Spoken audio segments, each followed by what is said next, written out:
It's on there. It's on me? Yeah. Oh my God, that's why it's wet on my back? Yeah. His back. So this one, Scarlett, I'm gonna put on my coat, and you're gonna say where you're going, okay? Okay. You gotta stand up. Rolling, I need a slate. Okay. Can you clap? Good job. Now you're gonna look at me, and you're gonna ask me your question. Where are you going?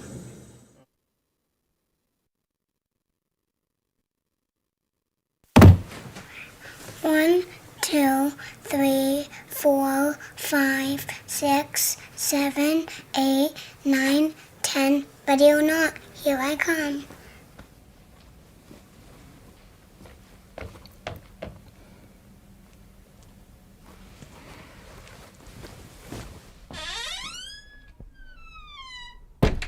So Ashley and I start meeting at my office every day during her lunch break, and we basically just make out.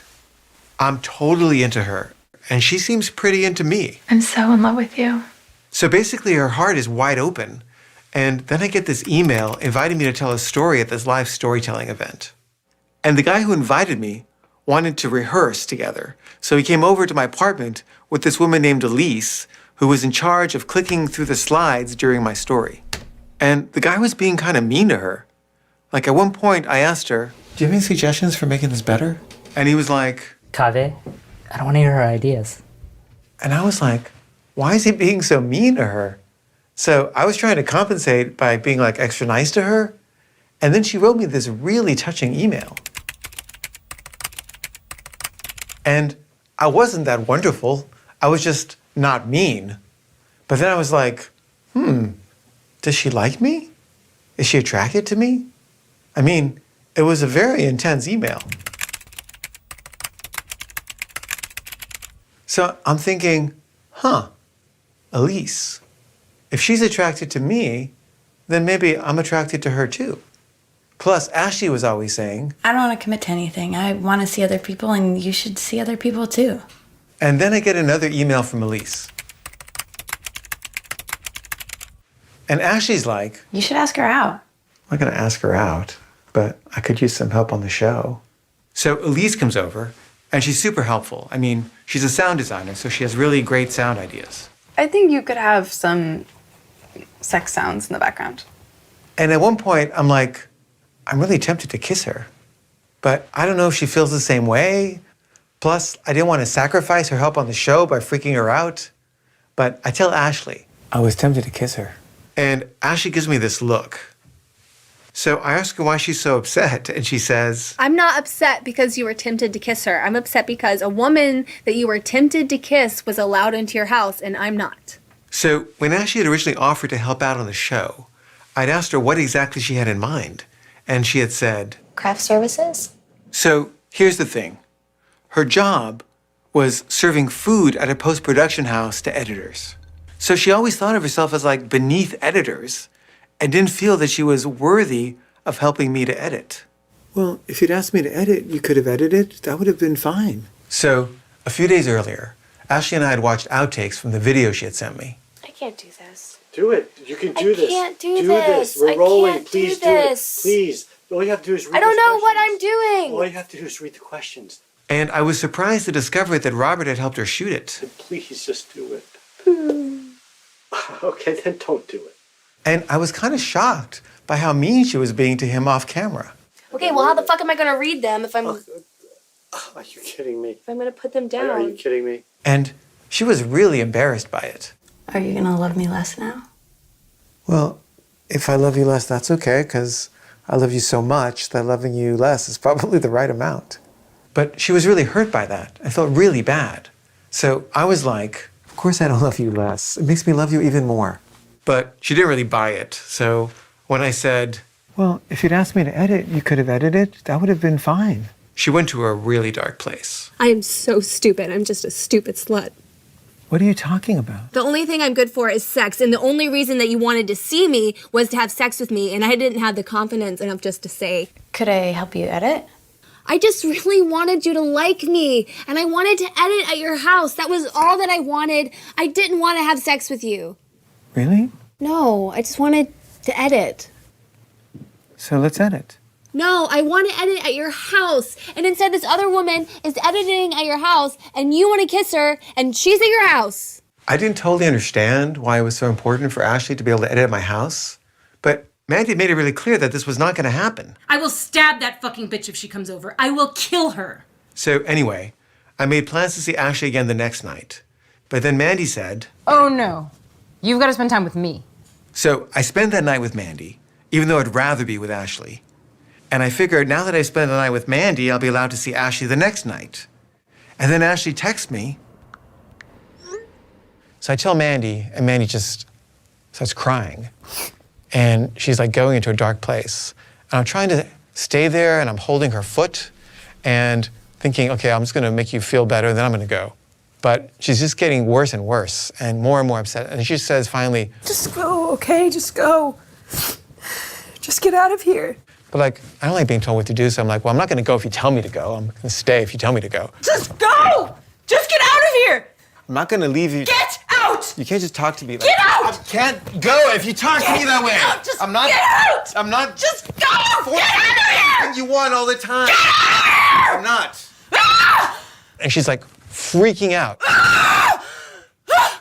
Fine! If you won't go, I'll get out of here. I'll go. Wait, when are you coming back? I have to go see Ashley. But she won't tell me and just leaves. And she's done this like before, and she's often gone for like hours. So I'm waiting for like 20 minutes, and then she finally comes back and says, Okay, get out right now. okay,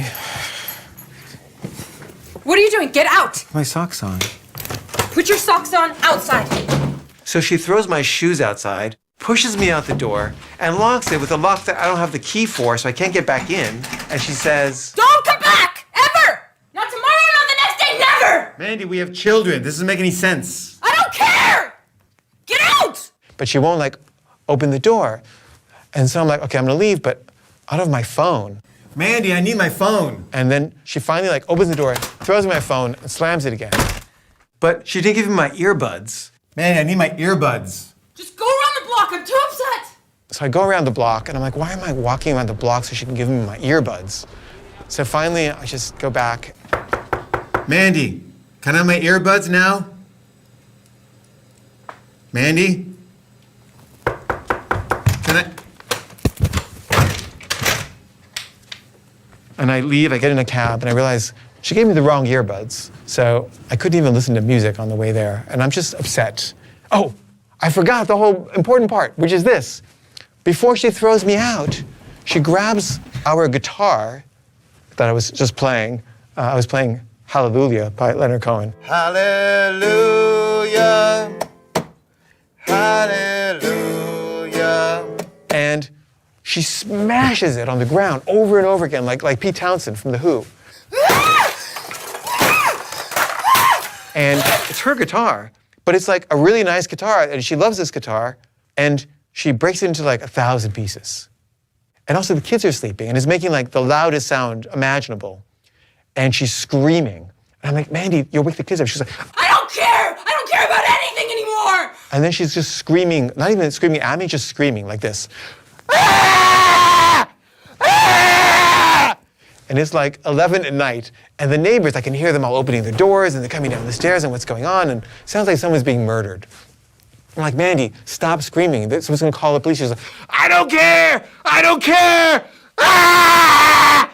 Ah! So that's when she throws me out, and I leave. And I go to Ashley's, and I'm really shaken. And Ashley is drunk and stoned, and I don't like drunk people. Because I always find that they're a little unavailable emotionally when they're drunk. They're like remote, and I just need people to be present for my feelings. So I'm kind of a little alienated, and I'm trying to tell her what happened, and she's kind of like far away and out of it. And then she tells me, Fuck this. This just isn't worth it. what are you talking about? It's just not worth it. It's too upsetting to Mandy. It's upsetting to Robert.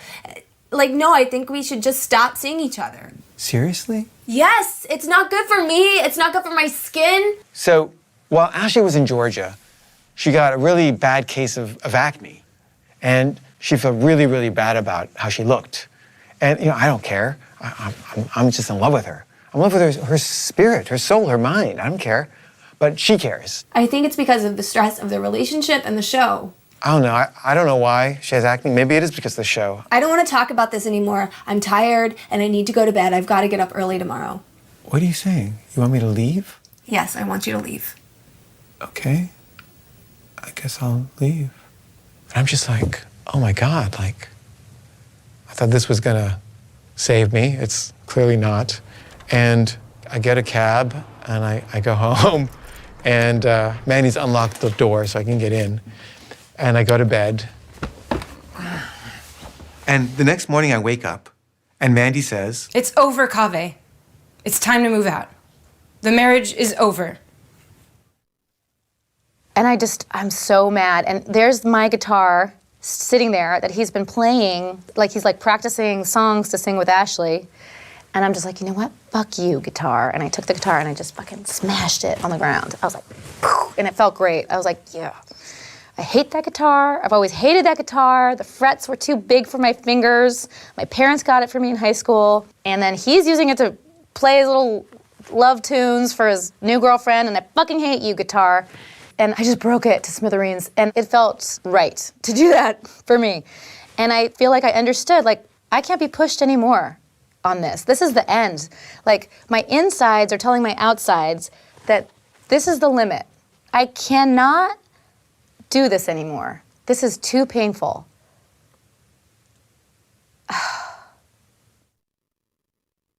As per U.S. law, any child bought or sold into the sex trade is a victim of human trafficking. Why is the first time I'm hearing about this? On the same websites where you sell a couch, there are sections to buy people. Really? And up to half of these victims are boys. There is no such thing as a child prostitute, only a victim of exploitation. And it could be anyone. She's talking about me. Should I say something?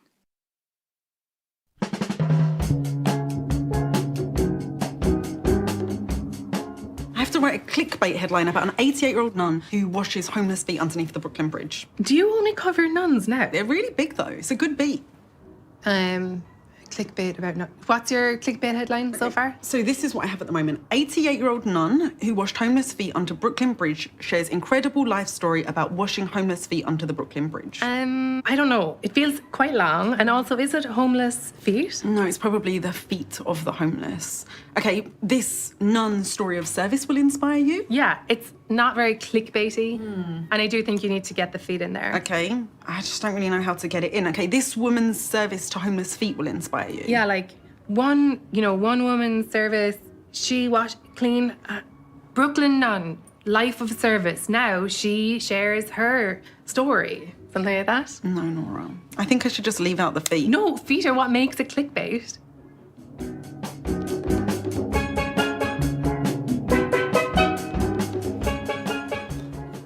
And he'll find it eventually, right? Yeah. Wait, who'll find what? I got Cook a used guitar for his birthday, and I put a little bow on it and wrote a note and hid it in the kitchen. But it's barely hidden. No, he'll find it. When's his birthday? It was 2 weeks ago. He hasn't found it yet. He will. Unbelievable. This woman I'm not even dating just broke up with me via text. She looked like that babysitter I had, Amanda. I gotta stop messing with these young chickadees. I need a mature woman. Wait, who's Amanda? Amanda, with the pigtails. She'd be like apple juice or grape juice. She was 14 years old. I was an 8-year-old butch. I knew I wanted grape juice. Wait, she was offering you apple juice and grape juice from her boobs? Right. Why wasn't she just offering you milk? It was about sucking her titties. Oh, it wasn't about what liquid. Okay, she was pretending. Yeah. Okay, so some people are so imaginative. Up, no. Back. No. Wait, no. Done. Ow. Oh, this is good. Inga, how's this? Is this good? I don't love it. She doesn't love it. I'm sorry. It looks wrong. Am I wrong? It's your diner. Do what you want. Yeah, right, yeah. Well, let's just move it back that way. We already tried that. No, she needs to get up and come help us. I'm already sweating. And where's Cook? Why can't Cook help us? Look, it's too big for this space. I told her that when she bought it. Can we just put it in the storage room for now? Hey, the storage room is out of commission until George comes by to fix it. Cook got stuck in there last week for a couple of hours. The door immediately self-locked. You can't get in, you can't get out. It's totally busted. Cook was so embarrassed. He was drenched in sweat by the time I found him. But don't mention it to him, okay? Got it. She needs to come put her hands on this table and help us move it. Hold on. So, this Brooklyn nun, she served the feet of the homeless. Now she's serving you her story by sharing. Still long. Okay, how about... What about... Yeah. Woman shares incredible story about... Celibate woman. Celibate woman, that's interesting. Or just say none. I think start with the feet. So, she spent decades caring for the feet of the homeless people. A Brooklyn nun's untold story will inspire you.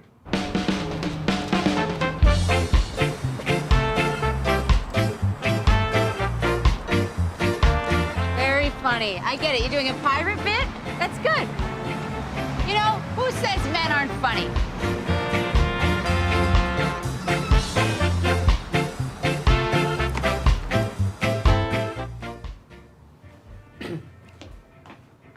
Auga, ooh la la. Sweet tits, right? She just broke up with me. We weren't even dating. What is this? What? Scratched cornea. Interesting. And by that, I mean not interesting at all. What? You know, this nun. What? So slower, go on. Brooklyn nun, got it? Brooklyn nun washes homeless feet. Read all about it. You're welcome. No one says read all about it. Oh my God, when you think about what people do, like, you know, I need to do more for the world. I've never cleaned anybody's feet. Me neither, but you should come with me for my next story. I'm going to interview this group of nuns who belong to the Order of the Brother of the Sisters of Holy Mount Carmel or something. Anyway, they've taken in this Syrian immigrant, Jamal Amari, and you could come, you could wash his feet or something. Or something. Wait, but you're talking to the nuns? You're not going to interview him even though he's the one looking for, what is he looking for, refuge? It's just nuns. All the time, nuns. That's my beat. For fuck's sake. What are they doing? Missy bought Sheila a $500 VR headset for her first wedding anniversary. Traditionally, you give paper on the first anniversary. Well, VR is the new paper. Kids today, huh? They look like lunatics. So, aren't you guys curious? About what? Well, I'm wearing an eye patch. You mean the scarf around your head? That's not how you wear a scarf. It is when you have a scratched cornea. I think I know how to wear a scarf. It's around the neck. Anyway, don't you want to know how it happened? It looks like you tied it around your head and made a knot. No, not the knot. How what happened? My injury. Oh. No. A scratch cornea kind of speaks for itself. And I have a weird thing about eye injuries. Oh yeah, what is it? I don't want to hear about them. Anyway, I'm part of this secret society now. Then why are you telling us about it? Not so secret anymore. It's a secret society marching band. Okay, and they're gonna kick you out if you keep yapping about it. And I have a thing about secret societies. Oh yeah? What is it? I don't want to hear about them. Well, this one is super cool, and it's super top secret. Secrets stress me out, and I'm getting hot just thinking about a secret society. Hot. No, I feel uncomfortable in my body. Oh, sorry. Yeah, I need some grape juice. Get it? When I get back, we'll resolve this whole table business. Anyway, it's really cool. We do impromptu marches. Oh, God, impromptu. No, it's fun. It's exhilarating. I carry a baton. Oh, so you don't really contribute? Well, you need someone to carry the baton. Do you? I don't think I've ever needed anyone in my life, ever. Not once to carry a baton. I could have used a baton this one time. So do you twirl the baton? No, I just carry it. I don't know how to twirl it. Oh, so like I said, you don't really contribute. Anyway, it's very fun. We play music and we march around. Sounds like a public society. Very cute. Thank you. Oh, God, Jack, what happened to you? I scratched my cornea because I'm in a secret society marching band. And what's the punishment? You need to dress like some kind of archaic pirate? It's not a punishment. Does it look that bad? Just own it. I'm glad you found a community to be a part of, even if it is a super nerdy community. They're not that nerdy. Actually, they're pretty cool. Sure. For sure. Anyway, I was at this girl's house the other day. Woman's. I feel like I can't say girl anymore. I was at her house the other day and...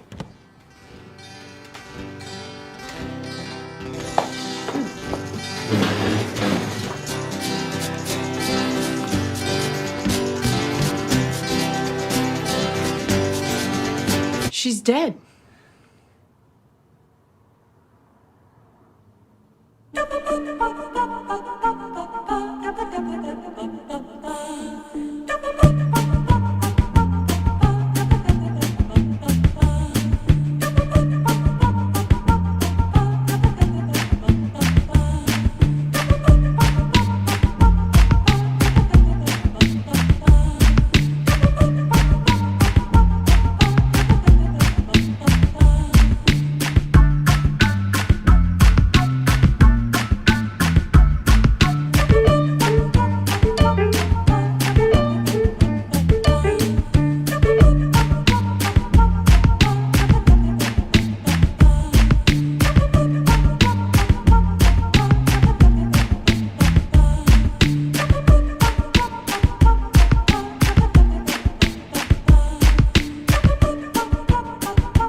For a blink moment in time, people are aware of what they're feeling every day. If you're going to restore and sustain a democracy, there must be an informed and engaged citizenry. I spent 2 years in immigration detention. You know how much they spent to feed me for one whole day? How much? 75 cents. Immigrants as a whole, migration as a whole, is associated with lower rates of crime. Immigrants make our communities safer. What causes climate change, the selling and burning of fossil fuels, benefits most the power elite. And so they have a disincentive to address it, and they have an incentive to deny it. They're not going to funnel more money into our schools. They're not going to do it unless they have to, right? And the way they have to is by our participation, our organization, us taking accountability for our actions.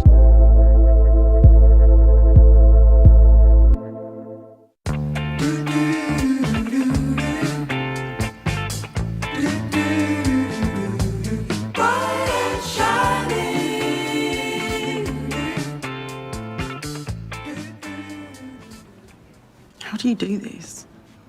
Just kneel down like this, look. Oh. It's kind of tough on your knees. I know. But that's part of it. Now make I don't know if you can lean. You can lean on it, it's fine. Just do like a sad face and look at the dead body for a while. I am sad. I don't need to do a sad face. Okay, well... I'm always scared of her. Shh. Shh. She actually does look peaceful. Yeah. Nora. What? I dropped my ring in there. What?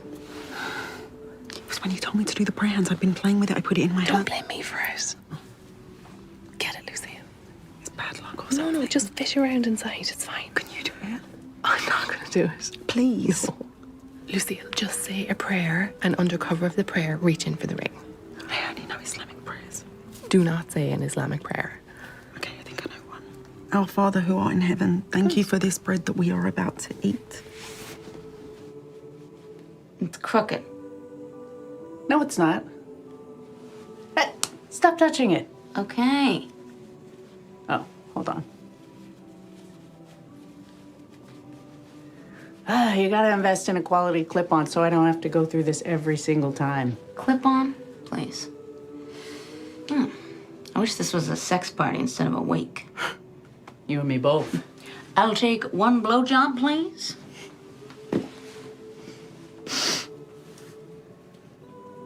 I can't believe she's gone.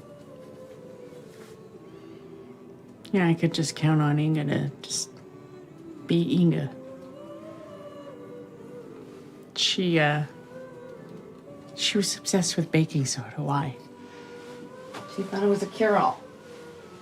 at least once a day should be on me to clean my nose out with baking soda. She had me make a paste out of baking soda and lime juice when I had that bout with dandruff. Did it work? No, it made my scalp burn. Just thought it'd cure indigestion, clean your teeth, clean out your tub.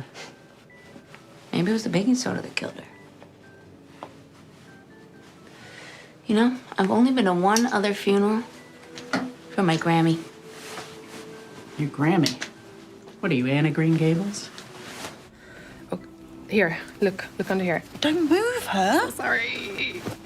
There's nothing there. There's nothing there. Put it back down. Are you sure? It's awful. Just put it back down. Check in there. I'm not going to check in her crotch. Oh, God. Making me shout next to a dead body. Okay, underneath. Okay. Just feel around on her little hand, Inga. She's frozen, cold. She's supposed to be, though. Oh, you girls. Hey, Lucille dropped her ring and it's underneath Inga somewhere. We can't find it. Oh, God. It was an accident. Are you kidding me? I said it was an accident. No, look, that's my sweater. Oh, no. I lent it to her last week. Well, who dressed her? I don't know, but that's my sweater. I wasn't giving it to her. It was a loaner. I don't think you're going to be getting it back now. We wore it once. It's a lovely sweater as well. Yeah, I like the pattern. It kind of looks like vaginas, right? Yeah, it's unique. That's why I bought it. I mean, she can have it. She looks great in it. First Inga. Now my sweater. Oh. Okay. I mean, it's just a sweater, right? Like, she can have it. All right, ladies, let me try. I'm actually really good at finding small things. Thank you. I'm like one of those truffle pigs, you know, but instead of truffles, I find small things. We look good. We look like James Bond and, well, James Bond. I've always enjoyed studying a new tongue. What is that? It's a Bond quote. If you're gonna do a Bond quote, shouldn't you do Bond? James Bond. That's a little obvious, no? Well, I never saw a Bond film. What? Don't bother with that masculine bullshit. Look, let's just forget about it. Oh, no, just 1 minute. Hey, ladies, what's all the fuss? Lucille's lost her ring. It's somewhere in this coffin. And this is Dee's sweater, which she only lent to Inga, but now it looks like Inga's gonna be buried in it. Oh, my bad. This is your fault? Well, the coroner asked me to provide an outfit, and that was the first thing I saw. I didn't know. It's a lovely pattern. That's what I said. Looks great on her. She'll be buried with your ring and my sweater. Last minute gifts, yeah. Hey, while we're here, why don't we take a selfie? Okay. Hold up, are you guys taking a selfie? I want to be in it. Oh, you can see her kind of little double chin. She won't care. I keep on expecting her to smile. R.I.P. Wait, take one with my phone too, guys. Okay. Say Inga! Inga!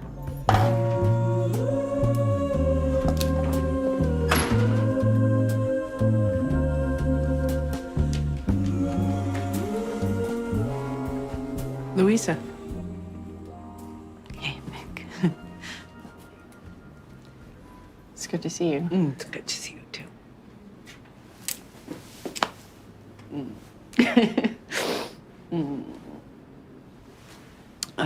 I'm sorry it isn't under happier circumstances. Me too. I'm sorry for your loss. I'm sorry for yours. I like the bow tie. So what is this place? It's so weird. It's a funeral home pop-up shop. Okay, yeah. That makes sense. Yeah, I read about it in the New York Times. Oh, okay. Well, it's perfect for her, you know? No frills, not too fancy. And I'm pretty sure there's like a cat that lives here. Yeah, I smell that too. Lucille, you shouldn't have your phone out at a funeral. I know, but my nun article is trending. Is it? Yeah. That must have been that clickbait headline that we worked on. I actually think it was. Now the editor's given me the beat, but he's calling it none the wiser. That's brilliant. Oh, it's awful. I think it's good. Really? Yes. Before we get into this, I'd like to see everyone up on their feet.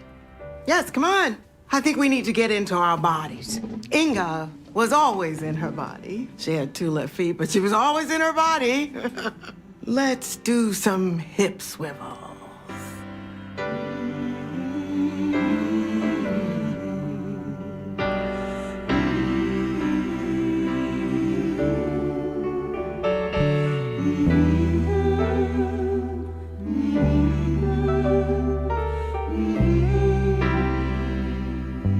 You can sit down.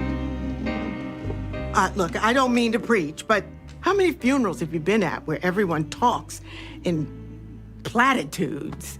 She was a good person. She had a big heart. She had big ears. Who was Inga to you?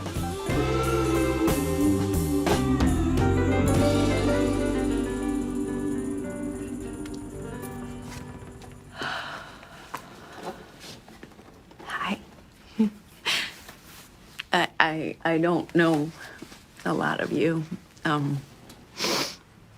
but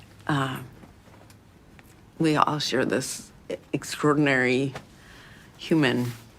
There's always been parts of myself that I have kept hidden.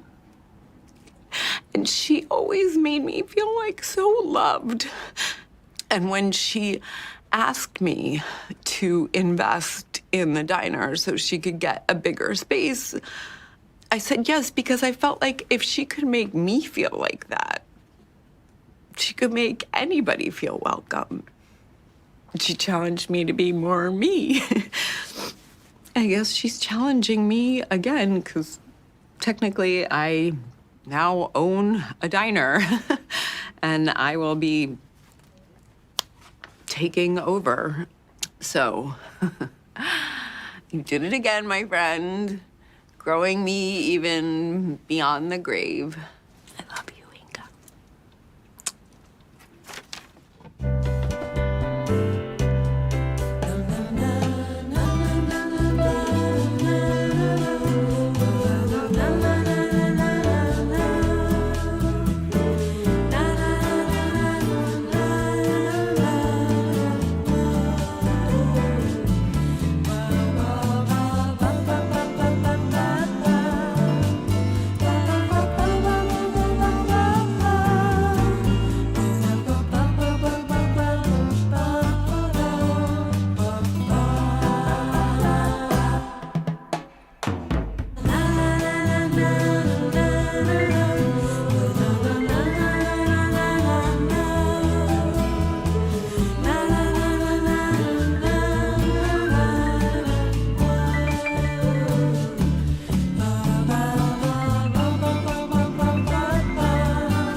the things you'll never know.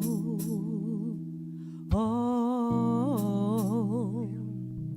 dream of the beauty within your soul. George Floyd! When you dream, dream slow.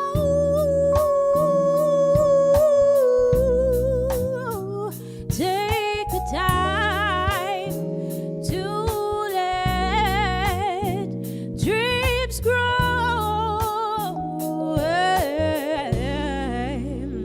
Just dream, just dream, just dream.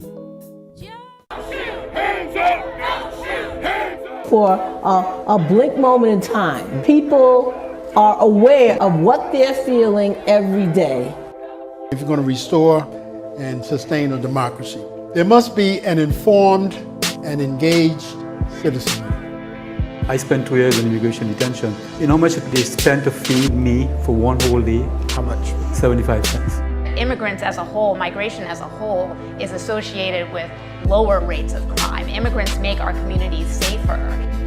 What causes climate change, the selling and burning of fossil fuels, benefits most the power elite.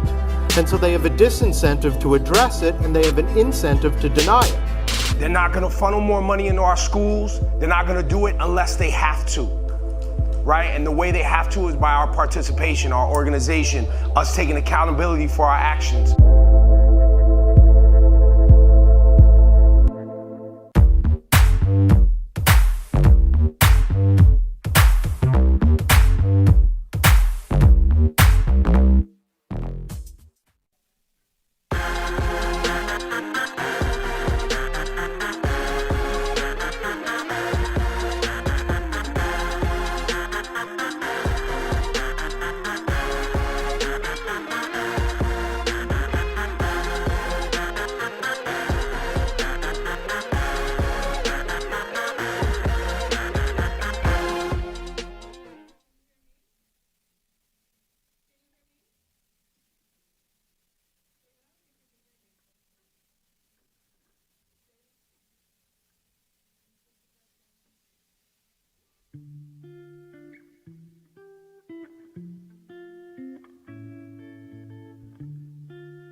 Being clever, how does it feel?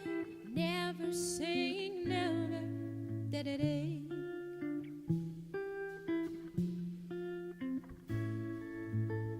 What does the eagle see when he flies? What did Da Vinci say when he died? How does it feel? Always growing older. How does it feel resting your head on my shoulder?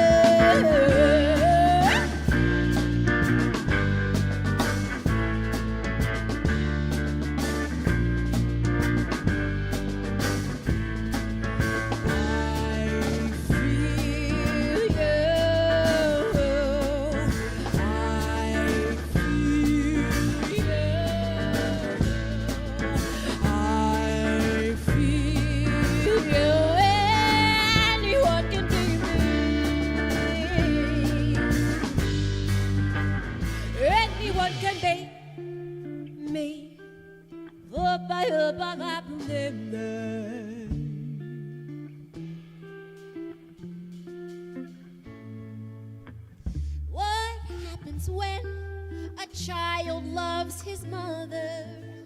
What happens when I leave you for another?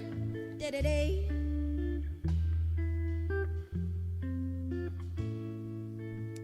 What does the eagle see when he flies?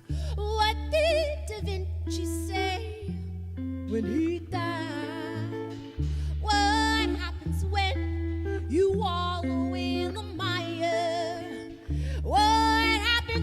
Someone sets that heart on fire.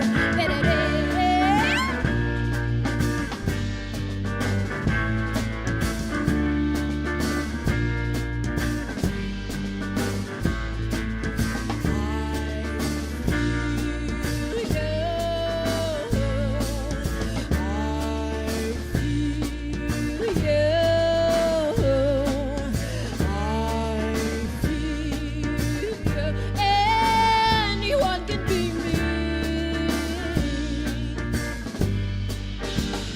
Anyone can be me. Super, happy day. Happy day.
And you are listening to psychedelic funk soul artist of many tools and trades, Maya Sharp. I am your host, Queen God Is, and we are live on B-Side. So let us buckle up for the ride and welcome her to the show one more time. And the crew, Maya Sharp and The Natural. Yes. Maya Sharp and The Natural. Let us go for it. Let us introduce these natural dudes behind you playing all of this beautiful music. Please. This is Emil McGowan. Hi there. Luke Markham. Hi, Luke. Yes. Tim Barecki. You are not mic'd, so let's have our moment now. On your facial expression, how do you feel? A little, so-so. Very cheery. And how about you, Tim? Cool. Cool in Brooklyn. So let's start off with a really important question. Yeah. If someone was to tell you that you should go back to where you came from, where would that be? That's interesting. I mean, I would go back to the forest, I guess. The forest. Yeah, I mean. Not a bad place. Not a bad place. Right, I mean, so if someone did say that. Yeah, I would just say the forest. Like deuces. I mean, considering this entire globe that we sit on is for us all. Is it? Yeah, absolutely. Really, you sure? Yeah, I mean, I'm Okay. pretty sure about Yeah. that. Territory is pretty fictitious. We did it for, I think, the human ego. I own this land. This is, do not cross this line. It's mine. You know, that's, I don't necessarily believe in that. I mean, that's the system that we are here. We came into it, but I don't think that's the nature of what's happening. And for those of you who are lost, the S in B-side stands for sarcasm. Welcome to the show. The first song that we heard was called Vibes New. And, you know, the vibe is not new in terms of the truth that you're speaking, that this globe that was created by something so much greater than all of us really does belong to all of us. I'm going to read a quote. It kind of connects to that statement that you just made. And I want you to tell me where the quote comes from, and then I'll tell you why I'm bringing it up. You ready? Are y'all ready? Yeah. Here we go. Girl, run, run, through the tall grass, weeping willows watching, furry foxes howling, there's the moon. They told me, save yourself and dance like fire. Save yourself, be what you desire. What is that? Yeah, that's from Ancestors Chant. Also known as Forest Chant. Is that also, right? also Forest Chant, yeah. Which is a song, or did you write that? Did you create that, or is this yeah, this is sort of what, you know, thinking about, you know, especially being in this concrete jungle, many times I have to think about what was it like hearing my feet on the forest floor? So much of the natural habitat was pretty indicative of who I am, and so I think just remembering those things allow me to connect back to who I am. I brought it up because it's one of my favorite pieces of yours. Like it really, if you can find it on YouTube, it's called Forest Chant, but on your website it's called Ancestor Chant, and it sounds a little bit different. Yeah. But the version on YouTube, which is a cappella and featuring 2 other beautiful vocalists, is really, really, it was the thing that I needed this week. Oh. And so I'm gonna share that with the audience. So much going on in the world. Every day, there's like 100 new things, and some of them old and tired. But this was like a breath of fresh air. So audience, let's collectively take a breath of fresh air on the count of 3, courtesy of Maya Sharp and The Natural. 1, 2, 3. Because no matter what, we still get to do that. We still get to be grateful, and we still get to find some grass to put our feet in it and remind us where we really come from. And then if we had to go back there, it wouldn't be so bad. So take that, take that, take that. We are going to go into the next song, which is called, how perfect, Ancestors. Give it up for Maya Sharp and The Natural.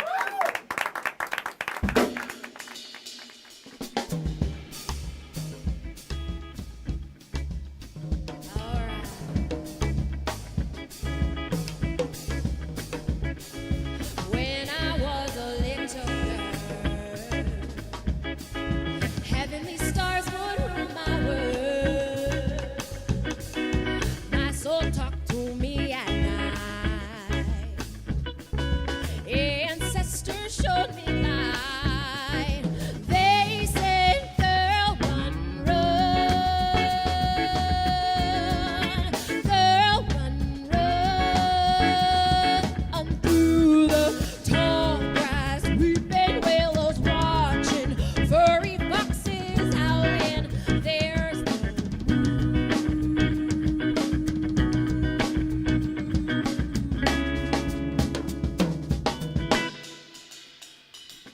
silver branches covered me,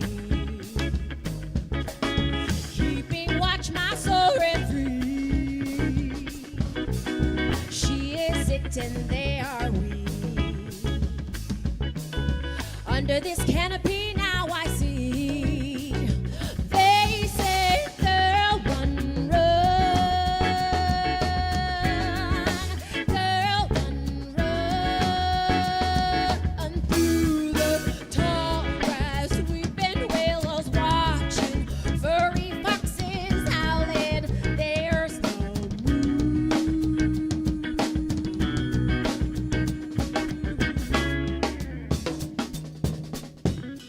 They told me, save yourself and dance like fire.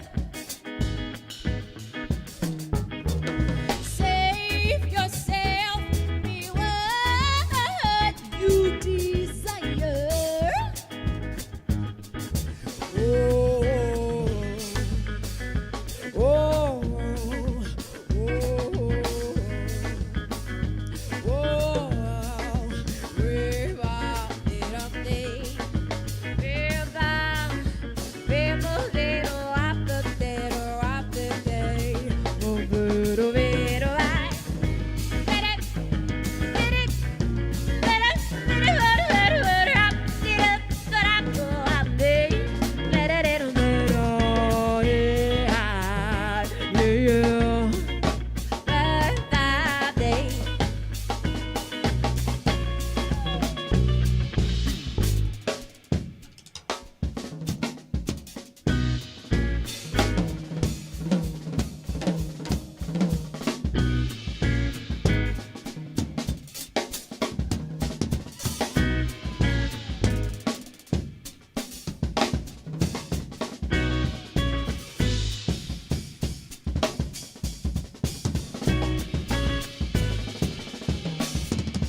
How perfect. I just honored that I feel the synchronicity happening already because I heard the lyric repeated in that song, and so how perfect is that? Okay, so here we are on B-side. We are all the way live. We are here with I think that we have a lot of words actually to describe. I was gonna say there are no words. They're actually all of the words. We are here with photographer, cinematographer, musician, multidisciplinary artist, based in New York and LA, a theatrical performer, a dancer, a magician. I kind of feel like you're a hula hoop genius in there if I had to guess. And if a nymph was sprinkled with some black girl magic and had access to just like the coolest array of rainbow Doc Martens, that would be you, Maya Sharp. The song that we just heard was called Ancestors. I want to take a moment to just say rest in perfect peace to Ronnie. We love you so much. And all the people who've crossed over since the last time we were here in this studio, we honor all of you. And I want to thank you for bringing that celebration into the space. Yeah. If the ancestors, all of them, any of them that are noteworthy to you, were sitting in this audience today, looking at you, your work, the path that they've helped pave for you, reflecting upon what's happened in the world that they have left, what would they say? I think that they would say, keep charging up. Keep your power charged. Keep your power charged. Yeah, because the other side of it is charging up. Oh yeah, right. Good one. They are rallying. So keep yourself charged. Keep yourself as powerful. Yeah. So every once in a while, B-side is also church. You need to know. Okay, so people hear these words, stay charged up, and they're thinking about whatever device is like on their hip or wherever you carry it. But this is another type of. Tell us, how do you keep charged, and what advice do you have for people as an artist, but also just as a human being living in this world, on how to stay charged? Yeah, that's an interesting question, because I've been thinking about that too, because we evolve as we are, and so the things that charge us up change. And for me, the constant has been like, keep the body engaged in the way that I explore this world. Right. Okay. So meaning whether it's I'm walking there, I'm biking there, I'm making sure that I feel strong enough to be in the elements, in this world that is made for all of us. Like, so it sounds like being present and keeping it moving. Yeah. You know, like always. And remembering breath, remembering that the blood in your toes need to go up to your head and vice versa, and that this thing is happening for now, and you know, just always recognizing and getting in touch and sending blood to the different areas can help me keep charged spiritually, I think. Keeping the door open. Got it. Yeah. For all the good stuff. Yeah.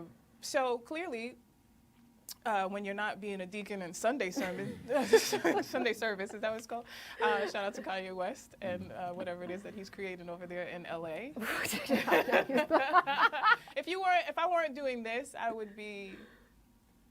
Finish that statement.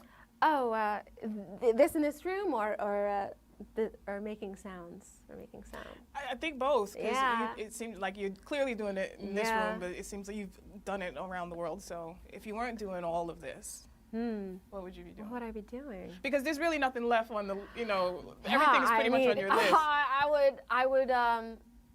I would probably be in language classes, I think. I think a part of me wanted to be an interpreter when I was, it's still on my bucket list of Really? learning 5 languages. 5? Yeah. How many do you have so far? I have English.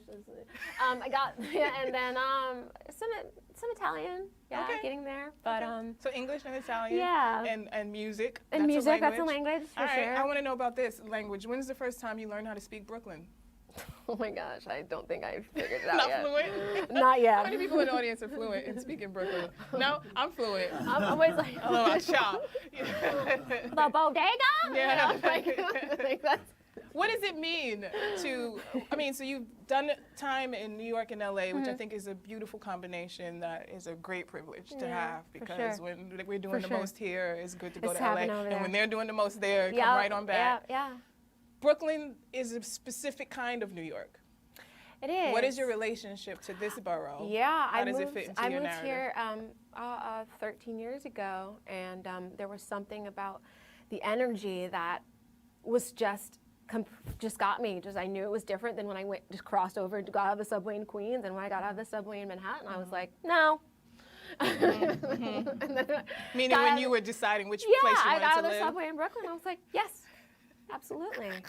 Absolutely. I'm Still laughing had the at the other brownstones, boroughs. still had the brown people, and I was like, yes. Yeah. I too have had that experience I mean? of getting off the subway like, in another no. borough, no offense, and being like, no. Brooklyn has its no moments too, though, because Of there's course. some smells that come out of Brooklyn that Absolutely, just, that, yeah, yes. that are not so yummy, which happens to be the title of Yes. the next song. Brooklyn is So not good. always so yummy. Give it up one more time for Maya Sharp and the Natural.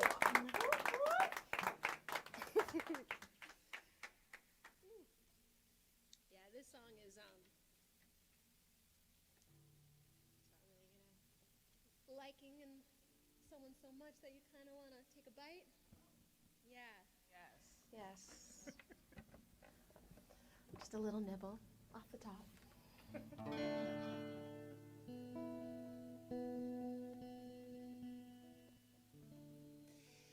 Waiting for tomorrow to come, going to drink every bit of the sun. Yum, yummy,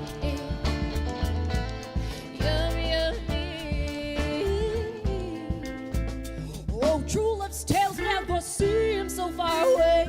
Sitting and sitting, playing this here guitar. Yeah.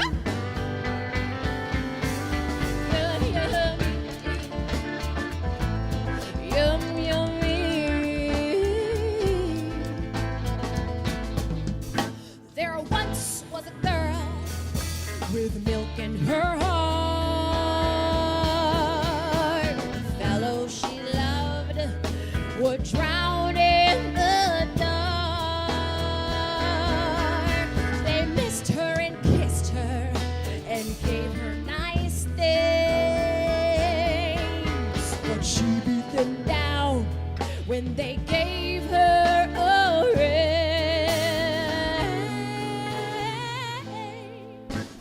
Waiting for tomorrow to come, going to drink every bit of the sun. All right now.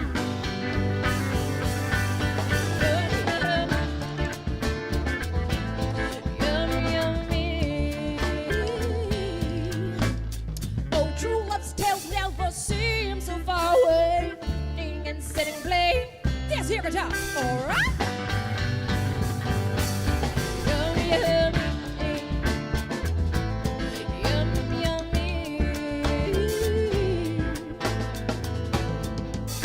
There once was a boy whose chest was the sun. Well, he saw the girl and started to run. She knew that she loved him from the moment he came. Well, he drank her milk and left her with shame. Waiting for tomorrow to come, going to drink every bit of the summer right now.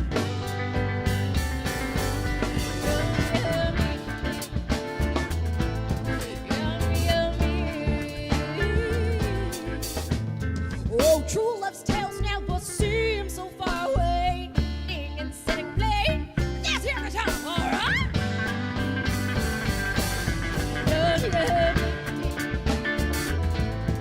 Yummy, yummy. Ta, ta, ta, ta. I woke up one morning a strange premonition. I guess I was tripping, 'cause I straight up was pushing for you, yeah, yeah.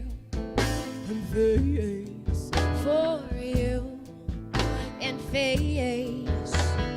Lights on, toes hit the floor. My God, he's at the door. I fell in his eyes, a love institution.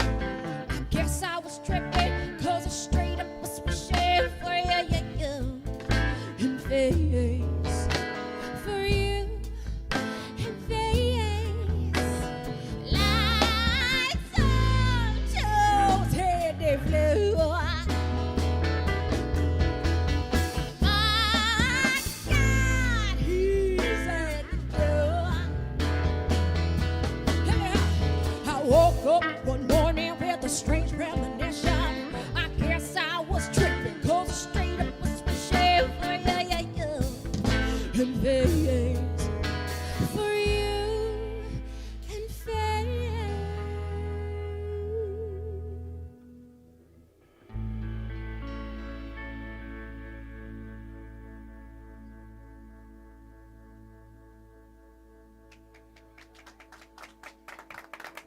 We are doing some things. We're doing a lot of things. Let's talk about them. We are here with multidisciplinary artists Maya Sharp and The Natural. So a lot of times artists have to do a lot of different things because that helps with sustainability. But sometimes we just kind of have that natural finesse for just wearing a lot of different hats and being able to finesse a lot of different things. And so sometimes I'll ask the question, well, how do these worlds fit together? And how do they connect for the artist? I don't really need to ask you that question because, I mean, you're giving us full-on like imagery, narration, character voices, like all these, like we're literally watching some kind of a music, we're hearing a film, so to speak. What happened? Like, what age were you when you woke up and you were like, I do this? What was that? I don't know. You don't remember? I think it's just always been my tree. The branches split early. I'm not sure. What was when happening at the exactly. roots then? A lot of bit of everything, and then I sort of narrowed it down. And I realized that like visual art in terms of like painting and like that's more of a therapeutic thing for me. Which I found that out, and I'm like, great. So not 6-year-old for me. Maya, maybe 3-year-old Maya was a finger painter of some kind, or just did artwork. And then was like, you know what, like, I don't think this is something I need to like add to like my arsenal of things. But I think other things I sort of gravitated towards. Like, I mean, it's music. clearly in there. It just seems like everything keeps shape-shifting and morphing Yeah. into the other. But they're working together to deliver a performance that not everybody can do. So you may not have an easily identifiable lane if someone was to say, well, what kind of artist is she? But you will always have work. I'll tell you that. Yeah. As long as there's different kinds of art events that are hiring and need somebody who can do all of it, that's you. Yes. Let's talk about the song Yummy, which is what we just heard. The producer specifically wants to know, just because I felt like we just went to Ireland or something. I felt like we went a few places. Tell us about that song and how that song is representative of your creative process and your larger body of work. Yeah, that's interesting. I wrote it when I was living in England, actually. Oh. And yeah, that song actually, I sat down and I was like, I wonder what it'd be like to eat somebody, but not in like a cannibalistic kind of way, but more with like, you know, your energy sort of wraps around this way and wraps around this way. Because of love? Yeah, Or because attraction? of love, attraction, fascination. I think that also within that parameter of love, you know, it's not like what is it about that person? Then you can start to break it down more into like the person that they are instead of this like just this bubble of love. It's very specific. It's the The voices that come out of this song to tell that story are very interesting. And this could just be in my own mind. I'm kind of seeing like the good witch, maybe the wicked witch standing in the corner seeing the snack, the dude or whoever it is, the being that she's enamored by, who's a snack to her. And like, my pretty. Like I love that. I mean, I'm probably totally wrong. Yeah, no, but that's what I heard. Totally. Where are these voices coming from, and how do these voices align with the narrative?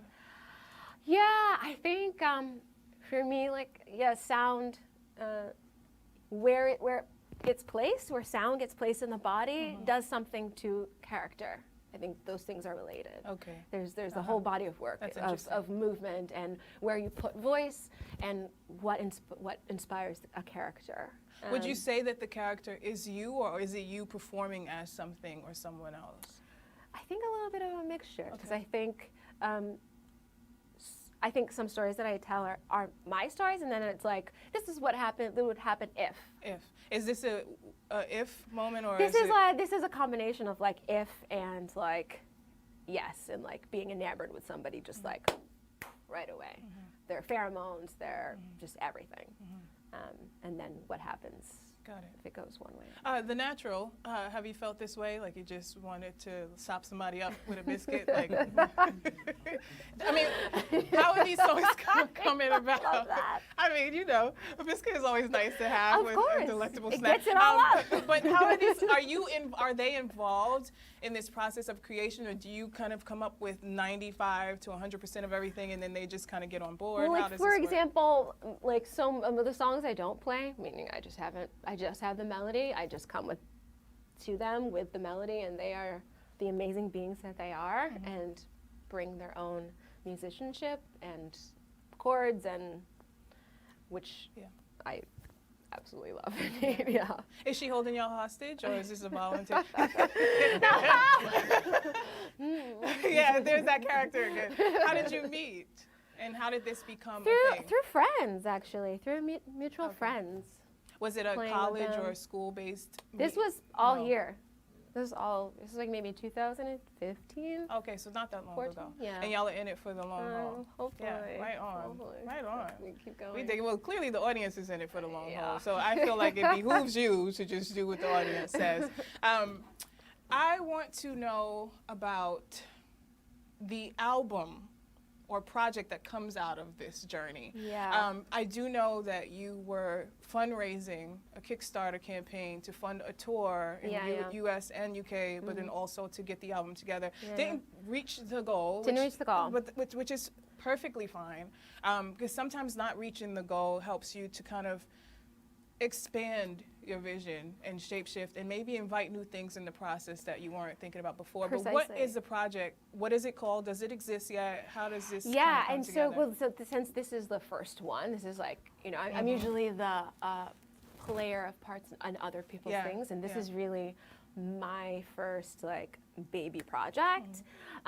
So it is not created yet, but I feel like this album is sort of the phoenix arising from the ashes. And so it will involve a lot of sort of storytelling in that way. Would you say that your performances then are trial and error to kind of help get you closer to pulling this together? Luke, he's shaking his head yes? Yeah, and also like, you know, we spent a lot of our first couple of years just playing to be like, what is this? What's going on? What is this? And I think we're at a point where, you know, I think we need to put it down and share it. What's interesting is that the power of choice all across the board is really significant. Then when you narrow that down into the realm of artistry, there was a time where everybody made artists feel like they had to choose. People would say, pick a lane, stay in your lane. And I feel like that's kind of harsh words for the multifaceted being, which all of us are, and many of us have to be. Absolutely. So if you, obviously, you're not necessarily choosing, you're allowing, and then what kind of falls in place is what the becoming is, what it's going to be. Yeah, and also, and then the choosing of like, okay, this seems to also be where the energy is going, and so okay, now it's also a choice of like, I've hung out in a certain branch and sort of like let this one, you know, sort of be, and now it's time to grow, and let the other one be and sort of grow on its own. That's right. sort of And what this keeping with the album is. metaphor, which obviously is perfect for you and this scenario and tonight with this very tree-like theme ensemble going on. We're going to go into the next song, which is called Ancestors 2. So we got a lot of the seed and root and tree and fruit. Give it up for Maya Sharp and the Naturals.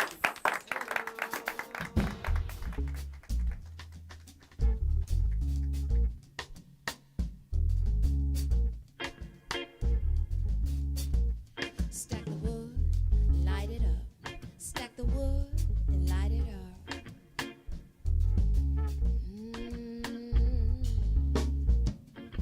Bare feet, timber, cold rain, winter, night sky, shimmer, old pain, wither.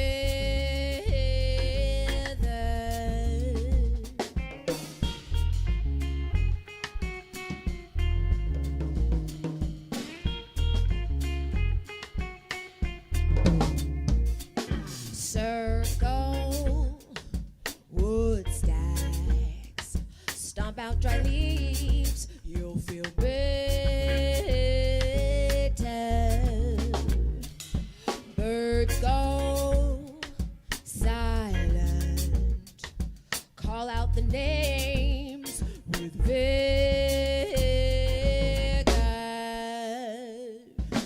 Now it's fire. Put the lion down, can't get much flyer. I'll put it on the ground. Now it's fire. Put the lion down, can't get much flyer. I'll put it on the ground. Now is the rise of the stallion. Now is the rise of the stallion.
Artist Maya Sharp in the Natural. She has 3 films on IMDb. She has 3 Instagram accounts, and she plays 3 instruments, speaks 2 languages, working on a 3rd, and hopefully move up to a 5th. And you used to have the Maya Trio, the Maya Sharp Trio. Is that a thing? I had, well, so we like added the natural, but we have always been. You found, okay, now I know which one you found. Yeah. That was like 2012. 1,000 years ago, yeah, that was before. That was just like It was me a quick dipping moment. my legs in. But we've quickly evolved into the quartet. It's amazing, yeah. Like, they're so good. Yeah. So you won't find her doing just one thing anytime soon. No. Let's talk about, one of my least favorite things are musicals.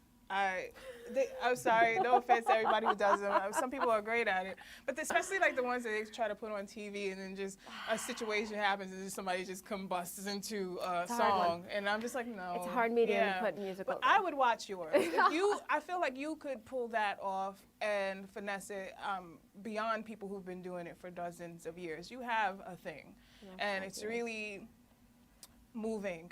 I also am into, I love music, I love musicianship, but I really love performance and how it all comes together through the body and the spirit and reaches people who are watching. So I just wanted to, that was just my personal, Oh. I had nothing to do with nobody else. Gratitude, appreciate I that. mean, and because you have this thing, it's really special because I do know, I have a lot of friends who are also very talented and they've done Broadway, they've done theater of all kinds.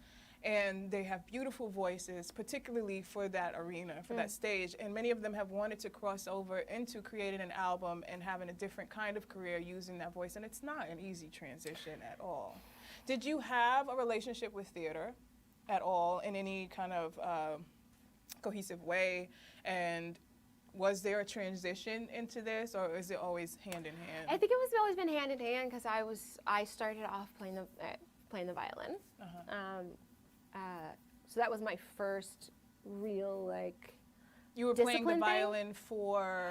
I started playing the violin when I was around 8, and then I was also started singing at that same time, and kind of doing the theatrical thing with. Were you part of an orchestra or playing? Part of in- orchestra. okay, Was part of like a young people's symphony in my area. So is it a conscious decision to transition from that world into this, or has it always? I just think it's always been okay. there's the line is a little the sort of the dotted lines on the highway where you can pass anytime. Okay, got it. Yeah. Yeah, some people really do need to stay in their lane. But you can go wherever you want. Let's talk about record deals. Is that something that is on the horizon for you? Is that something that you've ever been looking towards? Do you have that mixtape that you carry around in your backpack? I think if it's on the journey, you would that would be willing. for sure. Because I would love to have funding to do the things that I want to do. That's one, but it's not. I don't know if it's like if that's the gold on the end at the pot at the end of the rainbow.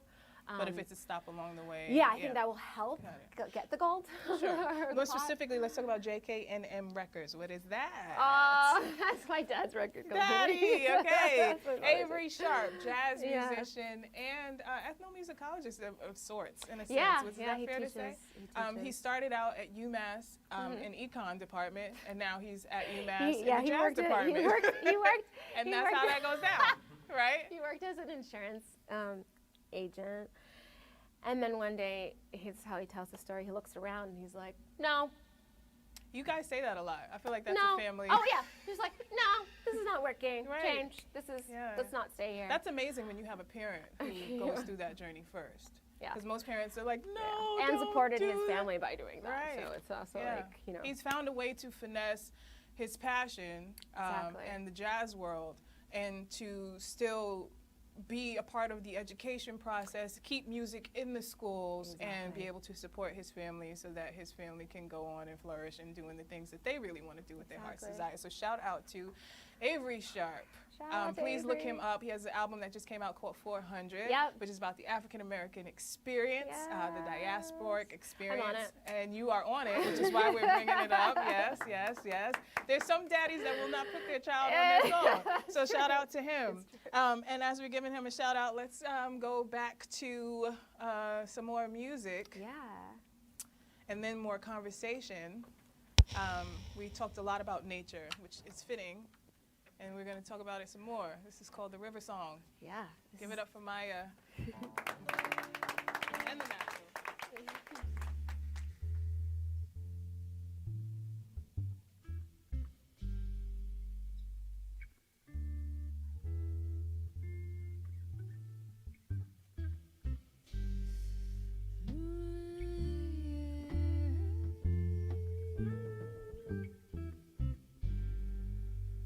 I'll race you to the river. I'll race you to that tree.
closer.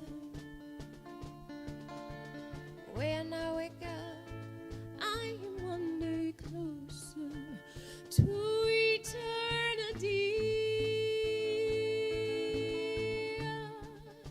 Believe you me.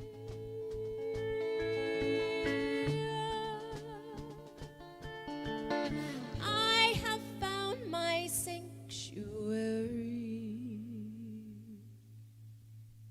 Oh! Don't forget your own way. You're gonna lose me someday. It's alright, it won't be okay. Just for now, let's run and play. I'll race you to the river.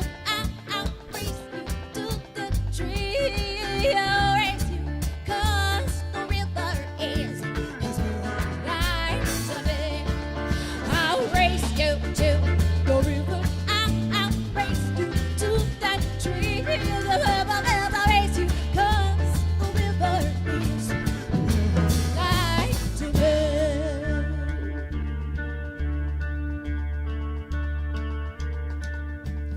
Like any uncharted territory,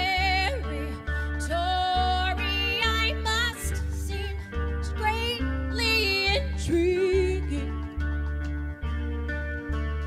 You speak of my love like you have experienced a like mine before.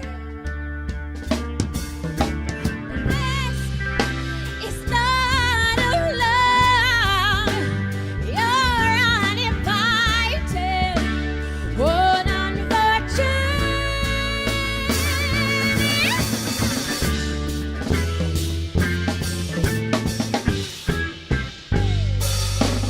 'Cause when I wake up, I am one day closer. When I wake up, I am one day closer to eternity. Believe you me.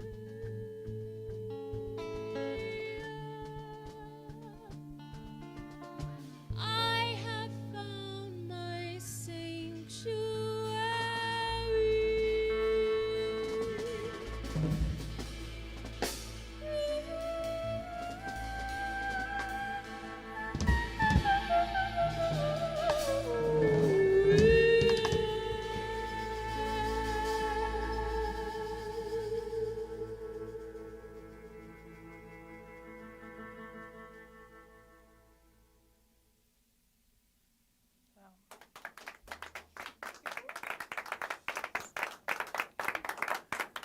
Shout out to SJ, artist in the front row, who's like the perfect friend to have. You know, just gives you all of the feels in the face. Definitely. I have found my sanctuary, which is something that I wish for all of us and all of humankind. And speaking of that concept, we are at a turning point again in which we are saying to the rest of the world, many people who may be fleeing adverse circumstances, economic hardship, violence, all kinds of abuses, looking for peace and better opportunity. And we are saying to them, no. No. We are saying to them, go through the proper route first. And, you know, I'm listening to this song, and I'm like, the river never says that to us. Never. The nature parks never said, thank God, you know, I mean, the humans in charge of them may, but that's not really the vibe that we get from nature. I'm grateful for that. But imagine telling someone that if they're fleeing for a better way of life, which is everyone's birthright, that they need to go through the proper channels first. That's just really not how that works. It's not human, it's not normal, it's not natural. So shout out to the River Song for reminding us of how it should go down. We are here with Maya Sharp and The Natural. I want to give a quick shout out to some B-Side alum who I'm getting a vision as you're performing. I'm like, B-Side really needs to do a reunion tour of all the artists who've been on this stage who have some kind of really powerful thread. You're all are very unique and different, but I would love to see like Jackie Vincent. I don't know if you know, but she was on this stage before. You kind of remind me a little bit of her, Miss Olithia, and Jen Mundia, who is someone who's been on B-Side stage, who has actually performed as background vocalist for you. Yeah, and I for her. And you for her. I love it when a plan comes together. That's really beautiful, and it works. Yeah. And then, you know, you each come here and you kind of do your thing front and center stage, and that works too. So Brooklyn has hope. Yes. I want to do a lightning round. Okay. I'm gonna ask you some questions that could typically like make you want to go through a rabbit hole of introspection, but we ain't got time. Nobody got time for all that. So what we want to do is whatever's the first idea or answer that comes to mind. Okay. And if she stumbles, feel free to whisper it to me and to help her out, and then we'll include you in this process as well. So the first question is, Maya 6-year-old self to Maya. I'm going to say eternal self because you're kind of doing this ageless thing and I can't pinpoint. It's the melanin. I don't know. What would she say? Just as a, like, what was she saying? 6-year-old Maya to you now. Did you play today? Did you play today? And in every possible way. That is a good question. Did you? Good job. We're going to keep it moving. What song in the world do you wish you had written? Ooh.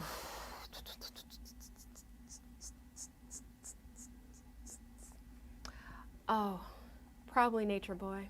By? Nature Boy. Who wrote that one? Help I her know out. that. Cole Porter. Cole Porter. No. But Nat King Cole was Nat the one King who Cole. who Nature made Boy. it famous. I don't remember who Right that on. is. Shout out to that, to Yeah. Nat. 2 people who you would invite to your fantasy dinner party by the river. Oh my gosh. Just 2. 2? Mhm. Only get 2. I would think that I would invite. Oh my gosh.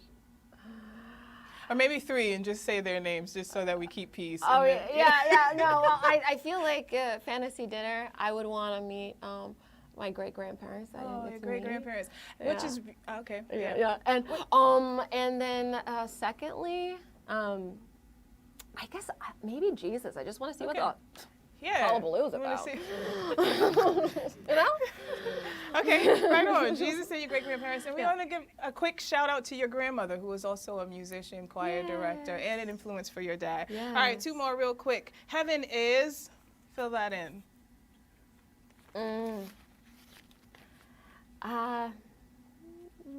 Speechless. Yeah, heaven is the in-between. The in-between. That's It's interesting. in between you and I. Okay, got it. Nice. Marinate on that. And last but not least, music and activism. Yes or no? Do they inherently go together?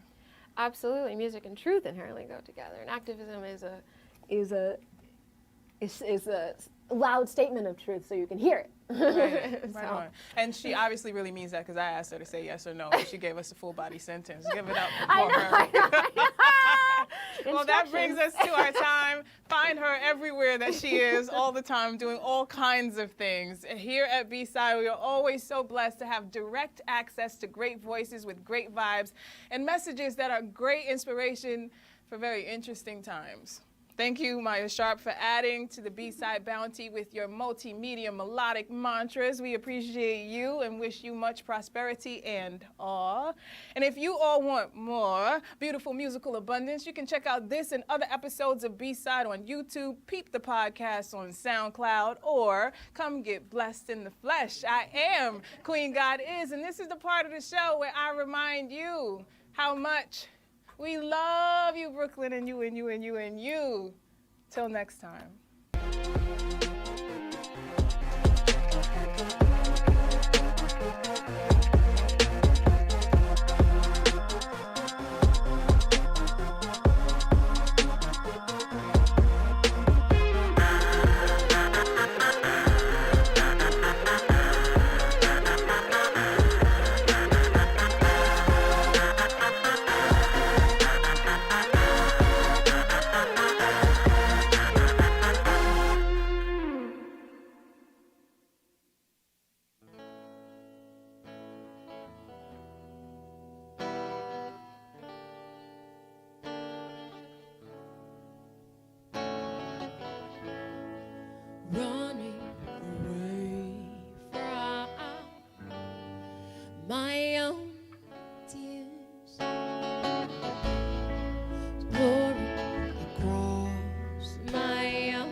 ocean I have longed to swim across.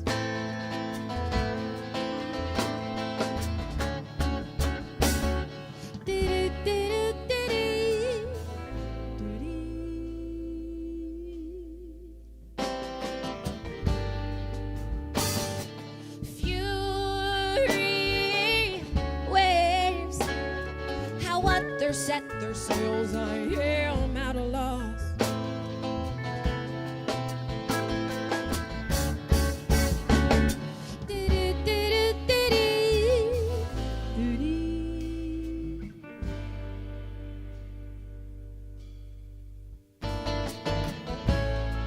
Soaring above the highest cloud, fighting the wind to never be found.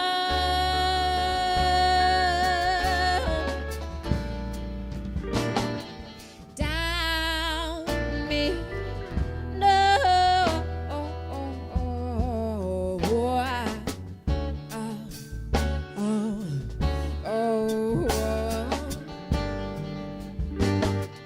Cast away. If I don't let go now, I might stay this way.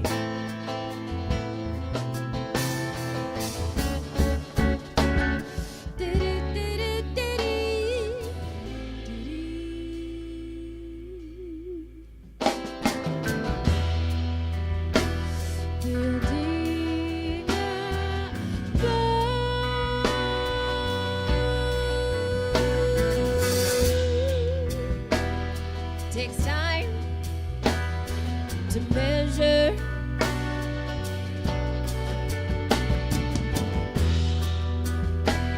Building a boat.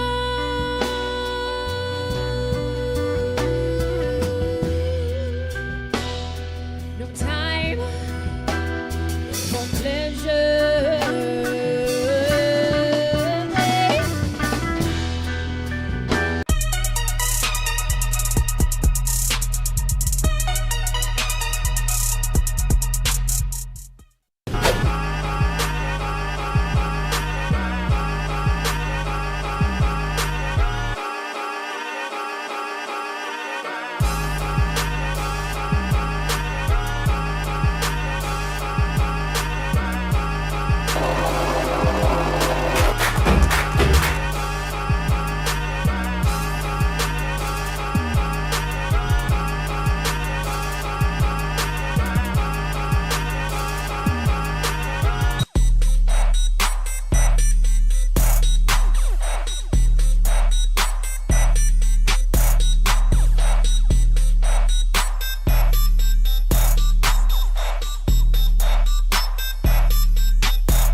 Dream of the things you'll never know. Oh, dream of the beauty within your soul. George Floyd! When you dream, when you dream, dream slow.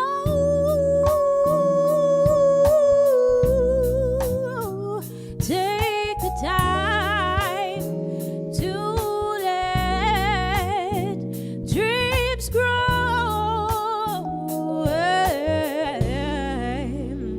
Just dream, just dream, just dream.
Good evening and welcome to another B-Side. I'm your host, Rachel Pasden, and tonight we introduce you to Brooklyn-based rockers Q. Let's start with some introductions. All right, on drums we have Steve Vanelli. On keys we have Jack Sarah McLaughlin. Really stoked he was able to play. On bass we have Alex DeLucia. Lead guitar is Ida McConan. And then I'm Olivia Price. And how did you guys meet? College. Yeah. So I guess me and Steve were in a band together at Penn State. Okay. And Ida was in another band, so we just met through like the music scene. And I think immediately we're like taken with each other's songwriting. I remember, because we're like 2 years apart, but knowing who Ida was and thinking she was like the coolest person. My goal, so my goal of this whole night is to make her uncomfortable. But yeah. And then how did the rest come together? So we also met Alex through the music scene. I was in Philly before moving to Brooklyn, and he was in a band with my friend Matt. And so that's how we met. And Jack, it was like a weird roundabout way through Fiverr, and we just landed in the same city. What's Fiverr? It's like a freelancing website for any kind of creative. Gotcha. You probably know the elevator speech for it more than I do, but yeah. You don't have to repeat it, it's okay. Yeah, not a sponsorship. And then what brought everybody to Brooklyn? I mean, yeah. So like all of our recorded stuff has been done in DeGraw Sound in Gowanus, and we've been working there since 2016. And all of our friends that are in bands sort of stem from that relationship, and it just made sense. And I think the sound that we have kind of resonates here more than it does in DC or Philly. So it just, I don't know, it was the right time, right place. Yeah. Got it. And do you find that the music scene here is wildly different than the music scene in DC and Philly, or is it similar? I just think like, because Philly is obviously poppin' right now, but I think since moving here still, like the number of opportunities we've had and like just, I think it's the caliber and like this seriousness behind it where it's like no one's trying to hide behind a mask of like, oh yeah, I'm just doing this for fun. It's like people are genuinely passionate about it, and I always go to a show and I'm wildly impressed by the talent and the skill, and it makes me want to be better. So there's just something to be said about the challenge of being here and making you a better songwriter and musician. And that was a part of the decision, I think, when we wanted to move here, because we want to be better and just be around, you know, amazing people, and hopefully through osmosis, like get some of what they have, and hopefully it's mutual, yeah. Have you found that the community has been welcoming, or it's been more hard to break into than you expected? I think it's way more welcoming than I thought it would be. I thought it'd be like a dog-eat-dog world here, and people were like, oh, you and the 500,000 other bands trying to do this, but I feel like everyone we've played shows with has been really supportive and like interested and goes to each other's shows, and seems like genuine, and yeah. I don't know. So you've been able to kind of find a community pretty fast here. Yeah, well, and it helped that through recording here, there's already like everyone that records at that studio too. We already had like a little family here, so we moved with a community in place, but it's just like grown. I know words. It's grown. That's my accent. It's grown exponentially, I think, since we've been here. Sure. So, yeah, that's great. And where does Q come from? I've been wondering this whole time. I don't think anyone remembers. The name. It just, Really? It was like, I think we're also big fans of Britpop, and like the idea of like Blur, Oasis, those one-word names where it's just, that's enough, you know? Yeah. Not the somethings or whatever, you know? What do people love more than waiting in lines, too? Yeah. Yeah. Well, let's move on to the next song, and then I'll talk to you afterwards. Sounds good.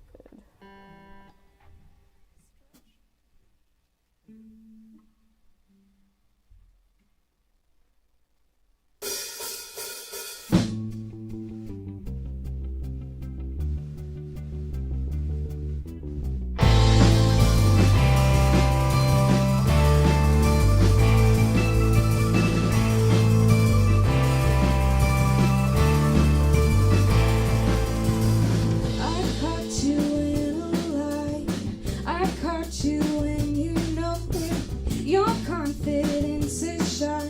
That's the way, that's the way. I said a million times, this isn't what I wanted. I think you showed me why. That is the way, that is the way. Run away from misplaced eyes to a place where consequences I assume my vacant eyes. You want it with me, don't you?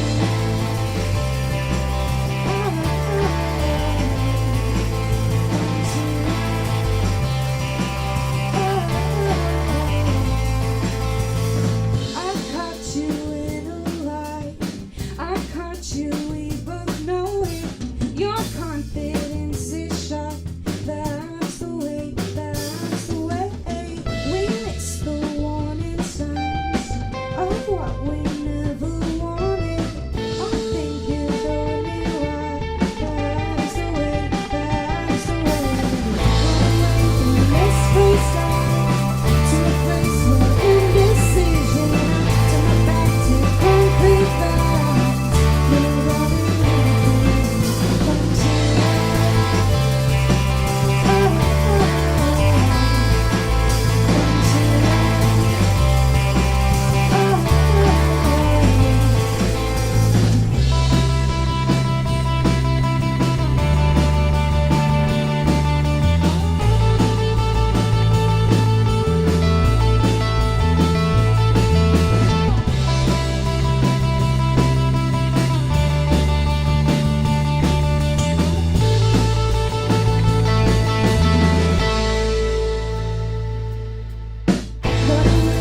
Misplaced eyes to a place where consequences I assume my vacant eyes. You're running with me. Run away from misplaced eyes to a place where indecision. To my back to concrete facts. You're running with me, don't you?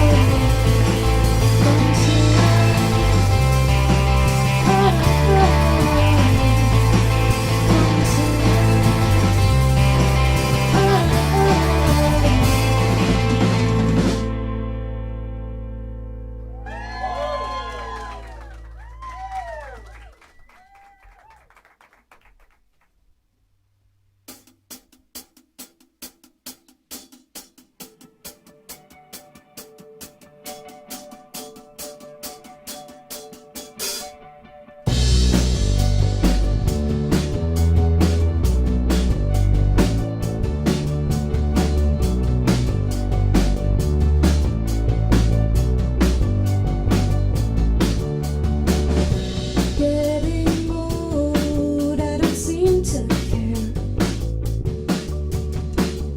Silver lines growing parallel in my hair. Skin unmoved by collagen. It unfolds in unacquainted areas. I thought I'd never say I'm looking more like you every day. It's not a bad thing. I just wanna recognize the face. Just wanna recognize the face. I wanna recognize the face. Just wanna recognize the face. Yeah, yeah.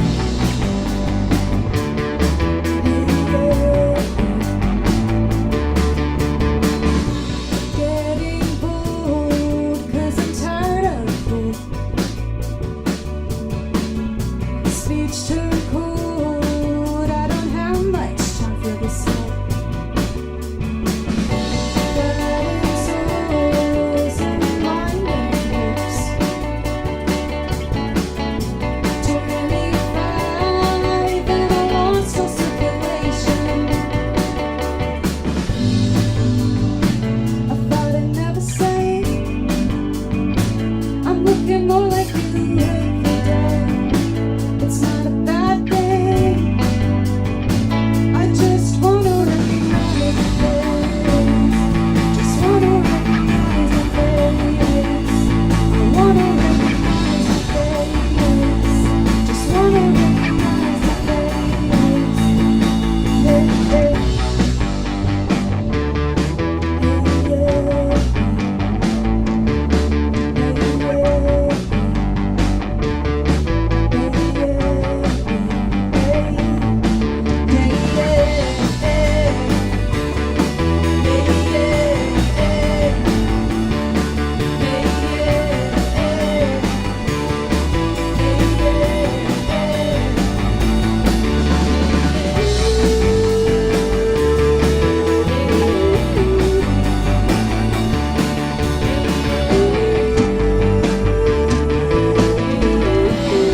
inspired that first song, It's Not a Bad Thing?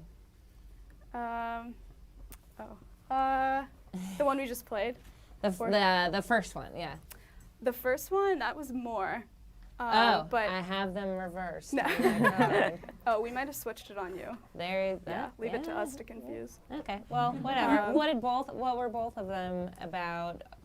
And also, is there a process of like who's writing? Are you guys all writing the music, or is someone writing the lyrics mostly? What do you guys do? So I think me and Ida kind of split songwriting 50-50. Okay. But sometimes it happens out of a jam, like when we're in the rehearsal space. Yeah. You'll see what that sounds like. But yeah, later. Yeah. But I guess as far as, so the song we just played, it was kind of like that weird moment in your mid-20s when you realize, like, I'm really starting to look like my parents. Oh. And I don't know, so I went, like, when I first moved here, I went without kind of like a full-length mirror for a while. And then I went home and like visited my parents and obviously had access. And it was like this initial shock of like, I've never been told that I looked like my mom or my dad. I've always been the weird one. But like looking in the mirror for the first time and being like, holy shit. Yeah. Like. They did birth me. Yeah. Yeah. Like it's not a bad thing, but also it's like, you kind of don't recognize yourself in a way. So that was sad. And then the first one, it's, I guess just like feeling at odds with yourself and feeling like it's basically an identity crisis. It's kind of outlining. And are all these songs on the new EP that's coming out? Or any of them new? Yeah, so the one we just played is a new one, and that'll be on the forthcoming record whenever that comes out. Great. Hopefully this year. The If EP? not this year. Yeah? Yeah. So you guys just finished that. It's totally recorded fresh, yeah. in the can. Yeah. Gotcha. And this is the first EP ever, the first. Have you put out singles before, or is this really like the first up on the internet? First single, or not first record, but only singles up until this point. So this is the first, like, en masse, like, got it, multiple song thing. How long have you guys officially been together as a band, as this configuration? This configuration, like last month. Okay. There's an array of characters, but me, Steve, and Ida have been writing together, I guess, like 3 years at this point. Got it. Yeah. So are some of these songs that old? They're 3 years old. No. When did yeah, well, actually. yeah. The first one we played was the oldest one I think we're playing. Got it. Yeah. And how has the whole process of writing evolved over time, or sharing that role? Was it always shared? More or less. I mean, now that, so we were split between DC and Philly, so a lot of it was kind of demoing on our own and sending it to each other via the interwebs. But now that we can like practice regularly, it's a lot more coming through just jamming and seeing what sounds good and what sounds catchy. Plus we live together, so that helps. Yeah, you can't hide from each other now. Yeah. And your lives are blending, and like you're just the same person almost, right? Yeah, like we're becoming one massive we human. finish each other's sentences. That wasn't. And is there anything that you guys learned through the process of making the EP that was eye-opening, just the first time of like recording everything, basically, right? Just never think you're like ahead of schedule, because turns out you're not. Like, we thought we were like doing pretty well 2 days in, and then another day happens and we're behind schedule. But it all worked out in the end, which is good. What happened? What were like the things like dragging you behind schedule that you didn't anticipate? Guitars that needed to be set up, like the neck was out of whack or whatever, and didn't anticipate that. Also, the piano wasn't like tuned. Yeah. I don't know. Stuff that just freak of nature. I don't know. Stuff that just happens, Yeah. right? Was there any like rewriting or adding onto something that was the suggestion of the producer you were working with? Any of those moments happen? So the song we're about to play used to be like 6.5 minutes, and he was like, maybe not. So shaved that one down to like 4. Got it. But we did like pre-pros. So. Yeah. We did pre-production before with him, so he just came in like a week ahead of time and listened to all the songs and was like, make that a bridge, not, you know, a super long intro that no one wants to listen to. And we're like, okay, valid. What's your producer's name? Ben Rice. Ben Rice. How did you find him? Yeah, I don't know. Well, Tinder. He was. That should be a thing. No, he's been in bands that I'd heard of. So I'm from New York originally. So I remember when I was in high school, I'd heard of the band he was in. So I was aware of him then, and then I'd seen that he'd opened up a studio in Gowanus. So just kind of, we go way back. So it just happened. We grew together. Yeah. Yeah. That's interesting. Yeah, and it's interesting that like for so long you've been kind of like waiting to work with him, and now it's finally coming into fruition. We were texting this morning. So. Wow, amazing. Yeah. Do you guys want to go into your next one? Yeah. All right.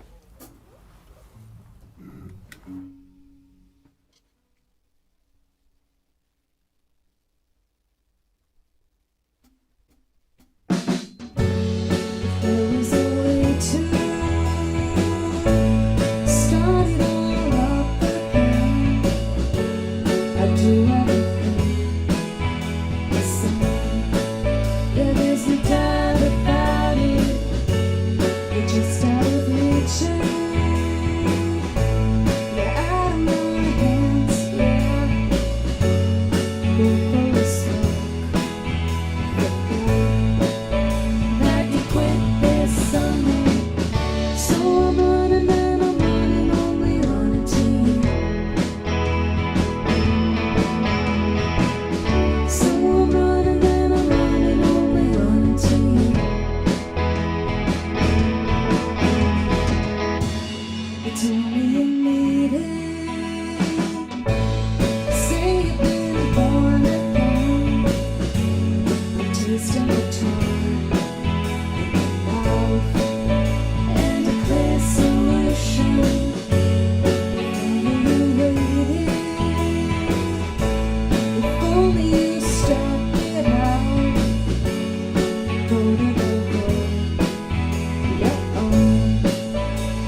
was that one about? Who wrote that one? I did. You did. Yeah, it was just sweating now. It was an experience, yeah. So we went to a show last summer, and we went to see this band that's really good, and it was in Philly. It was a summer day. It was kind of surreal how wonderful What everything show was it?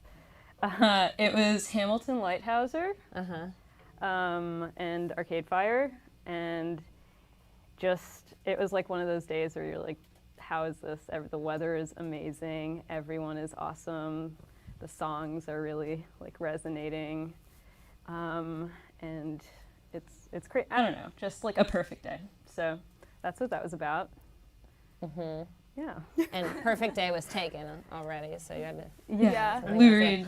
So I want to go like, we talked about the past few years of music, but I want to go way back to like childhood.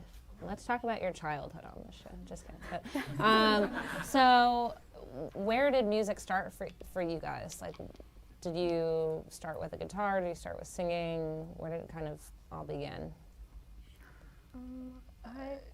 I started so very young. I started violin lessons when I was 6, up until I was, a teenager. And then I realized, oh, I don't know if violin is that cool. So I was like, Hot guitar. Guitar is cool. And so I played that, and just having played strings for such a long time, it was kind of easy to just get the hang of, the hand-eye coordination thing. Were you kind of on that violin path where you were playing every day? Yeah, well, until I wasn't, because I was like, this isn't cool. Like, this isn't going to get me any Uh-huh. points. Uh-huh. But now I wish I had just, stuck with it, because it's cool to have a string section in a band. Could you pick it up at this point? Yeah, it would take. You could pick it up. Like right now, yeah. physically It's pick like, it up, yeah. Yeah. Mhm. Yeah, I mean, it would take a few sort of practices to really get in the groove of it, but once you learn, you can't forget. Are you interested in ever like writing strings for the band? Do you feel like you could, like, you're invested in that? I mean, sometimes when I'm demoing things, I'll try to add like a string synth part to it, but I don't have the technology to like record violin. Also, I don't know if I want to commit to that and reproducing it live. Sounds doubtful, yeah. But Yeah. Do it. Okay. But I mean, who knows? It's always a Possibilities. possibility. Experimentation in the studio. Yeah. What about you? This is like the cliche answer, but I've been singing since forever I can remember. But like, I don't know. I picked up guitar in like 10th grade, and because I was like, oh, Taylor Swift is super cool, and I want to write songs like her, and I picked up guitar, and But singing wise, I like was in choir for like 13 years, and went to like this classical voice teacher for a while. So. Got it. Yeah. Just kind of been doing it forever. Yeah. And do you, I mean, I feel like most people have pretty like eclectic taste, even though you guys are playing rock music. Like, is there any other kind of music that you've ever written or played, or do you ever want to do something else that's different than like a rock band with your backgrounds as musicians? I think what kind of makes this dynamic cool is we all listen to very different music growing up. I think you were like rock. Yeah, like the you know, first but- tape I remember being obsessed with was a Rod Stewart tape. When I was like 5, I found it and I was like, this is it. This is real music. Yeah. So that's where That that was your show and started. tell. You're like, guys. Actually, sit I tight. remember bringing it to school and like, wait till you hear loved this. Rod Yeah. Stewart. Was that the music your family played in My the house? uncle had left it Okay. at our house once, and I was just, I guess, looking for something to do, and I found it, and I played it, and his voice just spoke to me. Got it. So, yeah. Got it. All right. Yeah. What about you? I think I grew up listening to like folk more. Okay. Like my parents are huge like Fleetwood Mac fans and Carole King, Joan Baez, that kind of stuff. So that's like what I default to. I think Steve is like punk rooted, maybe. Oh, Yeah. Metalhead, guilty. Yeah. Metalhead? Every drummer All right. has, you know. Yeah. Do you guys have any dream collaborators within that realm, or anyone right now that you would love to? Johnny Marr. Johnny Johnny Marr, Marr free? anything to do with Johnny Marr. Like, Okay. I'll just be in the room. Great. And he doesn't even have to talk to me, but I'll just get it. Breathe it in. Yeah. Is that Just, heavy like the air. crush? Yeah. Okay. Do you have any other are there other bands that are more of right now that you guys would love to play with or write a song with or tour with? We were kind of just gushing over Sharon Van Etten and just how great her new record is. Yeah. And just, again, I'd just like to shake her hand and be like, thank you from all of us to you. Like, appreciate it. I'm really big on Angel Olsen. That's my pin. You have an Angel Olsen pin on? She's quite literally my guardian angel right Oh. now. But yeah, that would be cool. I'm super into Phoebe Bridgers right now, so yeah, it's a good one. Yeah. Got it. Do you guys want to contribute to this? Just They're not speaking for mic'd, them. so they're supposed to be quiet, but we'll just yell. We'll be the microphone for them. No. Sharon Van Etten. Yeah. Sharon Von Etten again. Exactly. All right. Any more Sharon Von Ettens on the board? No. Rod Stewart. Rod Stewart. Okay. Please. Okay. Very good. Sarah McLachlan. Sarah McLachlan. Your mom. And are there any bands that you guys have been playing with in Brooklyn, like consistently, or like talking to about touring? Anyone you want to kind of plug, or that you're admiring what they're doing right now? Oh, we were joking this morning. 8090. They're really cool. We're friends with Abner and Harper, the two brothers that make that up. And they just sent us their EP to listen to, and it's really rad. And we're trying to tour with them if Got it. they'll let us.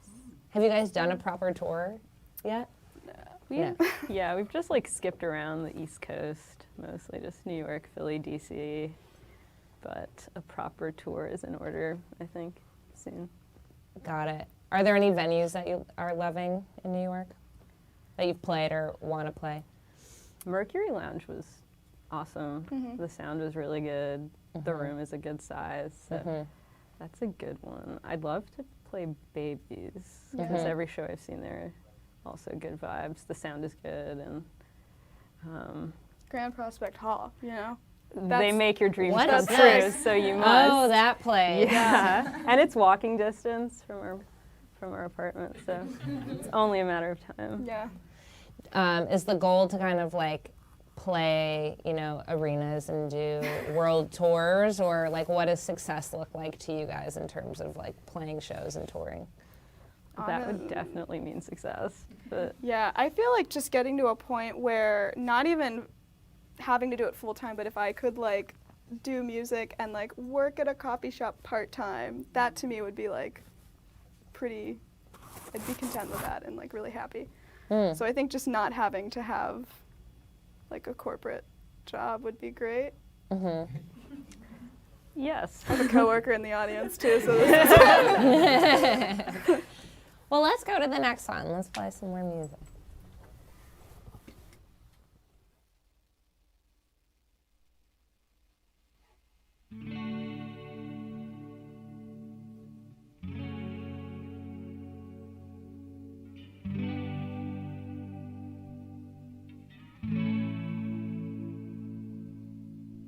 Nothing you do that I can't forgive. Ever around, but I still want in. Time is yours, it's true. There's something here we don't have to prove. That it's true. I've been living in the neighborhood. There's just something in the middle of the night. We've been living separate lives.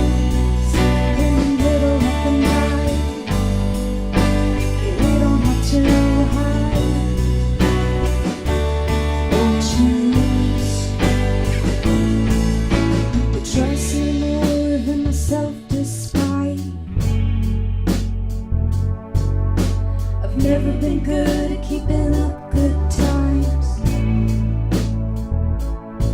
Now I'm falling back while the days roll by. We lose track of where we are sometimes. But it's true, I've been living in the middle of a lie with you. There's just something in the middle of the night. We've been living separate lives in the middle of the night. We don't have to hide.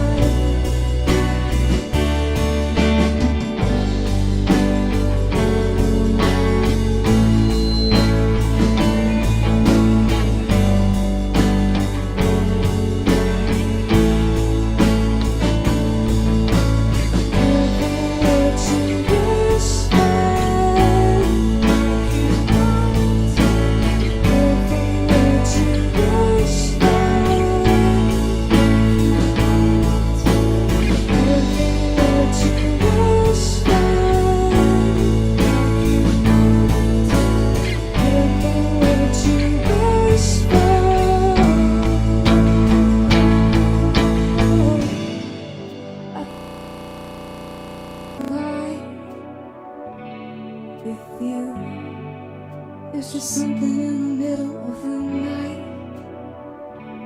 of you. We've been living separate lives in the middle of the night. We don't have to hide. Everything that you wish for.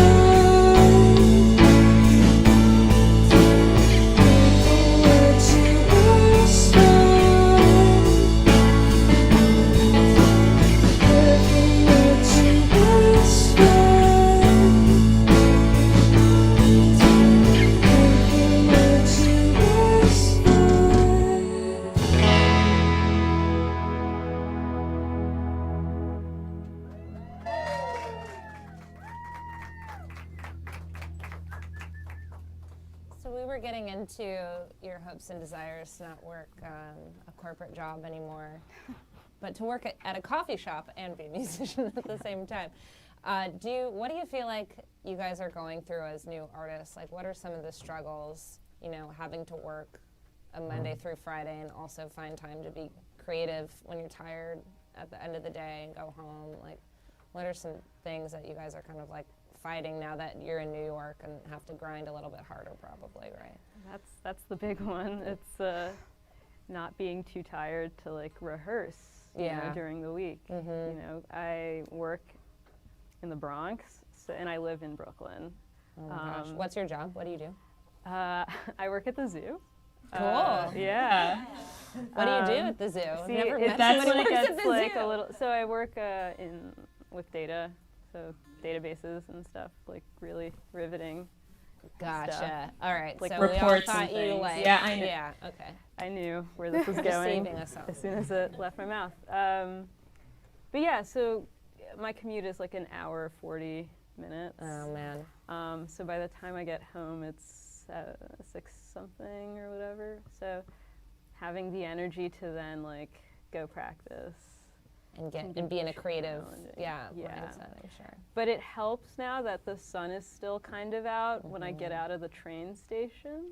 So that Can we talk about the zoo a little bit more then for a second? Because I'm kind of interested. Like, do you have any insider zoo information for all? I don't think any of us have ever met anyone who's worked at a zoo before, so I'm speaking for everybody right now. But like, what are the secrets of the zoo? Like, what are some zoo secrets? Secrets of the zoo. Well, there are lots.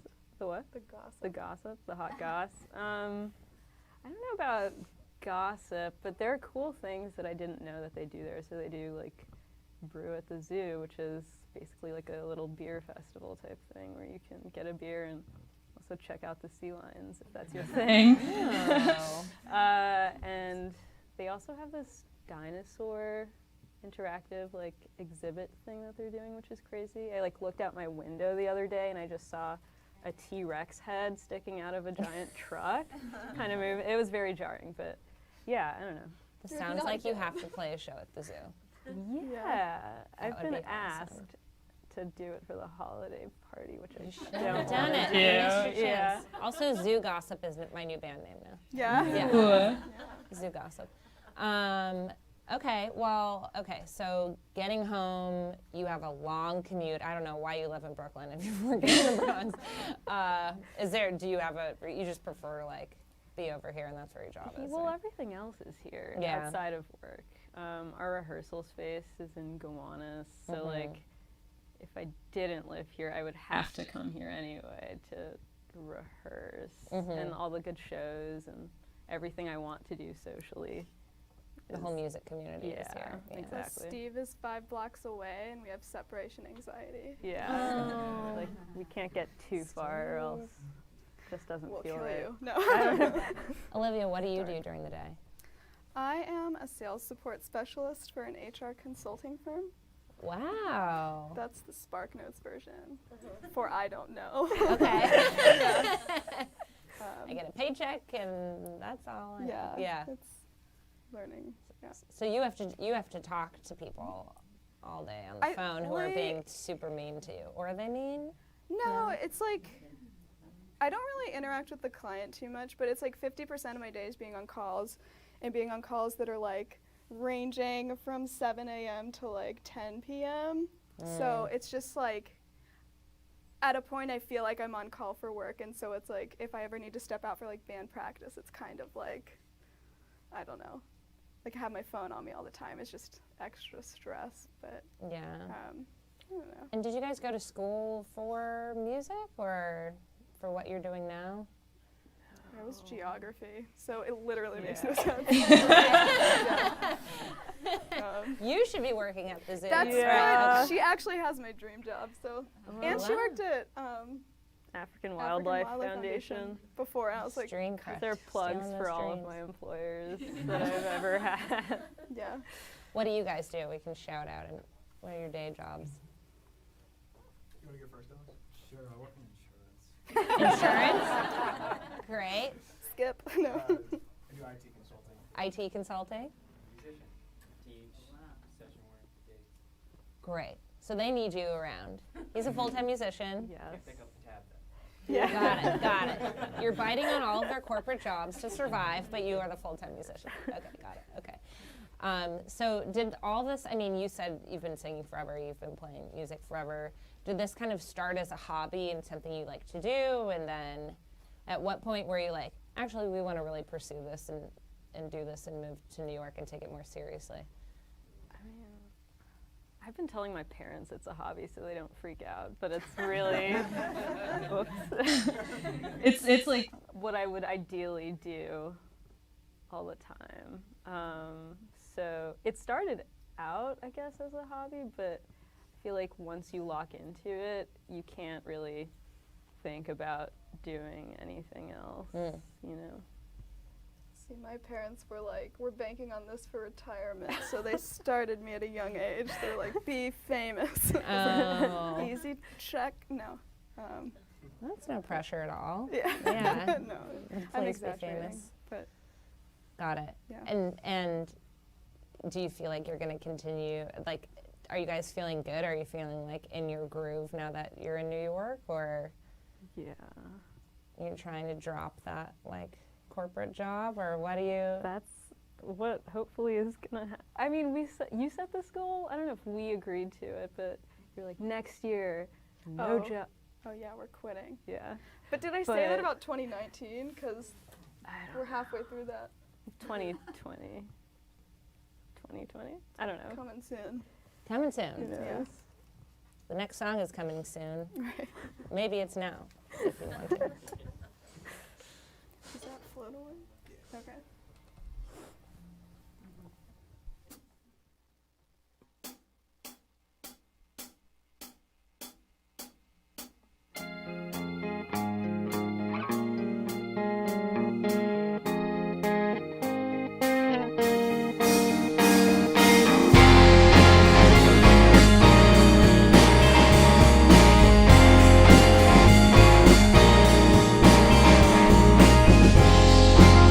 You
me so much of one of my favorite bands, which I've been trying to, like, what band is it? Wyoke. Oh. Jen Wasner. Like, you kind of sound like Jen. Oh, nice. Too, I think. But I've been thinking about them this whole time. Aw, that's a compliment. You like them? You know them? Yes. You're like, never heard of them. So what's next for you guys? What are some goals? What are some, like, you know, what do you hope to do in the next year or two? What's coming up? Putting the record out is a big one. Yeah, we were just saying, like, now we're in so everything's done and we're in the planning phases, which you could easily stay in for like 2 years. So it's more so, I don't know, just trying to keep on it and get it out, and then, yeah, like a tour would be cool in support of it. Basically, this is the year we, like, really just want to get our shit together because we've, like, just been kind of flailing around for 3 years, it feels like. It's a productive flailing, right? Yeah. Yeah. What did you mean before when you said, like, the planning phase could just last years? What's involved in that, like, in your mind? I think just trying to get it to circulate as much as it can, pitching it to places, trying to figure out, like, the PR situation, the release plan in general. And I think that's what we've learned with, like, putting out so many, like, singular releases, is there has to be, like, a backlog of content that you need to have at the ready to put out. And we've never been great at that, admittedly. So I think this time we're just trying to be really conscious of, like... Yeah, because, I mean, you are investing a lot in these songs that you're doing, and you want it to kind of be out there, and you want people to have a chance to listen to it. And if you don't plan accordingly, then it's a little heartbreaking to have these songs sort of not go as far as you know they could. So we're just trying to give them a chance. Do you guys feel protective of them? Do you feel like it's taken you a long time to, like, release them into the wild, or? I mean, I think these songs kind of were all written recently, which is, I think before it was, we were sifting through our, like, Google Drive demos, yeah. But this just felt much more authentic and true to who we are right now, and I think a lot more personal. And so I think because of that, it's like, how do we best represent this, like, piece of ourselves? Yeah. So there's kind of, like, a little bit of pressure with it, but.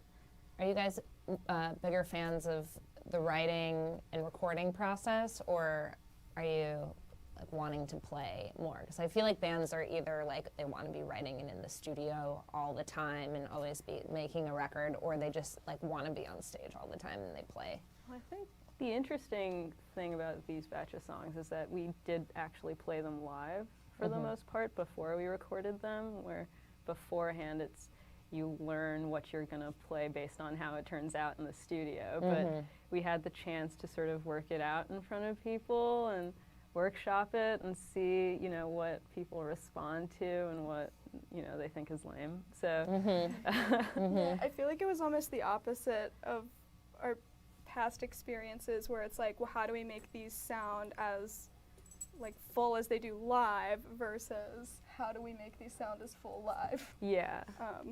Which was a nice problem to have. Get experimental. Yeah. We didn't answer your question, I don't think. No, but you guys are so lovely. Just keep talking. I love it. Well, we're going to close out the show. So thanks. And you guys are going to do one more in a second. But that's tonight's B-Side. Thanks again to Q. To check out past episodes of B-Side, head over to youtube.com/Bric Tv, or check out our Bric Radio podcast of this episode at soundcloud.com/Bric Radio. I'm Rachel Pasden, and it has been a pleasure spending this evening with you. Q, take us out right now with the last song.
Dream of the things you'll never know.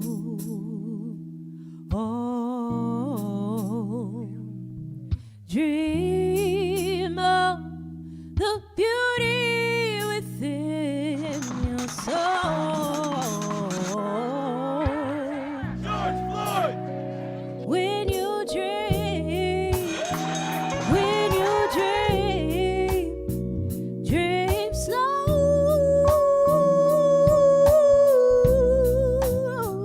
Take the time to let dreams grow.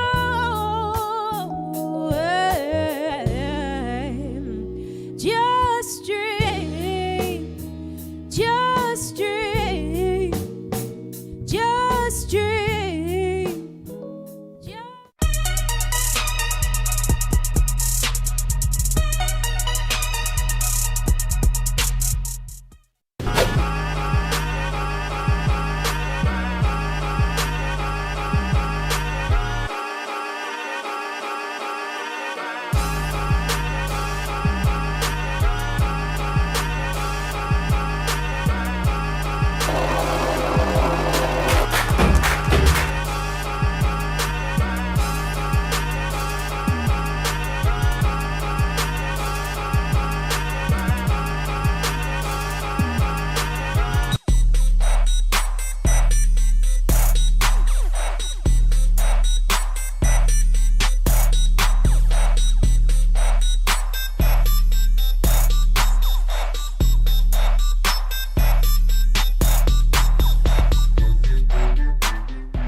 The Carnival of Connectivity is inspired by Victor D'Amico's Children's Art Carnival. Victor D'Amico ran the People's Art Center at the Museum of Modern Art. His famous line was, "Art is a human necessity," and really like food. So that's very much behind the Carnival of Connectivity. It involves connecting art to people's lives, to what's happening in the community. Hello, everyone. Thank you for being part of the Carnival of Connectivity. It really means a lot to me and to many others in the community. And as you can see, the projects are totally a work in progress. Some are not even figured out yet. So a couple of people are going to be figuring them out today and sort of bouncing around ideas. Many of the Carnival of Connectivity artists have been in this community for 25 years or more. So they really live and breathe the Gowanus, some of them. It's a group of about 30 artists, educators, poets, and performers. Most of us practice alone in our studios, which is the central sort of core of our work, but taking some of those creative ideas and getting together with a community and applying them to the world seems really important too. Logistically, there are going to be tables to spread out and do your thing. We've made the t-shirts so that there's something that identifies us.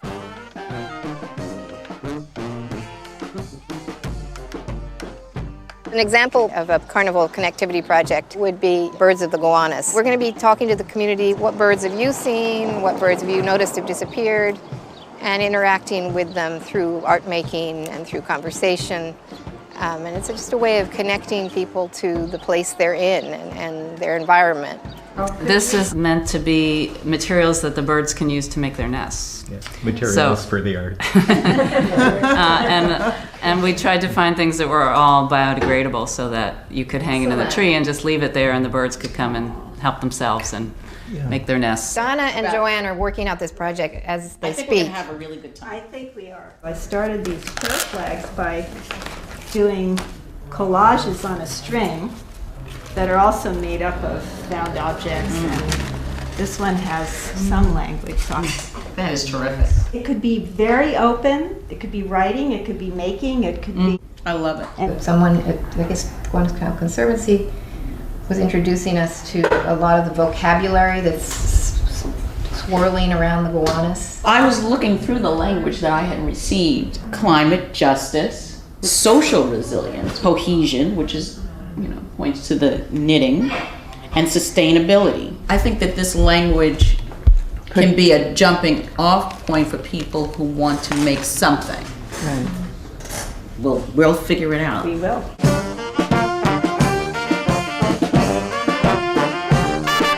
We're partnering with the Gowanus Canal Conservancy and learning from them about the Gowanus community. And one thing I kept hearing was the word knitting. We were going to try to knit the community together somehow. So we sort of decided to lay over the whole project, knitting, weaving, thread crafting, crocheting, as a sort of I guess you'd call it a visual metaphor for pulling the community together at a very fractured, difficult time.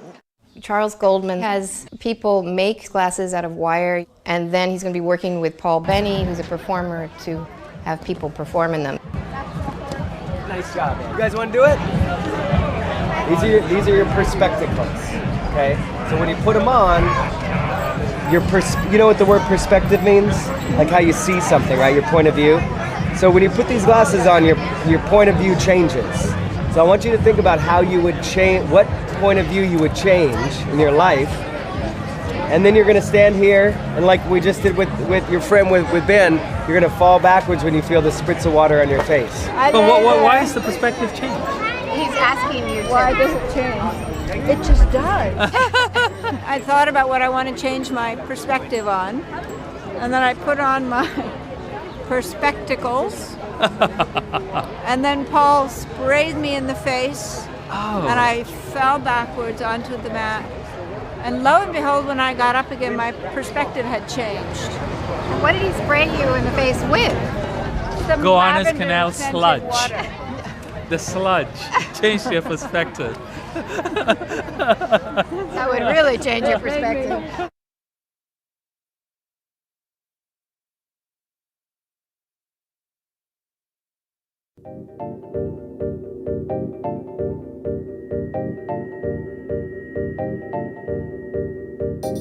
I'm the owner and editor-in-chief of Dapper Q, which is a queer style website, but we also do fashion shows. This is our 4th annual queer fashion show during New York Fashion Week at Brooklyn Museum, which has now become the home of queer fashion during New York Fashion Week.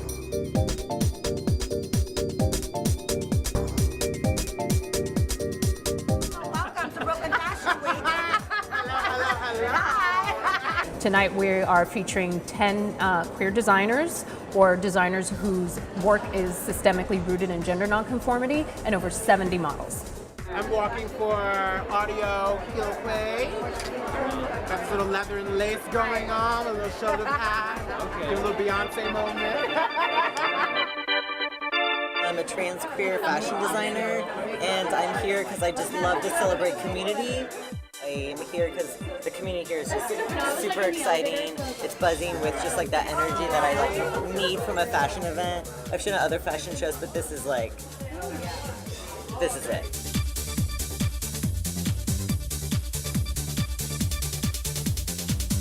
Our fashion show, we hope, really reflects a wider variety of people, of bodies, of racial diversity and ethnic diversity, of size diversity, of gender diversity, and all are welcome on our stage. I think it's really important for queer and transgender bodies, people of color bodies, to see themselves.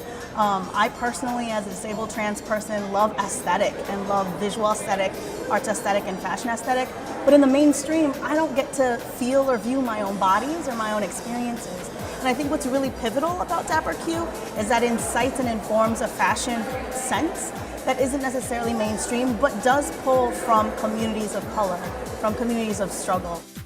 I think there's this gap around what people conceive as politics or social justice or more leftist art, and then high fashion. And somewhere Dapper Q is that gap between, having those conversations. My motto is live brave, dress brave.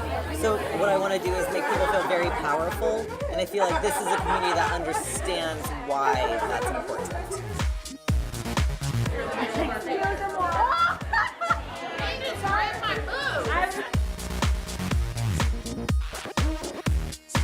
Fashion in general could be a tool of our oppression or of our liberation, and we really feel that queer style is on the cutting edge of being a tool for our liberation. It has great emancipatory potential beyond the LGBT community. So that's what this show means here today. So we're taking a stand and we're using our garments to be visible and to be proud. Brooklyn is inclusive. Brooklyn is rich. Brooklyn is full of artists, and we want to be at the forefront of keeping fashion and art alive here.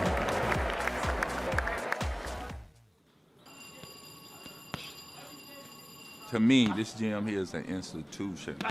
This here is bigger than just a gym. We have big brother figures here and father figures. We talk to the kids, you know, and get them, we mentor them in certain things, you know, about life. And a lot of these kids that come in the gym today don't have parents. So it's hard for them. I've been here all my life pretty much, and this is all I know, you know what I'm saying? But it's in my heart. This is in my blood, man. I train kids, and we don't get paid to do this. We do it for the love of it. Somebody got to care about these kids. Just like I say, you know, if this gym wasn't here, a lot of these kids would be lost. They would be lost. Yeah, I've been like arrested in a boot camp. I've been to Rikers Island, you know, I've been to hell and back, it seems, you know. I didn't know if I wanted to be a boxer or do I want to be a gang member or a drug dealer or alcoholic. It really saved my life, this gym right here. I don't know where I would be if I never stepped in this gym. What I do appreciate is the chance that, you know, God has given me, you know, to come back and be the person I am today. Because without the sport of boxing and discipline and things like that, I wouldn't be here right now talking to you guys. I grew up like right around Marcy Projects, where I grew up in a house, you know, like a 3-family house, whatever my family owned. So a lot of the kids from the other neighborhood, they would kind of see you as kind of weak, and you know, I wasn't the biggest kid to start off, you know, so I built a lot of confidence about boxing. And there's a lot of tradition here, a lot of great champions as you look around on the wall, you know, people that started out just like you, that weren't the biggest guys, that worked out, developed their body. They also have this like incredible confidence to them, and you just inherit that from being around here.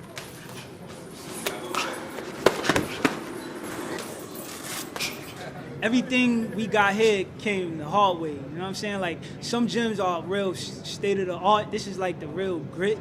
So it kind of made me a man kind of training in here. My father took about 3 guys from my building and brought them here when we was younger. Kind of helped us stay out the street somewhere. I be in this gym, 6 o'clock, Gym closed at 9. I'm like, come on, one more round, 2 more rounds. I put everything into boxing. Like everybody say, I'm the heavyweight of this gym. I'm not gonna say heavyweights is not high rank, but like all the attention is on the smaller guys. And like they need heavyweights to bring back the repetition. Like back then, Riddick Bowe, Muhammad Ali, George Foreman, like all those guys. And like that's why I'm here. Like when you're in the ring, it's just me and another person. And even as a little kid, I felt that. Sort of like a chess match. My brain against your brain, I tried to be tactical. I said, I'm gonna try to hit and not get hit. I'm a fighter. I'm a fighter. That's not what I want to do. That's who I am. And if you look at my resume as a fighter, I'm a champion. I was a 4-time national champ, 2-time New York City Golden Glove champ, twice ranked #1 in the USA, ranked #4 in the world, 3-time was Golden Glove champ. Let your hands go. You feel me? Put them on defense. Give them something to think about. Here we go. Slip, make them miss, make them pay. Dig the body. So what I pass down to my prospects is believe in yourself. Don't break down, break through. Even in my time as a fighter, I was inspired by those before me. The Mark Brelands, the Riddick Bowes, the Michael Bennett's, even a lot of the trainers, George Washington, Harry Keith. Those trainers, because I know they fought. Some of them won titles, some of them didn't, but they fought. And what they learned, they passed that on to me. And I'm from this gym that done bred so many champions and badasses in the state of boxing. A lot of the most respected champions in the world. How can I represent this gym and not try to be one of the more respected champions in the world? I make the gym look bad.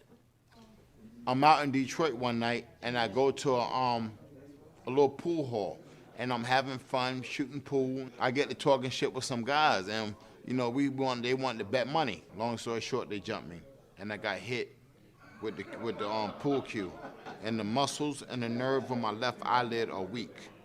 This reminds me of what I had and what I lost when I look at myself. When you think about it, I was done with boxing because all that dumb shit that I'm out there doing, that's not something that a top boxer does. Those are not the actions of a champion. I messed up a lot of those opportunities and swept the rug from under my feet.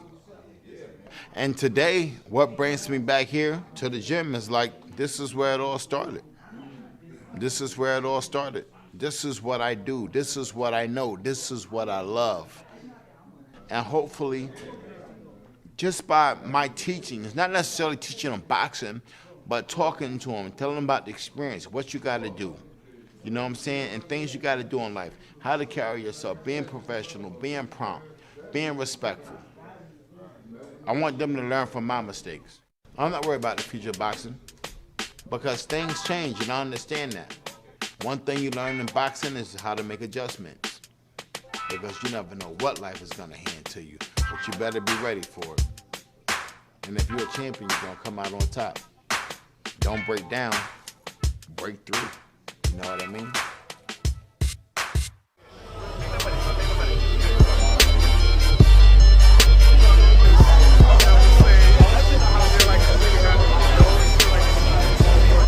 Greg Anderson Elise is a Haitian Brooklyn-born writer, artist, actor, model, teacher, everything in the in the books.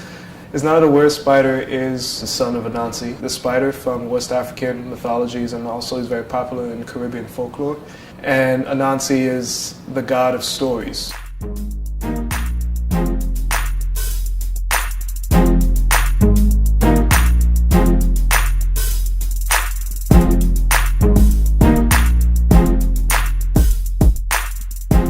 So Iznana is the main character. He's the son of Anansi, as I said. He's his complete opposite, who's just this very nice, logical little kid. He's new to our world. He's from a different world. So Iznana's world is, I named it the Mother Kingdom. And it's sort of, I guess, inspired from Africa, but in his world, it's all animals. It's like the Lion King, I guess you can say. There's a few humans here and there, but it's really, they're like the complete minority. So Nana is just this very nice, polite oddball of a family who comes into our world because he wants to do good. He wants to look for his father, who's missing at this point. And so he comes, he gets this human body, and he figures out he can shapeshift between human forms and a spider form and interlock and mix the two with different abilities. And in doing that, he accidentally brings these creatures from different universes into our world. And so he sees it as his responsibility to stop them. It becomes like a coming of age type of story. So he's learning about himself, he's learning about what it is to be an individual, while also trying to live up to his father's legacy. And it sort of goes hand in hand with how I feel about, say, like Black mythology, Black stories. I feel like that's a type of storytelling you don't really hear about. Because in school, we're only really taught like Greek mythology. Sometimes they'll maybe teach you a little bit of Norse. They won't really teach you about like the Black mythological gods or the figures. At most, you'll learn about John Henry. So I feel like because of that, people's knowledge of a lot of Black heroes was sort of dying, or they've never been taught it, so they don't know about them. And I feel like, in a way, Anansi's legacy as the god of stories is dying. And that is pretty much one of the plots of the story. That's a legitimate thing, is people are forgetting about these characters, therefore they're dying off. And so Anansi and Isnana, his son, is supposed to represent the next generation trying to reclaim their roots, trying to bring back the importance of who we are as Black people, as Black heroes, and hopefully inspiring people to remember, you know, where they come from. I want to be able to say I inspired people, and I inspired a change of thought. And what I mean by change of thought, as I said, is more so just wanting people to think critically about where they come from, and the fact that we can gain knowledge, stories, and love for self just by stepping out of the box and stop allowing to be fed the same things. And I guess one of my legacies is just pushing people to not only educate themselves, but after educating themselves, educate others. And you can literally just do that with stories. Well, I was born here, and I was born here in New York City, and I spent a couple of years in Haiti. So I sort of always grew with a little bit of the culture. My mom was very particular about which aspect of the culture, of Haitian culture, we grew up with. You know, we grew up with the language, the food, stuff like the stories I was never really on, and I had to teach myself about the stories.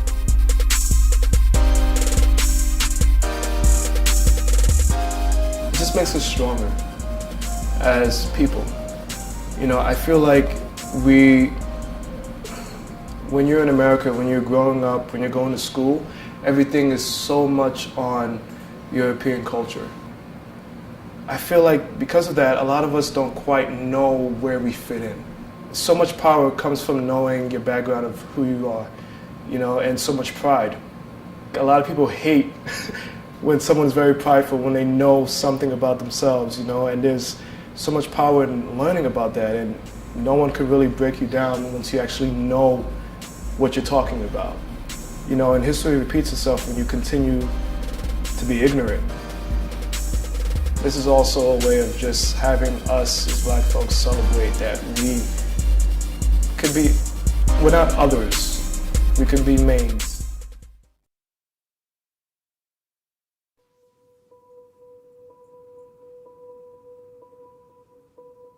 Sound is music, and that the world around us is also musical, a huge musical instrument, and that there's no silence, and even the moments that we think are silence, there's music going on, and there's even within our bodies. This idea of thinking of the world as an instrument, and awareness and joy of the sounds around you.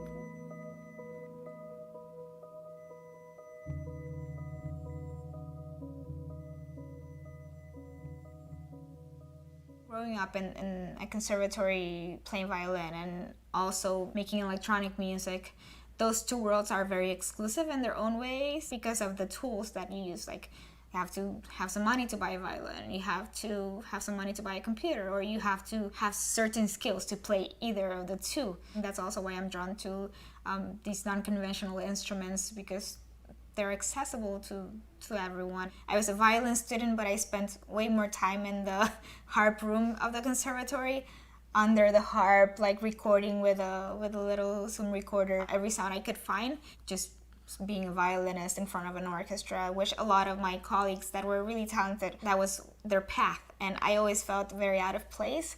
And as I started discovering other instruments, I realized that what I wanted to do was to write for all the instruments. So this I got at the Brooklyn Flea, and it's the inside of a grandfather's clock.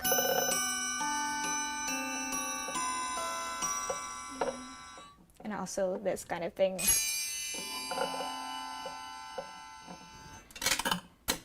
I have a lot of music boxes that I've collected over the years, and I play them in many different ways. It's more of a percussive thing.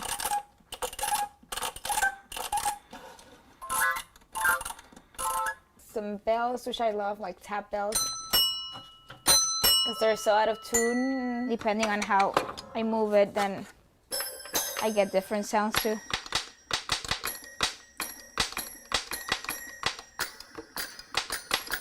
Nostalgia definitely has a big impact on my music. I'm drawn to sounds that are used a lot in childhood, like toy instruments and music boxes. They're always out of tune, they have like this little noises. Those things for me are much more interesting. It's also kind of a way for me to understand moments of childhood that I never quite understood. So there's a little bit of curiosity, but also mystery. I've always been really interested in electronic music, and I write a lot of electronic music but using acoustic sources and found sounds. It's always been kind of for me a challenge to bring that to a live setting in a way that's meaningful to me and that can connect to the audience and that is also engaging for people to see. I've always been wondering and looking for other kind of alternative ways of presenting electronic music. As soon as I found this synthesizer that lets you make music with anything that conducts electricity, then that kind of opened up my world of possibilities. I could use anything as a trigger for a sound. So I started exploring a little bit with that. I try to find vegetables or fruits that match the textures of the songs. I do love cauliflower, Romanesco broccoli, vegetables that have kind of a design element. I call it a vegetable synth. I have an idea of what it's going to look like. But when I go shopping, there's not this kind of broccoli that I really wanted, so I might adjust and then go with the flow of what I find. But I try to coordinate it so that it all looks like part of the same instrument.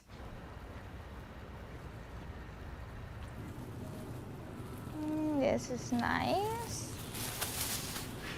These little guys. Oh yes. 3, 4.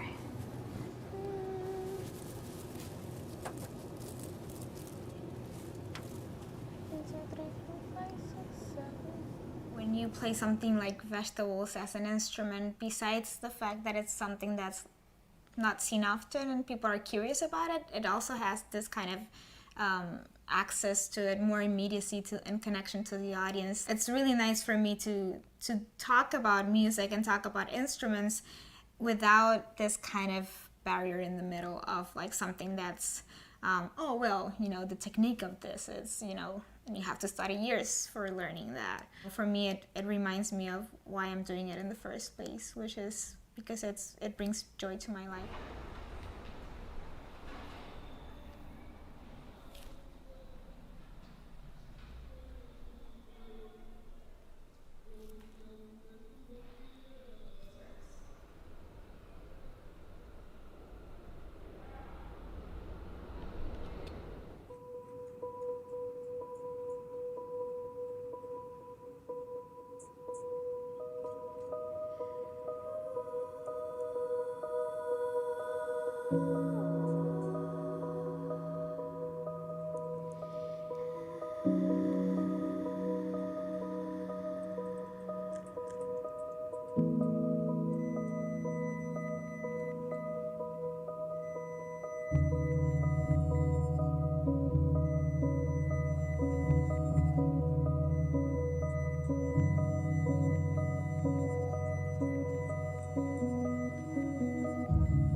As per U.S. law, any child bought or sold into the sex trade is a victim of human trafficking. Why is the first time I'm hearing about this? On the same websites where you sell a couch, there are sections to buy people. Really? And up to half of these victims are boys. There is no such thing as a child prostitute, only a victim of exploitation. And it could be anyone. She's talking about me.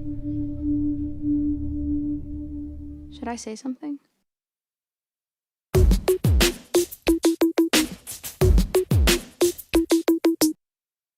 During the course of my reporting, I've dealt with bed bugs, run head-on into walls, even been lit on fire. All in the service of bringing you inside a world rarely seen by outsiders. But for the first time, we're taking you back in time. Kinda. Picture it, Brooklyn, 1776. And I'm in a hunting shirt, typical of a continental soldier. My guide in this quantum leap, historian Barnett Schechter. How significant was this battle to this American experiment? Well, think of it this way. The Battle of Brooklyn, August 27th, 1776. This was the largest battle of the American Revolution. And if you think about it, the first battle in U.S. history, right? Because the Declaration of Independence, right. Yes. And this was the first battle where we had officially declared that we were a new nation, and now we had to make it a reality. The reality of that new nation is that it was separated from the old world by a vast ocean, a geographical position that inspired a worldview characterized by isolation.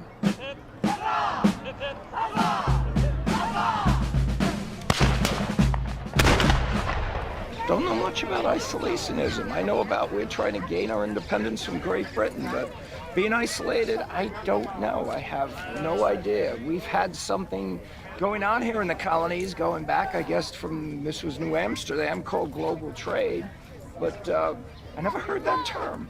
If the man credited with laying the foundation of America remaining unbothered by foreign strife never even heard the word, have we made too much of Washington's warning to mind our own business? Washington looked around and he saw that the United States was blessed with a certain physical isolation, that we had oceans on both east and west and we were able to try to stay out of the political intrigues that were going on in Europe. And he was afraid that if we did get involved in them, ultimately the United States would lose because we would be manipulated. I don't think Washington wanted us to be completely isolated.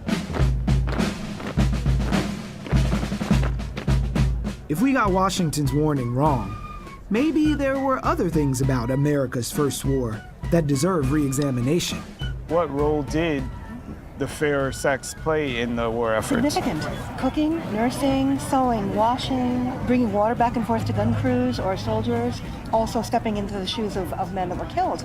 Oh, wow. Yeah, and actually picking up arms. Really? Yes, also serving as spies, messengers.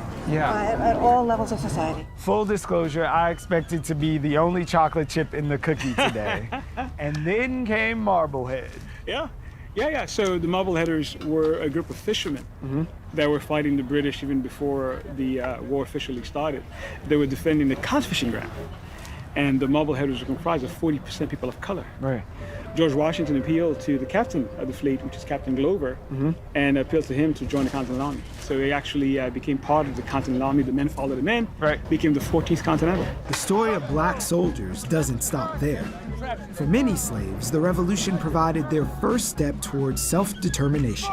They were told that if you join the American Army, we'd be given freedom after the war. So, if you're a slave, what's the one thing you want above all? Freedom. But what's not talked about is the other side of the coin. The British also said if you take the king's shilling, we'll give you an acre of land and immediate emancipation. What do you think happened? 11,000 blacks joined the British Army. We were there. We shed our blood. We fought on this ground, and it belongs to us as much as anybody else. This is more than a hobby for me. This is a chance to enlighten African Americans to the role that we played in American history. Well, mission accomplished. And I'll admit, I always thought of historical reenactors at best as nerds playing dress-up, and at worst as racist. Nostalgic for the bad old days when America didn't need to be made great again. Come on. How many of these guys you think will give up their Sunday afternoon to reenact Nat Turner's rebellion? So do you think there are people who fully show up here expecting to live the glory days when America was great, and then they run into your black self and they're like, whoa, wait a minute. I'm a living historian, which is a bit different than reenactor, right? So we go out and we actually educate. No, it's just not about a glory. What's glory about losing the war? We lost this battle. There's nothing glorious about it. But You're supposed to say spoiler alert before we get to the battle. So yes, a spoiler alert if you slept through history class that day. America did in fact lose the Battle of Brooklyn. I'm no oracle, but I think this thing is going to go pretty well for you guys today. You feeling confident about your chances? I think so. They are untrained rabble. Outnumbered and outgunned by the Redcoats, those British soldiers, once countrymen, now adversaries, waged war on that rabble. And by battle's end, the Americans suffered 1,000 casualties, to the British loss of only 400 men. But things could have been worse. Our purpose isn't to come and shoot a bunch of people. Our purpose is to take our relatives, because many of us are related to somebody in the colonies, and shake them a little bit and get them to see the sense of staying part of Britain. You won't see us slaughtering them when we get the opportunity, because we're still hoping that we're going to get them to come back. While the Brits were endeavoring to cannonball their wayward cousins back into the fold, Americans were flexing their newly declared independence. Nearly 240 years later, the new commander-in-chief is still flexing those muscles, but it's a different world. Technology, as they say, has created a small world, and we are much more interconnected in terms of information, in terms of travel, and frankly, in terms of our vulnerability to intercontinental ballistic missiles. I don't think we can afford to be isolated. So sometime into hundreds of years from this battle, this nation might be flirting with some more sort of isolationist tendencies. How do you think that's going to fare for them? Well, hopefully they'll have a much more organized military, but I would hope that by then they'll have learned more diplomacy skills as well. And the value of having alliances with people in other countries, and maybe they can work things out in a way that doesn't involve guns. George and what remained of his army escaped into the night, living to fight another day and ultimately, of course, winning the war.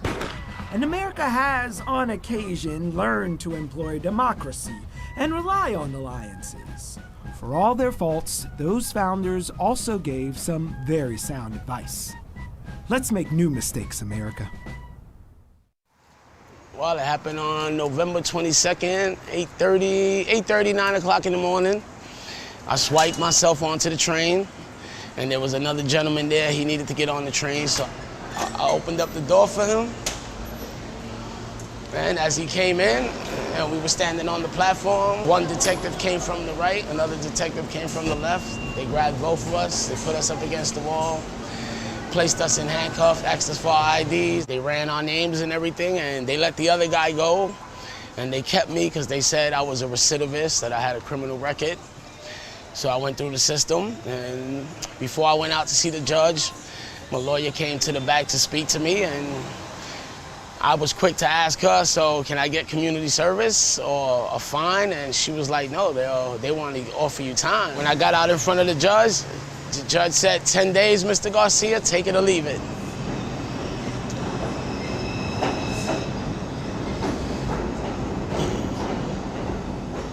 The broken windows theory comes from a magazine article that was published in The Atlantic in 1982.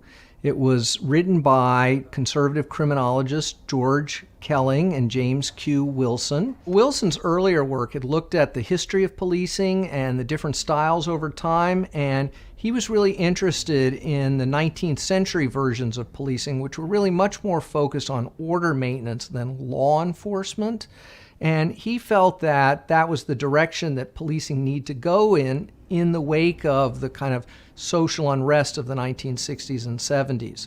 So a lot of the broken windows theory was driven by these historical concerns and understandings rather than any new empirical research. We usually associate the broken windows theory here in New York with Giuliani. It was the Manhattan Institute, a very conservative, kind of billionaire-funded think tank that introduced him to the idea. He then took that idea and melded it with his neoconservative politics that said that what the city needs is to restore order rather than to engage in any kind of reinvestment in communities in distress, etc. Here in New York, the broken windows took the form of aggressively targeting homeless populations, street-level drug dealing, and over time becomes even more invasive, more aggressive. When I was in there was a lot of other people who was telling me they were in there for the same thing, for jumping the turnstile. And actually there was some people in there who had gotten 20 days. So I started saying like, well, damn, 10 days, I kind of lucked out then in a way. They figure if they continue to, harass people for minor offenses, their offenses won't get worse. But I think that's crap because they continue to arrest the same people over and over. I know guys who came out who got arrested for sleeping on the streets, and a couple of days later they keep arresting them. So I really don't see that as working, because none of these guys that they're arresting, they are the guys that are just sleeping on the streets or people that jump turnstiles. I don't see how that's gonna stop people from doing worse crimes. One of the questions about the broken windows theory is whether or not there really is a clear causal relationship between order and serious crime. It's clear that through concerted action, the police can do something about public disorder. The question is whether or not that has anything to do with the homicide rate or the amount of armed robberies. The correlation is not super strong, and the actual mechanisms of causation are not very clear. There have been a number of studies done in the US and in Europe, and the results are very mixed. There are places that show some connection between broken windows and serious crime, but many serious studies in the US show no connection. One example would be that the efforts to get rid of squeegee men and aggressive panhandlers in parts of Midtown Manhattan certainly improved the orderliness of those neighborhoods, but didn't have any effect on serious crime because there wasn't any serious crime in those areas. So here I am walking down the steps towards the scene of the crime. Can I add a trip on this? If you don't have money, these things here, the turnstiles, they're a barrier for anybody trying to get to work, a doctor's appointment. You might have to go get food. You might have to go see your mother. You might have to go pick up a kid, a family member, something. If you ain't got no money, these things are a barrier.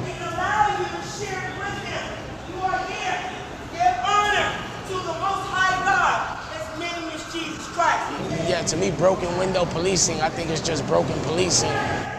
The main concern that I have about broken windows policing, which I discuss in my new book, The End of Policing, is that policing comes with a lot of really negative collateral consequences. People who get arrested for low-level infractions run the risk of losing jobs, having family problems, being saddled with significant fines and court costs. And all of this is directed almost entirely towards the poorest members of our community. Officers could have used their discretion to give Mr. Garcia a warning and send him on his way. Instead, they put him in the criminal justice system at a cost of thousands of dollars to the public and undermine his future employability. Here's someone who's had problems with the law in the past, but is employed, is moving in the right direction, and instead of getting support, is being pulled back into a system that's going to make him further alienated, harder to get into mainstream society, and potentially more of a future burden on the rest of us. Does it make sense to invest a huge amount of resources in arresting people for jumping the turnstile?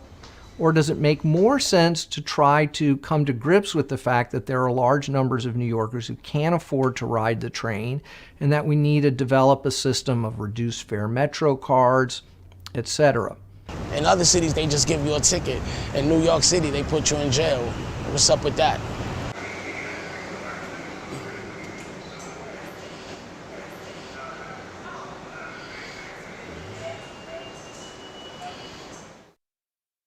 I'm excited to get going. This is what you know what I mean?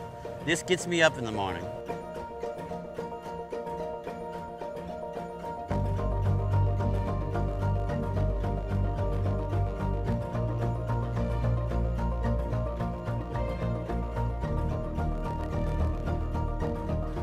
All right, this is the water. Water is very central to the operation. It blesses the ground. Bless Brooklyn Bridge Park. It's not going to take more than 10 minutes to write this quote.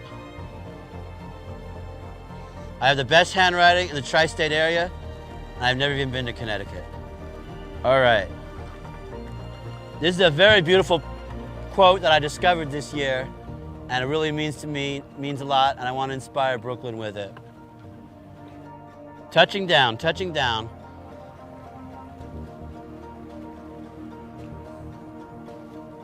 This is a good surface. For me, the writing is part of a sacred process. Your words are your life. What words I choose have a place in my heart first. I'm on a sacred space down here, you know what I mean? Sometimes I write, you are loved, or you are the embodiment of infinite possibility, or you are here to make it. This is New York City. I aspire to inspire. It's always encouragement. Jay-Z sings, half of y'all won't make it. I'm there for the underdog. I want to be in there to encourage the underdog. Who am I? Who would I say I am? Well, I started as a poet, so I've always been in love with words and expressing myself and finding the right sentiment and capturing a moment. Being a poet is always you're on the outside looking in. You're trying to express and find your place in the world. First it was writing, and then you kind of take on that vest of wanting to inspire others. I've always I used to read the dictionary and just write down words that I liked. Words have a power to them. That's why you should be careful in choosing. Empowering, the power of words, power of language. I want to touch the guy on his way to work, you know what I mean? I want to encourage the young lady going to work an 8-hour shift. Art creates happiness. City life can be very gray, very dark, very difficult. Even though it's a secular space, it's very trampled over. For that, I want to kind of reclaim that. When people walk away, I want them to know that they are loved, they can do it, and it's going to be a beautiful day in Brooklyn. Purple, looking for some purple.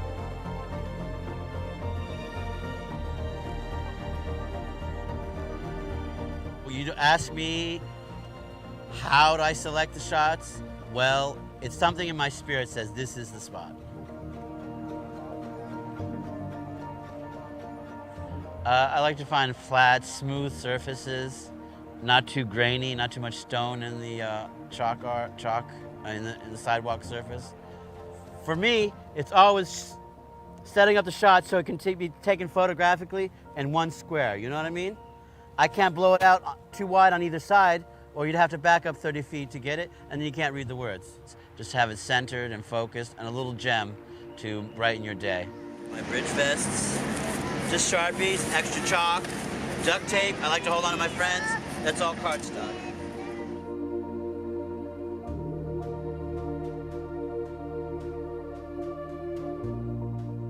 I used to carry a 5-gallon bucket around, and then I would wet the ground and then let it dry a little bit.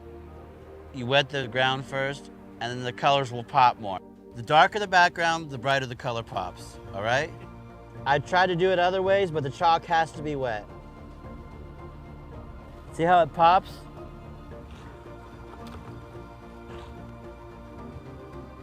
All right, looking good. Oh, that's some good chalk art. Yep.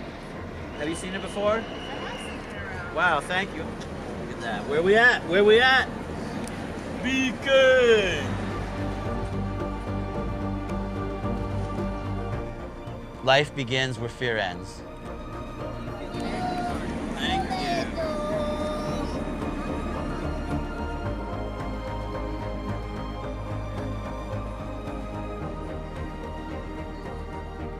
For 20 years, I tried to get to New York. It took me 20 years to get here. I haven't looked back. For me, it was important to come to New York. Even as a young child, maybe 16, 17, I knew I wanted to come to New York and do something great. So for me, it's about just encouraging others, uplifting. I cried seeing the Brooklyn Bridge this morning over the queue in the fog. It was just a very beautiful moment seeing the flag up there. So you want your work to reflect that pride, that sense of I'm doing the best I can with what I have. Every day I like to come out and just do my best, and if I can make somebody smile, you know, boom, there it is.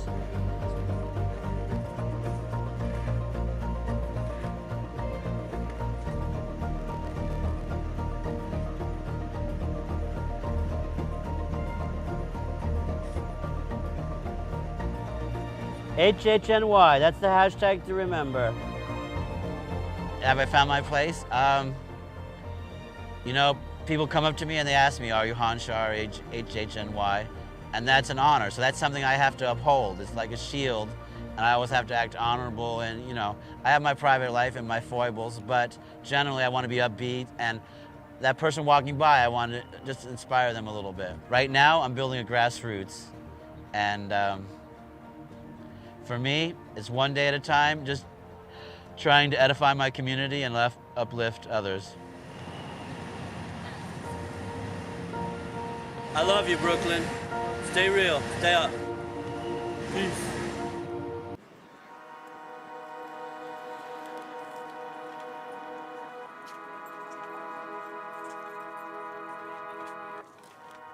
Many times when people act, it's to change a policy. People may organize and lobby for a change in the criminal justice system and a change in politics, et cetera, et cetera, et cetera. But then there's the other side, which is there's a need right now of people in jail, and there's a surplus of books that people don't read that they are donating for free or throwing away. And it's just a very simple, immediate way of connecting the people who need the books, who want the books, with the books.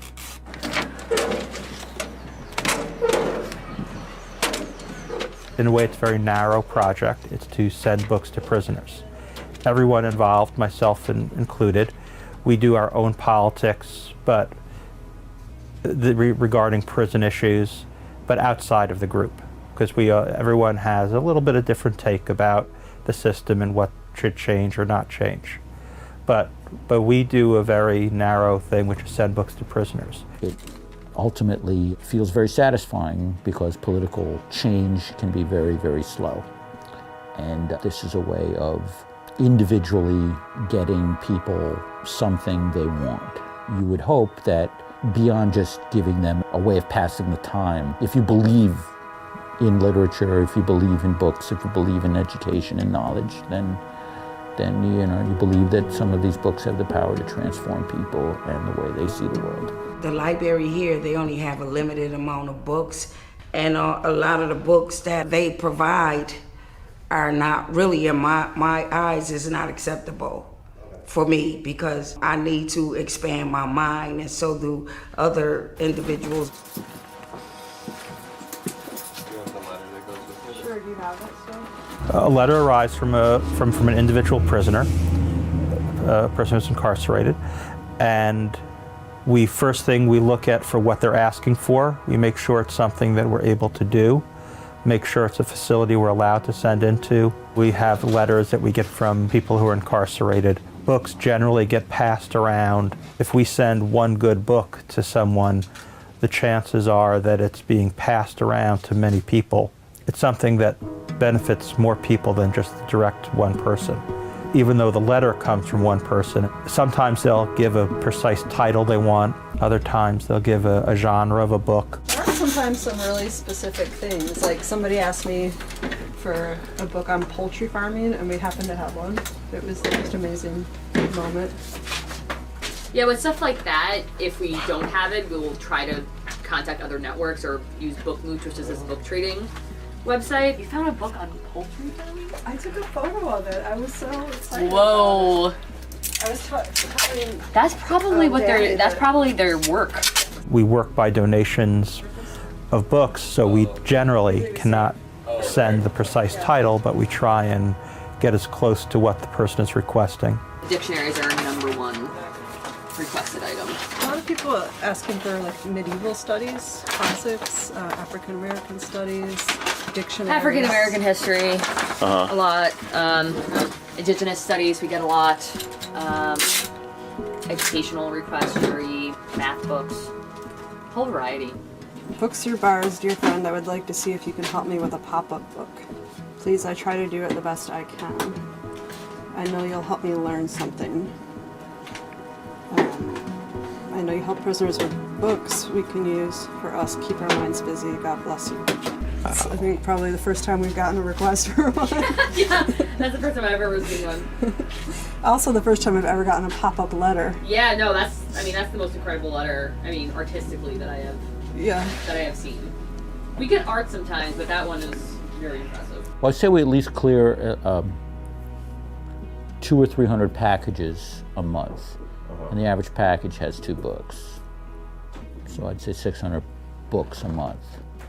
It's extremely important, and I encourage anybody in prison to read not hood books, but really like educational books, because education is the key to success, especially in a place like this.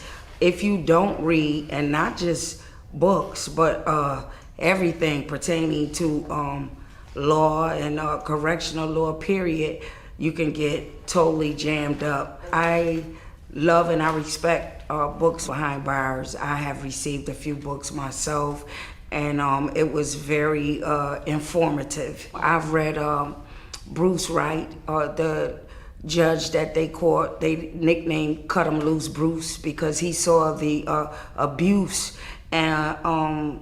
with people of color as far as being excessively sentenced or wrongly convicted, and he was a judge. And so when he saw that it was BS, he was, dismissing it. And so I read that. I read books on Malcolm X. We are motivated by the word, all right, by words. Words are important. Words are motivating and can be inspiring, all right? And naturally, it's important for us to commit ourselves to understanding of the language, right, and also the necessity of using words as a form of motivation and inspiration. I'm pro-black, So I read about my history. I want to read true stuff, you know, and I read biblical stuff as long as it's, you know, the truth. I'm not with that white savior talk. I think that everybody that have a chance to read any kind of books that's educational, they should read it.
For a blink moment in time, people are aware of what they're feeling every day.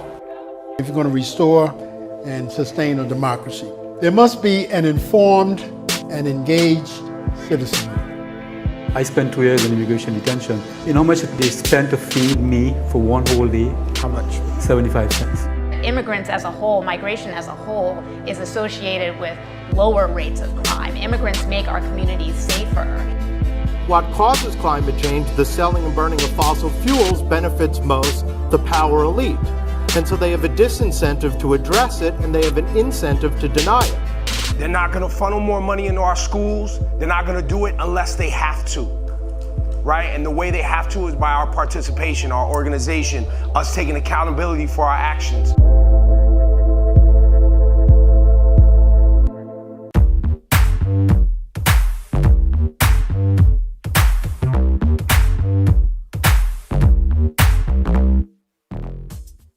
I think Islam hates us. President Trump speaking about his controversial executive order. Surveillance video shows a suspect punching, kicking, and stomping on a Muslim teenager in Brooklyn, New York.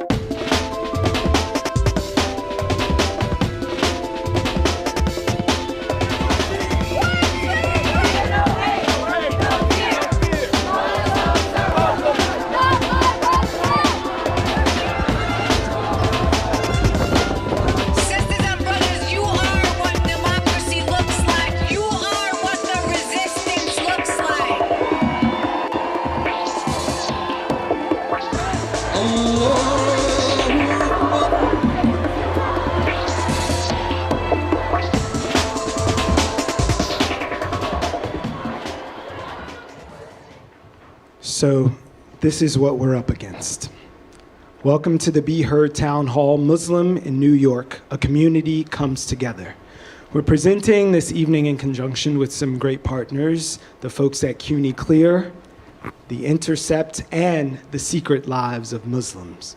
And for the next 90 minutes, we're going to examine the culture of fear that surrounds many Muslim communities here in New York City, and examine how their civil rights are being impacted at lots of levels, from surveillance to street harassment to actual travel bans and other legislative measures. Civil rights. In 1967, just 4 months before a white supremacist bullet took his life, Dr. Martin Luther King Jr. said, "In the end, we won't remember the words of our enemies, but the silence of our friends." So if you are in fact a friend tonight, we invite you to use your voice and stand with all sorts of marginalized communities. And tonight we're going to be talking about attempts to marginalize the Muslim community in particular. It's a question that we're taking very seriously. And as a friend, wondering what it is that we can do, and looking at the Muslim community, what that even means when we're talking about a group as diverse and dynamic as Muslims right here in New York. And speaking of diverse and dynamic, I'm now going to introduce you to the folks who've agreed to be our panelists tonight. All right? Yes, you're here with me? Yeah. All right, glad. They're alive. So, first up is Mehdi Hassan, who is a columnist at The Intercept. Thanks for joining us tonight, Mehdi. Thanks for having me. And he's across from a civil rights attorney who is working with CUNY Clear, and she is Naz Ahmed. Thanks for joining us, Naz. Thanks. And Dr. Debbie Almontazer is the president of the Muslim Community Network. Thanks for joining us, Doctor. Thank you.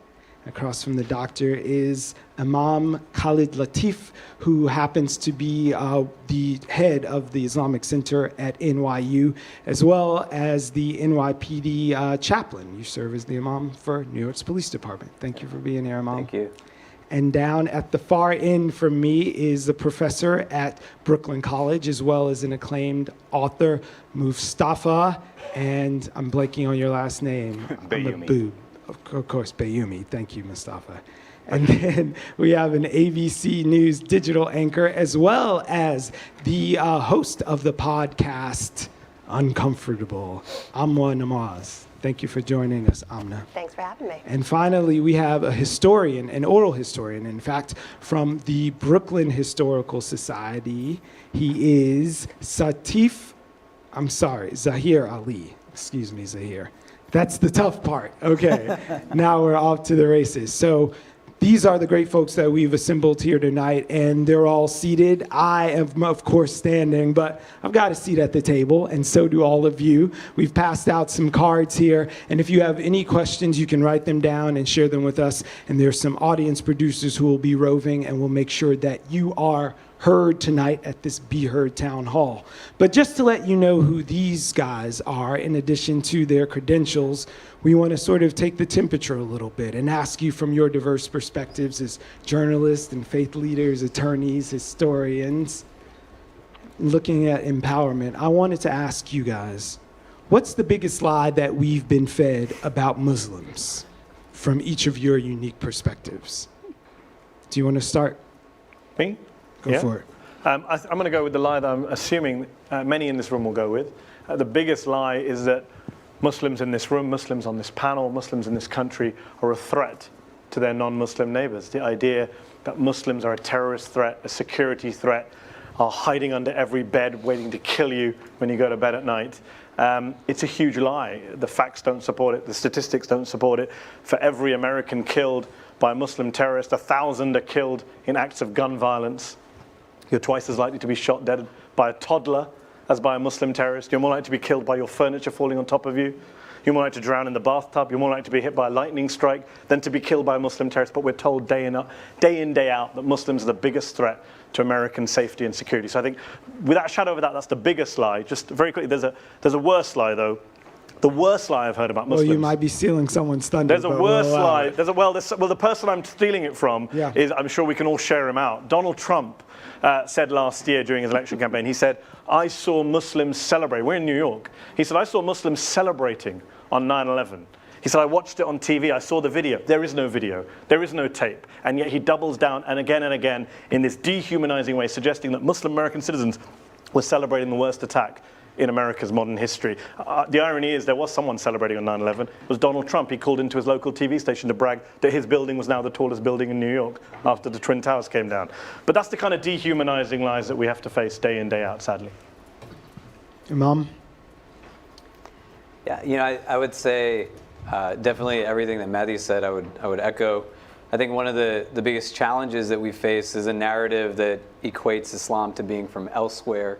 And when we don't understand that Islam is not only something that's 500 miles away or something that is based 500 years in the past, but has a deep legacy and history in this country. And I think one of the things that this country does quite often and regularly in its history, and unfortunately many countries around the world do, is erase narratives and histories of populations. And what we've seen is a complete erasure, I would say, not of American Islam only, but of African American Islam, giving people an indication that Muslims are not just people who come from Arab descent, South Asian descent. And part of the issue that comes from within that is that the otherization of Islam now lends itself towards that much more ease in broadly stereotyping and generalizing of the Muslim experience. That everyone is just Muslim in this one box, that the racialization of the religion has equated to being from elsewhere, that you're not able to somehow out-American an American when they say that Islam is un-American. When in reality, much of this country was built on the back of Muslims when they were brought here as slaves. And that legacy that is deep and rich in the African American narrative is one that you don't see really brought to surface because there's a constant otherization that places Muslims coming from everywhere else other than from here. Zahir, I think he just opened the door for a historian. He did. I think everything that he said, you know, the myth that Islam or Muslims are new to America, the myth that there is one profile of what a Muslim looks like, even well-meaning people, when they think about addressing the concerns of Muslims in America, and certainly even in New York, I've seen cultural institutions, not mine, but I've seen other cultural institutions, they've used this acronym MESA, Muslim, Arab, and South Asian, omitting and erasing the nearly 40% of Muslims who are of African descent, both immigrants from the continent, from the Caribbean, and people who are African American. And so I think that does a great service to people who want to portray Islam as new, who want to portray Islam as foreign, who want to ignore the ways that Muslims have shaped American life, as he said, from enslavement to the present. And so I think that is one of the biggest challenges in whenever we talk about Islam in America, whenever we talk about Muslims, to make sure that we're doing it in a way that we're not collapsing the diversity of Muslims into any one group of people. And that isn't to say that, the so-called, it's similarly the way that we talk about immigration and Muslims. Yes, there was a significant wave of immigrant Muslims who came after 1965 when the quotas and bans were lifted.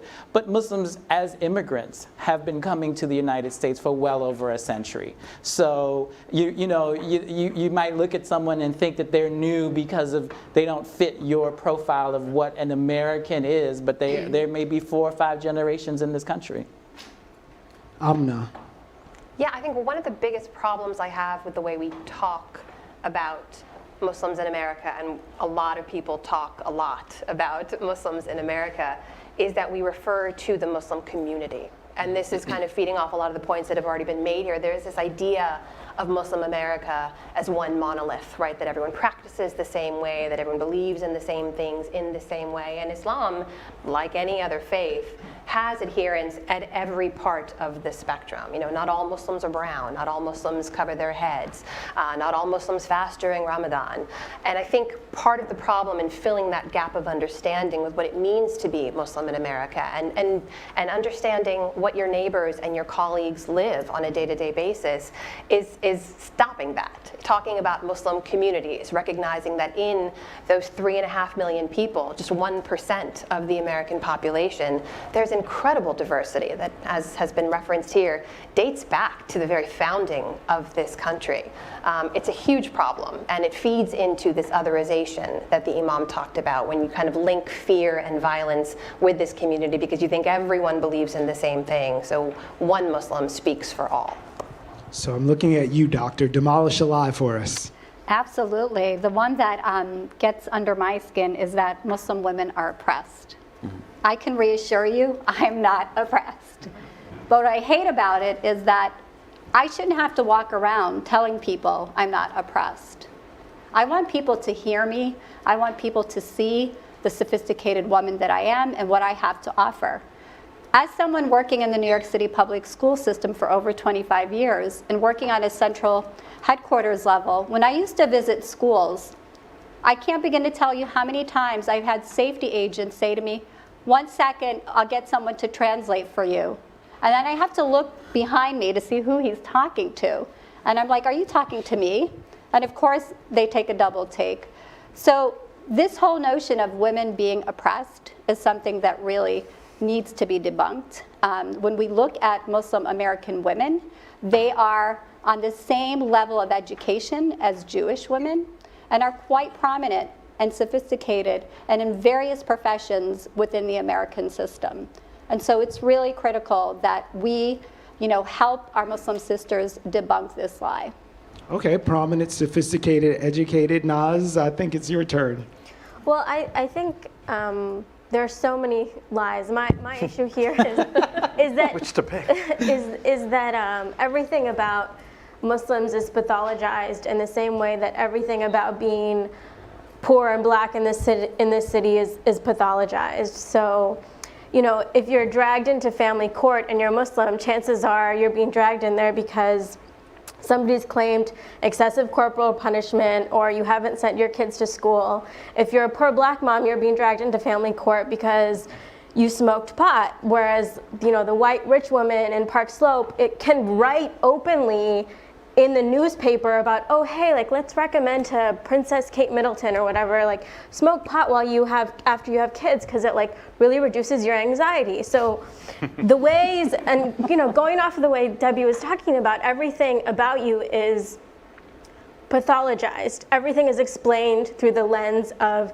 your religion. So if there are situations of women there's sexual violence or sexual harassment in Muslim communities, it's explained by the fact that, oh, well, they're Muslim, that's what their culture or their religion tells them to do. Or it's right now we have perfect example in the newspapers of powerful white men who get away with decades of sexual harassment and abuse against women, and nobody's saying, oh, it's because he happens to be Jewish, or oh, it's because he's white, or it's because he's has money.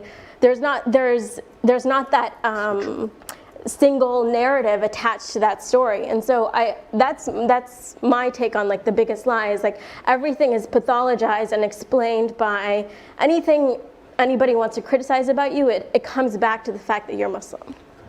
Mustafa, you want to finish? This question gets harder as it goes. Right. Just to make You're the professor. But I guess I would add, in agreement with everything that's been said, I would add that one of the things that really gets under my skin as well is this narrative that we hear, or this phrase that we hear over and over again: Muslims don't condemn terrorism, right? Which is, of course, complete bunk, and it's so easily refuted. A simple Google search will do it. Just simple talking to your friends would do it if you had Muslim friends.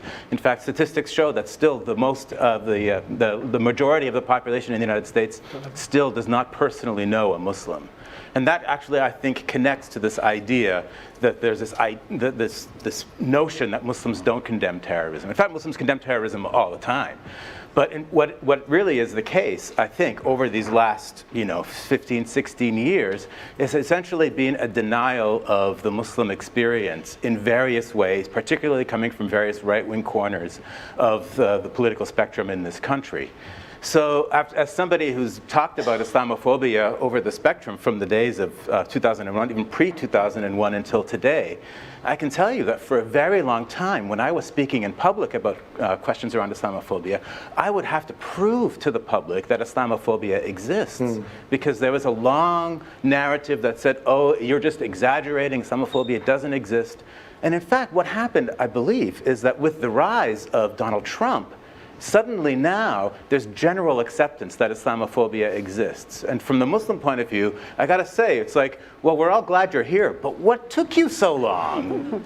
And in fact, it's really important, because it seems that what it is an instrumentalization, essentially, of a recognition of Islamophobia. So it becomes part of our political discourse, rather than actually acknowledging the situations that Muslim Americans and Muslims in this country are in. I see Mehdi jumping Yeah, I out just of wanted his to jump. It's such a good point Mustafa made about the majority of Americans not knowing a Muslim. I think the statistics are 38% of Americans say they know a Muslim. But what's interesting is they say they don't know a Muslim. In actual fact, they almost certainly probably do know Muslims. Their doctor, their nurse, police officer, teacher. It's just they don't think of them as a Muslim, because that's not the Muslim they see on the news. They assume the Muslim to be the big bearded guy, or the woman in the hijab or niqab. So they don't think, oh, my doctor, my pediatrician is actually a Muslim too. They don't think in that. So then they tell a pollster, we don't know. And that's part of the problem with the whole diversity, having the stereotypical image of what a Muslim should look like. I don't know that person. I don't know any Muslims, which is not the reality, especially in New York. So let's get outside of New York for a minute, at least theoretically. I've watched you go all over the country in the course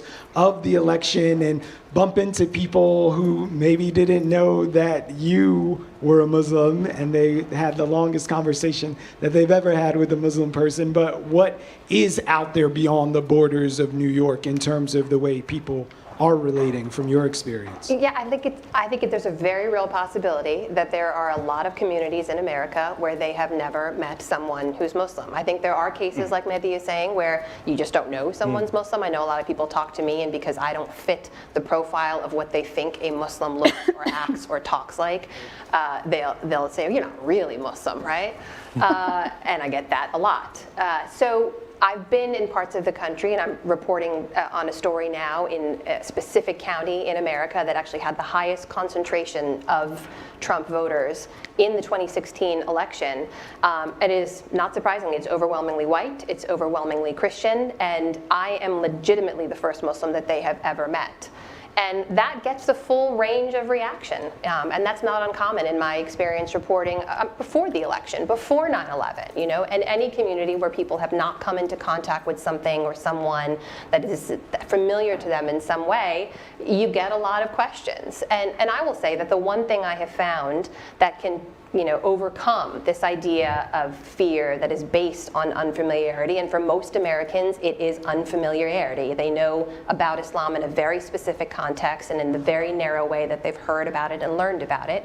The only thing that makes a difference, that gets them over that fear, is that personal contact. It's connecting a feeling over the fear, where I know you, I get details of your life, I can humanize you beyond this idea that I've constructed in my head. That's the only thing I found that actually works.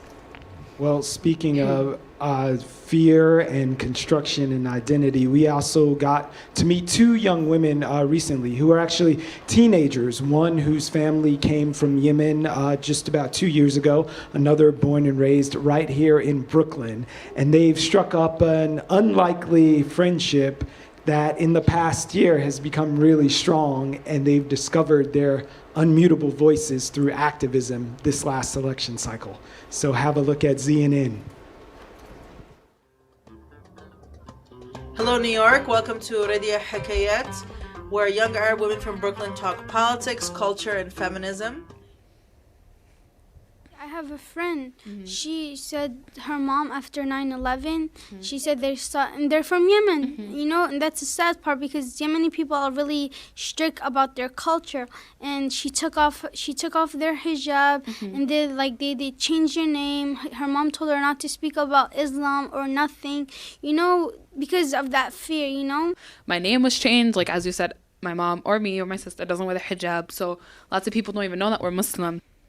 That's sad to, hide who you really are. I mean, America is like religious freedom. What's the point of religious freedom if you're not allowed to wear what you want to wear? say if I was to like describe you to someone, be like, oh, that hijabi girl, because like you're not just a hijabi girl, you're Zainab. I mean, it's a part of who you are. It shouldn't I be mean, your whole you can label thing. me with the hijabi and my name, not just the hijabi That's what I'm girl. saying. But you're saying like the first time when people see you, they'll see you as a hijabi girl. I'm saying, and I'm okay with it because I am a hijabi girl.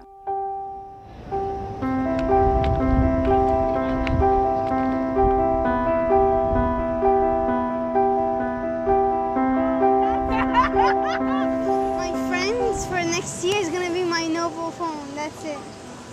I'm not gonna make friends so much. Stop! No, you have to. Because I'm picky with making friends. I'm really picky of making friends. How are you picky? You should have been picky with me. We're totally different. I know, but we're not as close, to be honest. Oh, so you don't consider me your friend, Zena? I mean, I consider you my friend, but we don't chill often, you know? Can you chill? Yes, I can chill. So why don't you tell me? Because we're different, you know? So what? You wanna go in the pizza place?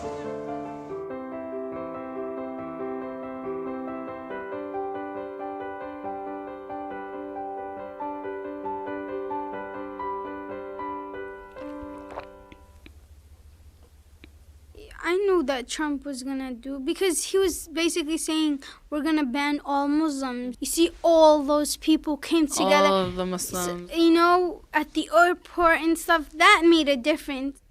You know, we got encouraged. We can speak again, and why not? Why not keep on speaking till we make a difference, or probably will, you know, change something. So I just wanted to give a quick shout out to Z and In. They're somewhere in the audience tonight. Where are you guys? They're right in front of you. She's got her face covered, but we've already seen you.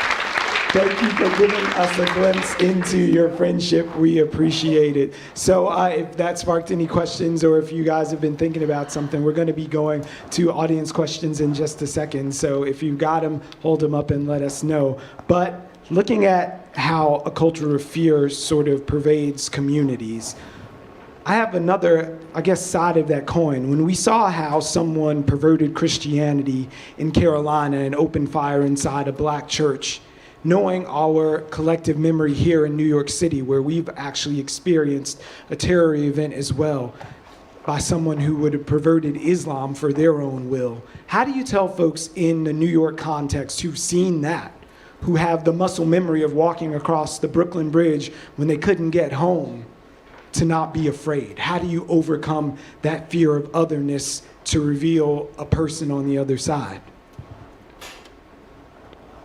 I see you shaking your head. I shake my head because I was in New York City on 9/11. I'll never forget that day. I don't think any of us who live in New York City will ever forget that day. I taught at PS 261, and my building actually faces the skyline. And I remember that very morning picking up my kids to take them to the class. The sky was beautiful. The two towers were so magnificent standing there, and just breathing that beautiful air in the morning, and then a couple hours later, seeing what had happened happen. And that fear began that very afternoon, when people in my school were telling me, Debbie, you can't go home by yourself. And a colleague of mine took me home with her that night. It was probably 5 o'clock after all of our children were taken home and the buses took them home. And when we were waiting for the red light, there was a man who saw me in my hijab sitting in the back seat, and her daughter and her were sitting in the front. And he started to yell and scream and point his finger, you did this to us. I couldn't wait for that light to finish. It felt like an eternity. But by the time it turned, I was just terrified and realized at that moment this was just the beginning. And shortly after September 11th, there was a great deal of backlash and discrimination. But I also want to uplift and highlight the beauty of our neighbors coming together and working in solidarity, from the escorting system that we did shortly after the days of 9/11, to the detentions and deportations where I and members of Brooklyn came together, where we were actually protesting outside the Brooklyn Detention Center for 6 months, demanding the names and the charges that Muslim men were actually taken and actually detained in that center for many months. And so there was a huge, incredible movement of people standing with us. And now here we are again in that moment where we were first after 9/11 terrorized by the government, and now really more or less by people in general, such as the Islamophobia industry, and now of course the latest government that we have sitting that's actually terrorizing us and making it much more legitimate for people to act out on the very things that they used to just think, but now are acting them out. And so looking at where we are today, we are now again at a moment where those who actually sat in the sideline, not really thinking that they can help, have come forward. We've developed an incredible movement of people who've come together regardless of their race, religion, culture, sexual orientation, that are saying we are all American and we are all in this together. And so, you know, watching this video breaks my heart because I was that little girl one day. And I am now today an adult, and it breaks my heart that I still see this happening, this cycle of fear and feeling like the other. But I want to say to this beautiful young woman that I'm so proud of you, and I want to hear your voice, and I want to see you standing tall and speaking proud, and be proud of your hijab, be proud to be a Yemeni American.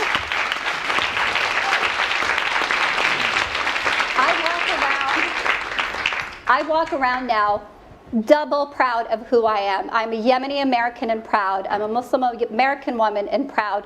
And that's what all of our girls need to hear today. And I want all of our allies, every time that you see any of us, lift us up and celebrate us, because we need it.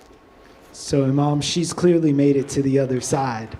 How do you work with people who are still struggling in their feelings as the other, and people who would cast them in that role? You know, I think we have to understand what the fear is rooted in is not simply an attack, as atrocious as the attack was, but really how narrative gets imposed upon populations on a mass level. And there's not mechanisms at play that can match those systemic and structural processes that get populations to think about populations other than themselves without ever having actually interacted with them, right? I was just in Bangladesh at the border between Myanmar and Bangladesh visiting 500,000 refugees from Myanmar who are fleeing ethnic cleansing and genocide. And aside from hearing what it was like to witness loved ones be burned alive and homes be burned alive and acid poured on bodies of people and mass rape, etc., one of the most troubling things that I heard was that the Myanmar government was dictating how humanitarian organizations would talk about the crisis. And they said, you can't call these people Rohingya, because they don't want it to come across that there's actually discrimination coming. The second day we were there, relief organizations were told that you can't even use the word refugee. And if you will, we won't let you bring goods in to help the people in Myanmar. And somebody said to me, well, is that alarming to you? Like, can you imagine a government would do that? And I said, yeah, our government does it to all kinds of minorities. That's what they've been doing to black people since the country was founded. But where we understand the other, a lot of the times comes from an us versus them mentality that's imposed upon us by individuals who have no interests other than their own self-interest. They take advantage of the fact that we don't come together so well, and they get us to think what it is that they want to think. So September 11th happened, it was a horrendous thing. 2 months later, Jack Bauer is created as a character on the show 24. And you could say, well, they're just trying to help the country heal, but very likely people know how their ad revenues will jump up because they want to take advantage of a population that has already been sensitized to a perspective of Muslims as being from someplace else. And the synergy that media then has with politicians that are utilizing words like Islamist, jihadist, terrorist, all kinds of things that start to impose upon that population an understanding of Muslims in a certain frame, that fear was there long before and has gotten to a place where it's become unchecked and unfiltered because there's so many more people who have the ability to speak against it, and they're sitting back and they're doing nothing. I think personal narrative becomes really critical. So a story of a young woman that is courageous enough to talk about and make herself vulnerable is great, but that's not an expectation that we have of anybody else. Like, why does that young woman have to put herself out there like that? Why does she have to bear the burden all of a sudden of being responsible, of being anything other than who she is because we are a country that is heavily laden in prejudice. We have a deeply entrenched anti-blackness that everything is built upon. And the anti-Muslim sentiment that we see today, I would say, is symptomatic of that. But so many people become indifferent to those realities. And then you have governmental apparatus, people who are motivated by egocentricity and selfishness, taking advantage of the fact that our unfamiliarity creates immense opportunity for them to create more ignorance that lends towards fear, that distracts them from seeing the inequities that are getting imposed around. So speaking of inequities being imposed, Naz, I want to go to you. The Imam just talked about some of the entertainment media's response, but a lot of things happened legislatively, executively in the follow-up to 9/11, but in the 2017 context, where's the fire now? What should we be paying attention to most besides any round of tweets that just got fired off?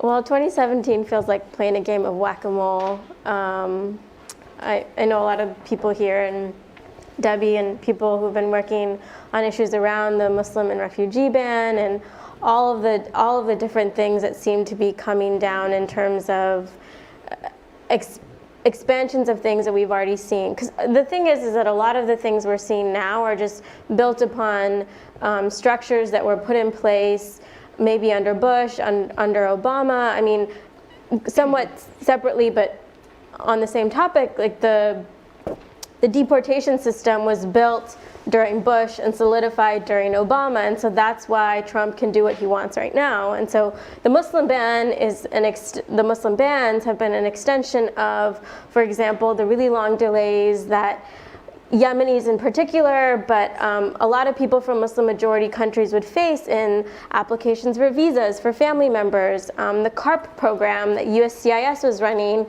that basically dictates that you will delay or deny applicants from Muslim majority countries or find pretextual reasons to deny them.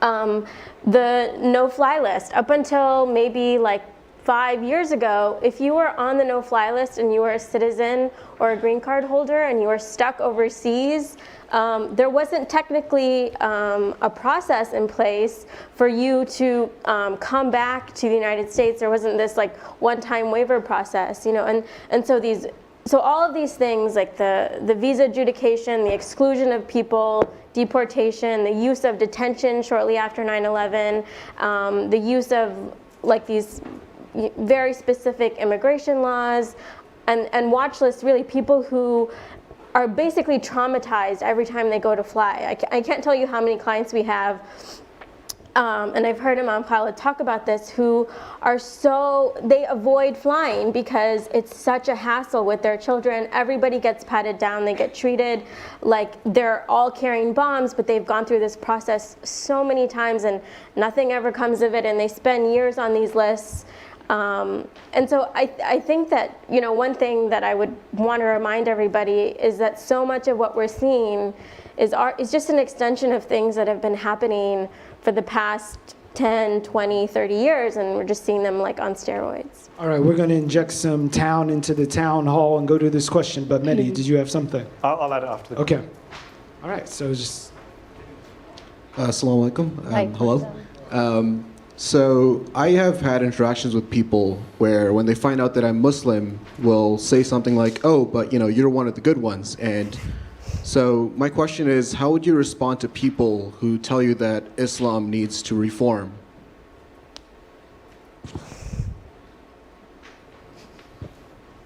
I mean, this is the problem, the challenge with the idea that this problem can be solved through interpersonal interaction, right?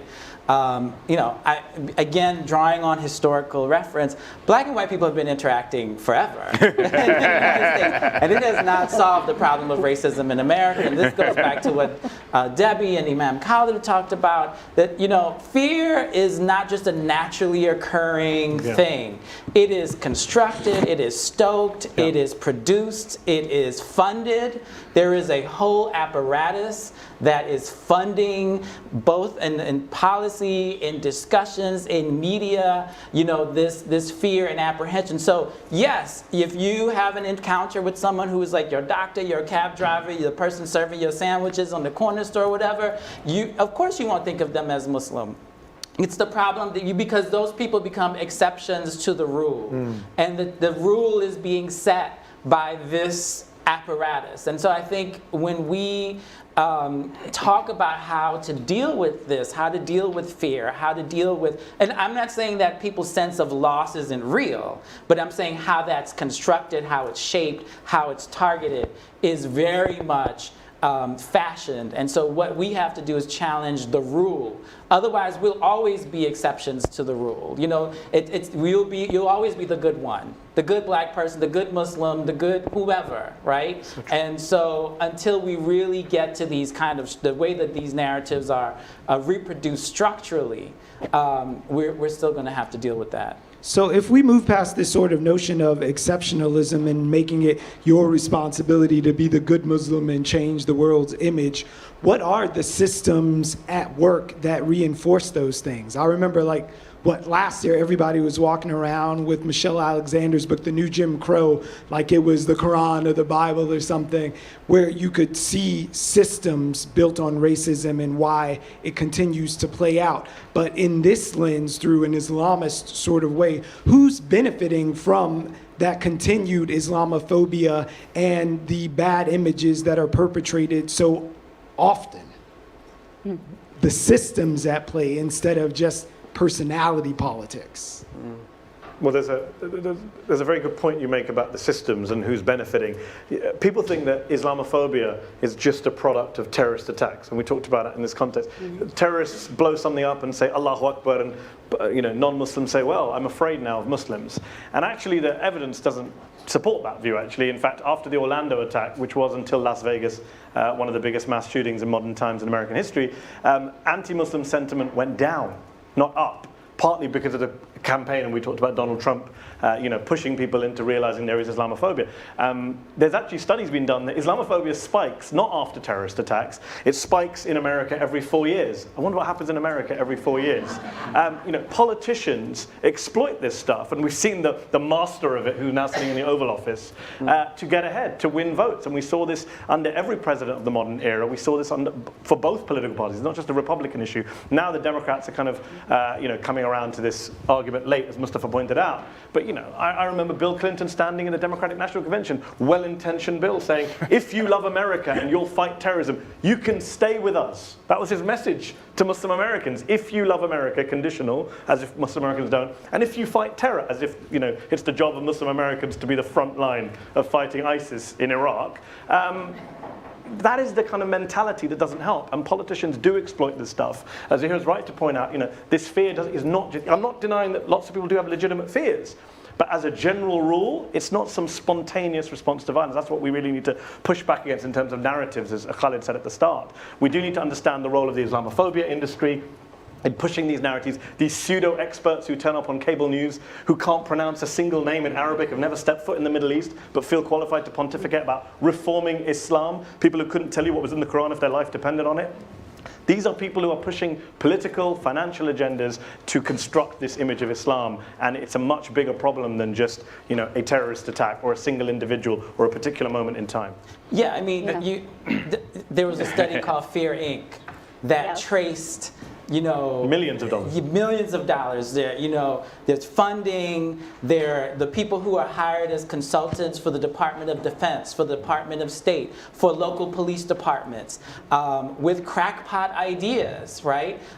People who are hired as pundits on regular news programs, certain networks that thrive off of promoting these ideas, certain websites. I mean, we can name them, but they're very clear. This is not. Rhymes with box. Yeah, there's not, this is not like conspiracy theory. There's like a clear line that you can draw connecting the money, the politicians. We need campaign finance reform in order to stop that. Connecting the people who are consultants that are hired who have been fired. Like Michael Flynn was crazy, and he was one of those people. And but that's that's real. the worrying thing. They're not on the fringes anymore. A few years ago, we would have sat and laughed at these people as fringe bloggers. Now they have offices in the West Wing of the White House. That's right. That is a real problem. So you asked the question. If you want, we can start naming them, right? But this is how this, to your point, why Islamophobia, is a construction. It is something. It's not just a naturally occurring phenomenon.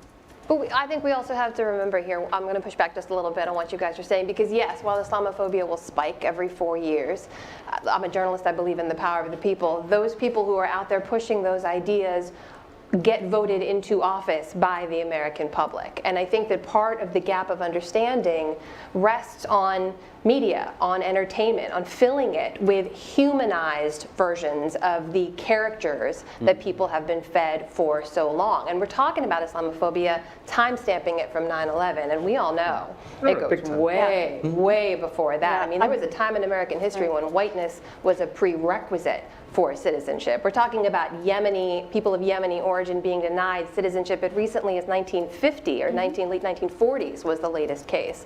So this is nothing new in a lot of ways. I know we're talking about the industry, and that absolutely exists as an accelerant to a lot of that fear that was already very, very deeply seated in America. So what we're up against is not a modern phenomenon.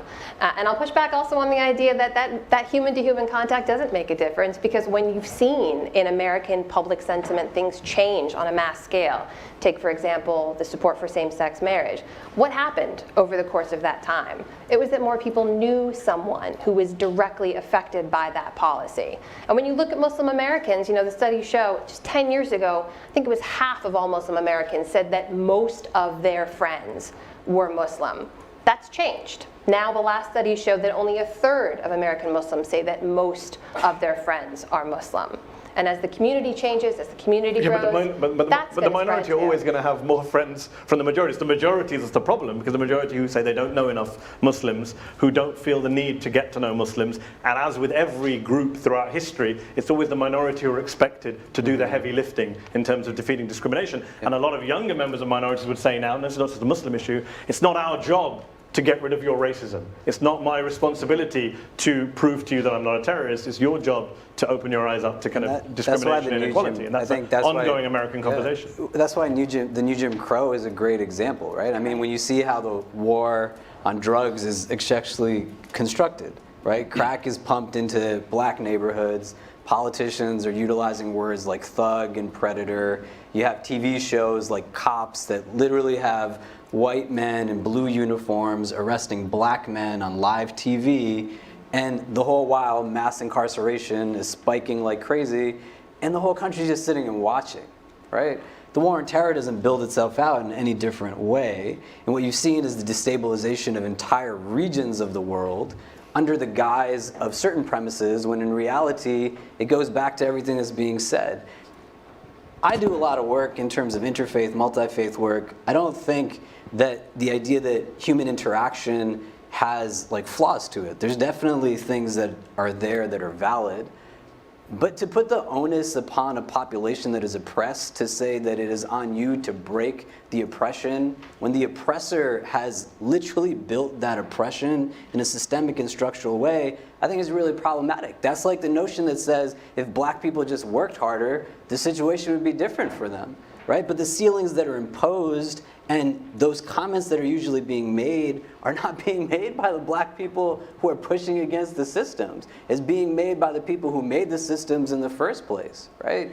And when we can't recognize and understand that there's certain things that some people will go through that the rest of us will never go through, because we are not their skin color, we are not in their class, we are not of their race and ethnicity, but we can constantly tell them what they need to be doing in order to make their lives better, as opposed to recognizing that there's a lot of racism in this country. And a lot of that racism exists not just in somebody called me a bad name, but it exists on an institutionalized level that seeks to do nothing less than retain power and wealth within specific demographics in this country and not care whose lives will be obliterated. You're talking about hundreds of thousands of black people that were put unjustly into prisons.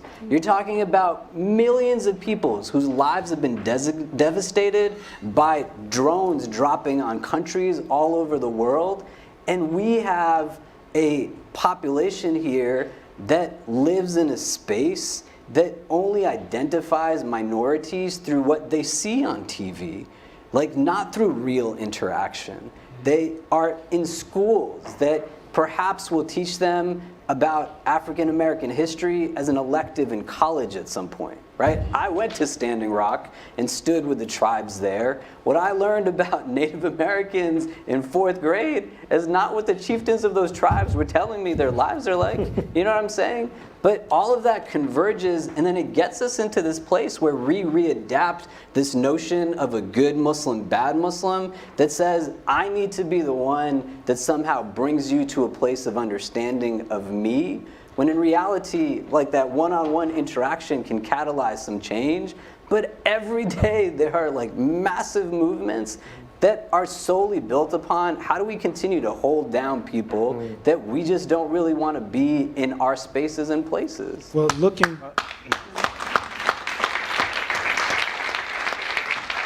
Well, one of the big furtherances of that narrative is something that happened globally and right where we live with the declaration of a war on terror. We know that there were at least 300 cases of folks who had cases and were brought before judges because they were specifically caught in FBI snares. These were sting operations. And behind each of those 300 is a family, is an individual whose life was affected. We're going to share a story right now of a young man who has been without a father for the last 15 years following a snare that happened in his home and in his life. And this is Abu's story.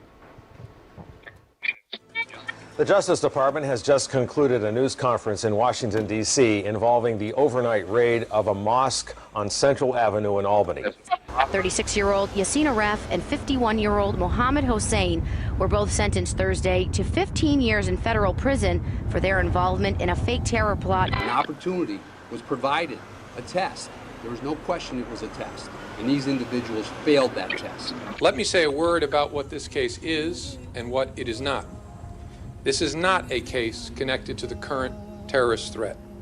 This is not a case where the defendants were discovered plotting terrorist violence.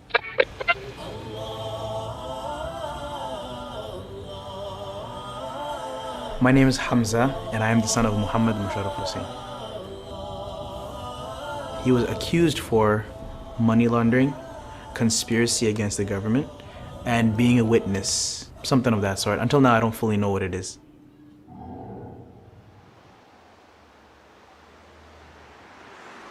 I think I was 11. I was 11. We were in shock. We were in disarray. It's a destruction of a family. You take away the head, you destroy the family. Some people pitied me, and some people, they genuinely wanted to help me.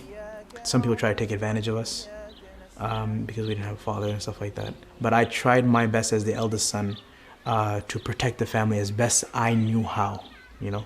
And my mom was trying to make the best that she could do with whatever means she had. And she had to be so strong for so long that, you know, sometimes she would just break down and she would just like, you know, bawl her eyes out. A few marriage proposals of mine got shut down. A lot of the friends that I had, they veered off from me. Like, they kind of found their own places. There have been times, very rough times, in which I thought to disassociate myself with everything and take on a new identity. Because of the pain and the pressure and the discrimination, right now the Muslim world is facing crisis.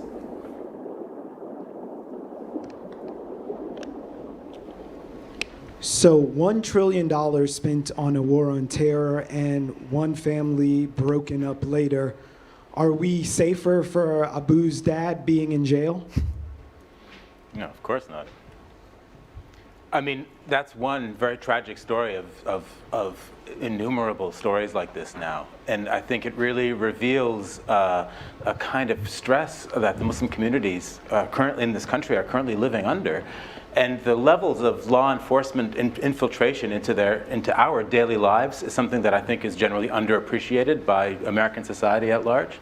And I think we really have to pay attention to it, if only for the fact that we also have the same kinds of revelations coming from the Edward Snowden leaks, for example, that we have the elaboration of the NSA into everybody else's daily life too. What's happening to the Muslim community is in part also a part of a larger picture that is happening to general American society. And I think it's actually a really dangerous element into our social contract. The basis of the American social contract is essentially that the government is meant to operate publicly so that you have the right to a private life.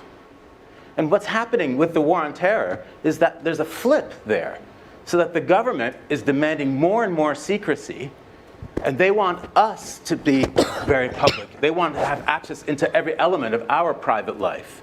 And so really what's at stake is not just the pain and devastation that happens to Muslim communities, but it's really at the very fabric of our constitution and our society.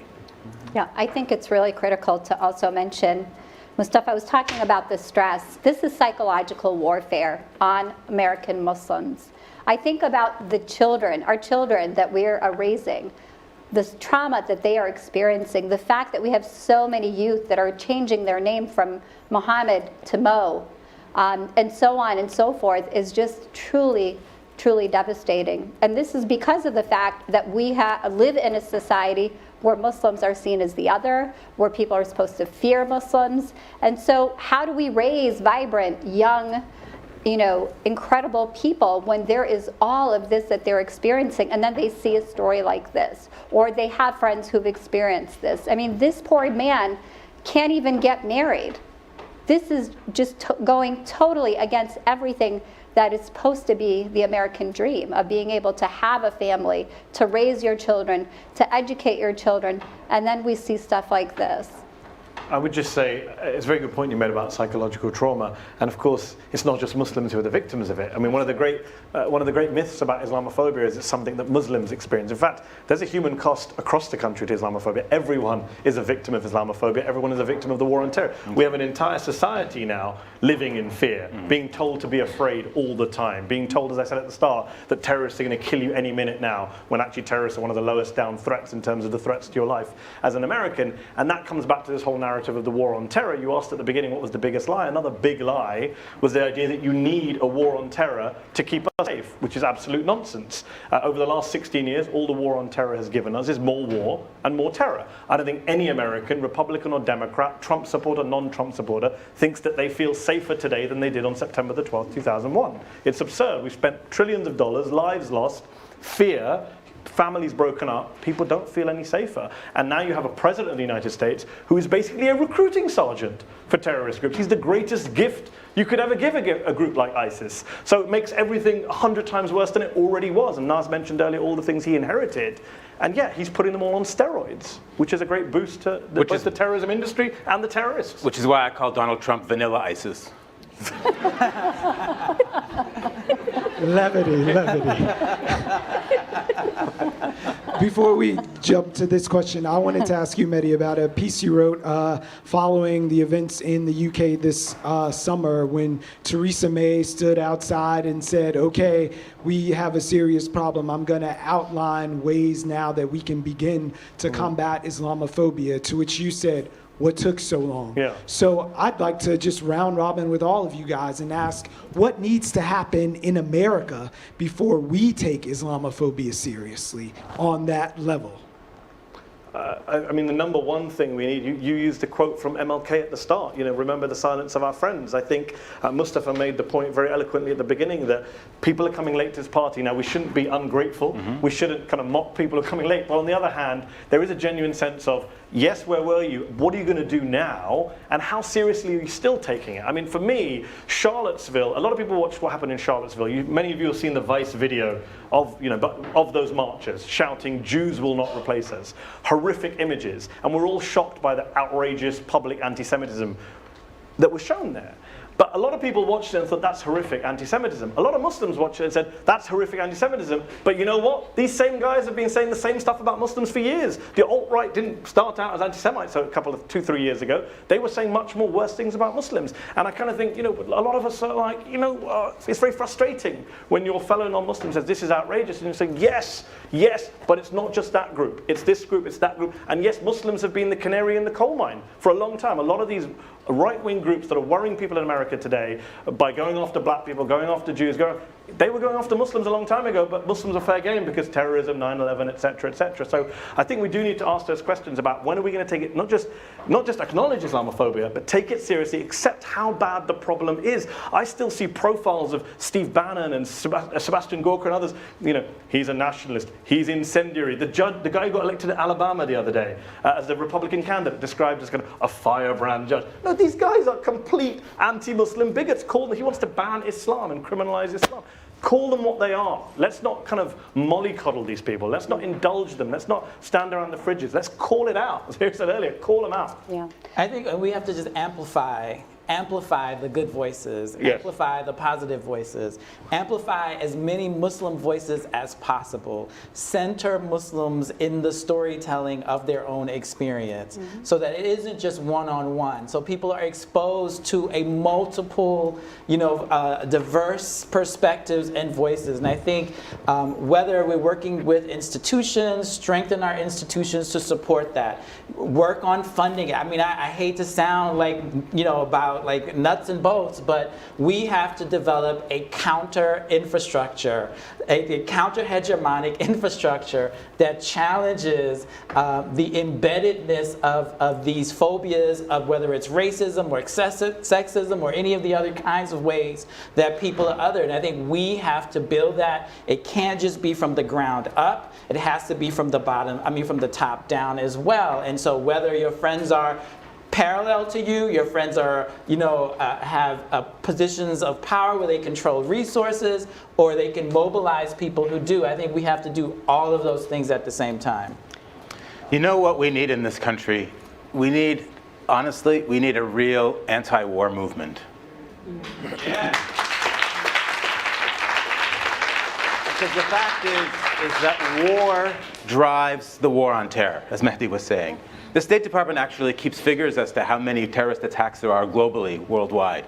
And I believe the numbers in 2001 were somewhere in the around 300 and change. And in 2015, the last year that was available when I last looked, it was 11,700 and some, right? Not a very successful war on terror, if you ask me, right? And the fact is, these overseas wars are fueling the Islamophobia that we are also suffering under in the United States.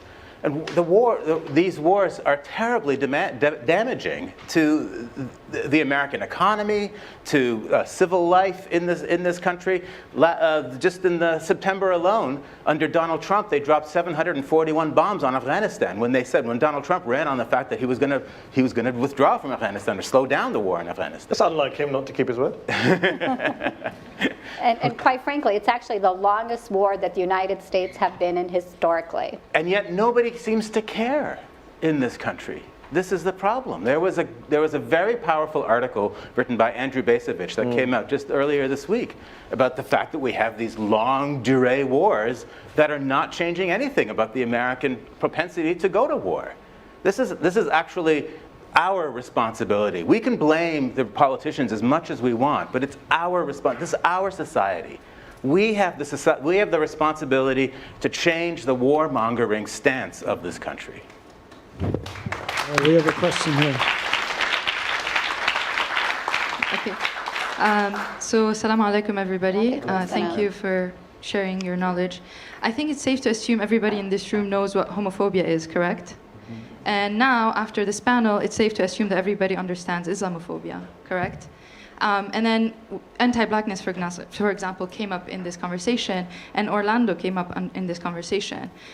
Something that's missing from this conversation is acknowledging that there are queer LGBTQ Muslims, like I do, exist, and I was erased during these times when Orlando happened. When I went to the gay community are like, you're gay and Muslim? That can't happen, you know, don't they kill you? And I'm like, but didn't you hear that homophobia actually exists also here in the United States? And then in Muslim communities, even allies said, shh, we support you, but we can't say that queer Muslims exist within our community. So please, my ask to you is, can you say that LGBTQ Muslims do exist and that you will work with us hand in hand to combat all kinds of racism, all kinds of homophobia, and all kinds of any phobia or racism that we will face? So Hear, please. hear. Absolutely. I think that was a yes. All right. I also have a question card right here talking about diversity. Yeah, have a seat. Diversity and centering voices. So gatherings like this claim diversity as American Muslims, but African American presence is lacking. How can this be changed? So fully aware that a third of the Muslims in New York City are African American folks. So why are their voices not as present or centered or brought to the front? Looking at you, brown man. Well, you know, I mean, I think it's interesting, the previous question about homophobia. Look, racism, homophobia, sexism, nativism, these are all American pastimes. And to the degree that we have all become American, to the degree that Muslims strive to demonstrate how American they are, we too risk participating in one form of othering or another in order to secure our own place in the, you know, get our piece of the American pie at the expense of other people. And within the context of the Muslim community, there has been, I'll call it an anti-Islamophobia industry, where spokespeople have emerged, and they have gotten, you know, plum positions. They've received plum funding, bylines. They are sought after by the media, but they don't challenge the kind of structural basis of phobia, which is inequity and inequality. There is there's a history of othering in the United States. The Irish faced it, the Italians faced it, the Jews faced it, the Chinese faced it, the Japanese faced it, and many people look at, say, the experience of how Catholics and Jews were excluded in American life as the model for, you know, Muslim assimilation or integration into American life. But what they don't understand or they don't see is that, you know, for many Catholics and Jews, what accompanied their eventual incorporation into American life was whiteness, which most Muslims don't have, right? Also, those minorities weren't part of a community that was at war abroad. Well, the global war context with Mustafa is also crucial. You know, so, I mean, this is, the experience of African American Muslims is both, you know, an immense resource. You look at the issue of NYPD and police surveillance. Well, Muslim communities, African American Muslim communities were under surveillance in the 1950s and 60s, under the Red Squad, under the Bureau of Special Services, under the FBI COINTELPRO. So there is a line that we can draw there. You know, and so I think, you know, we have that resource. But the problem, this is a challenge to Muslims, right? If you connect your life, your legacy, your struggle to the line of African American Muslims, you are potentially rejecting the promise of American assimilation and the narrative of the ascendant immigrant, right? And do you want to do that? You know, James Baldwin called it the price of the ticket. That the price of being able to become American was being able to become American against someone who was not, right? And historically, black people have been that not. People come to America and they say, who do I want to be? I know who I do not want to be, right? And for Muslims, we have to face that reality. Well, I also, just building off what you had said before too, when you say you have to call people out for what they are, I think the onus is on all of us to be able to call out the very real things in our own communities that also continue to hold us back and feed into that otherization. And there is absolutely, as the guest over there mentioned, there is absolutely rampant homophobia. There is racism in a lot of Muslim communities. There is misogyny in a lot of Muslim communities, just like there is in every other American community. And I think when we acknowledge that, when we step up and say, I'm not going to stand for that, in the same way I won't stand for Islamophobia, that's where the power of the actual people comes from. I completely agree with Amna. Just to deal with the question from the lady there before. I mean, the problem, of course, is that you're not having these debates in a vacuum, right? You're not. The context is still the war on terror, Islamophobia. You can't just wish that away. I wrote an article a few years ago about rampant homophobia in the Muslim community. A lot of Muslims reached out to me privately and said, completely agree with everything you said, but you shouldn't have written that piece. Why?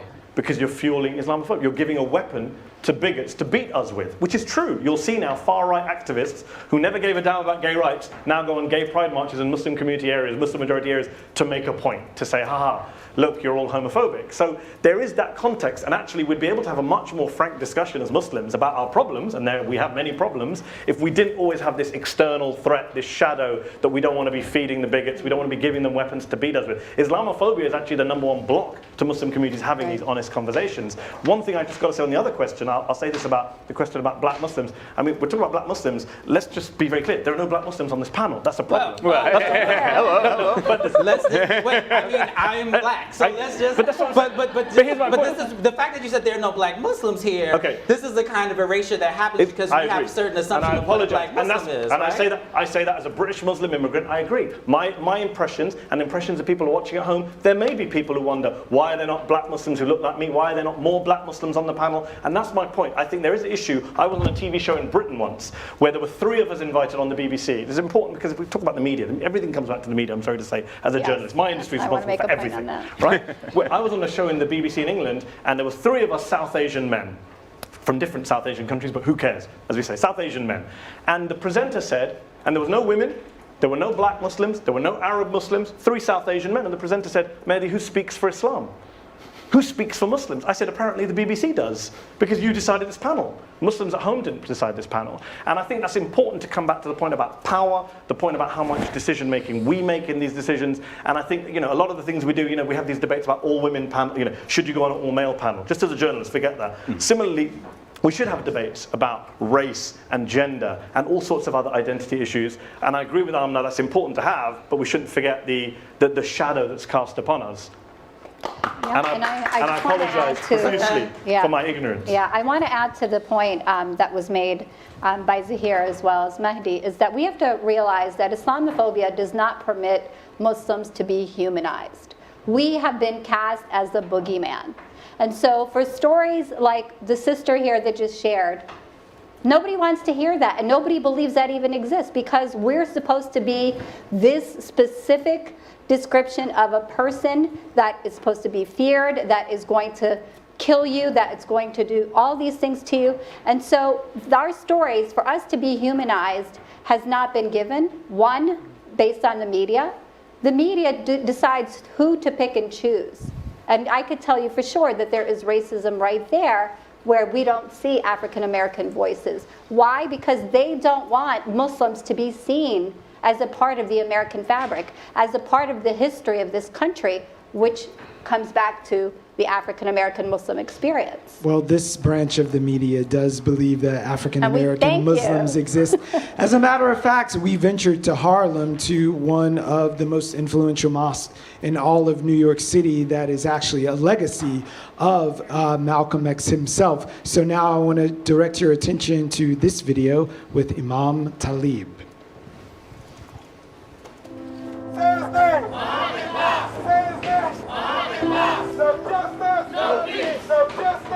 The dominant emotion in the African American Muslim community is not fear, it's resistance. Because there's nothing that anyone can say to us that we have not, been there, done that. You're living at a time of extremism, a time of revolution, a time when there's got to be a change. People in power have misused it, and now there has to be a change, and a better world has to be built. Because I was raised in a spirit of resistance, and because this congregation was born out of a spirit of resistance, we have always reflected that in our worship, in the sermons that I give here. Because we are traumatized people, man. I know that. We're traumatized people with all kind of hurts and pains. We do face a kind of double whammy discrimination. That is our reality. We are black twice in America, as if being black once wasn't enough of a challenge.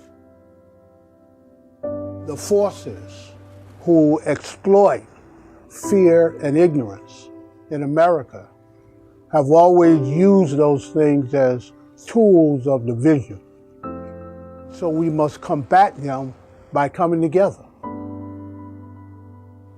by combating division with unity, by combating hatred with love, by combating otherness with sameness. God have mercy! They violated all of our rights! We came to America in different ships, but now we're all in the same boat.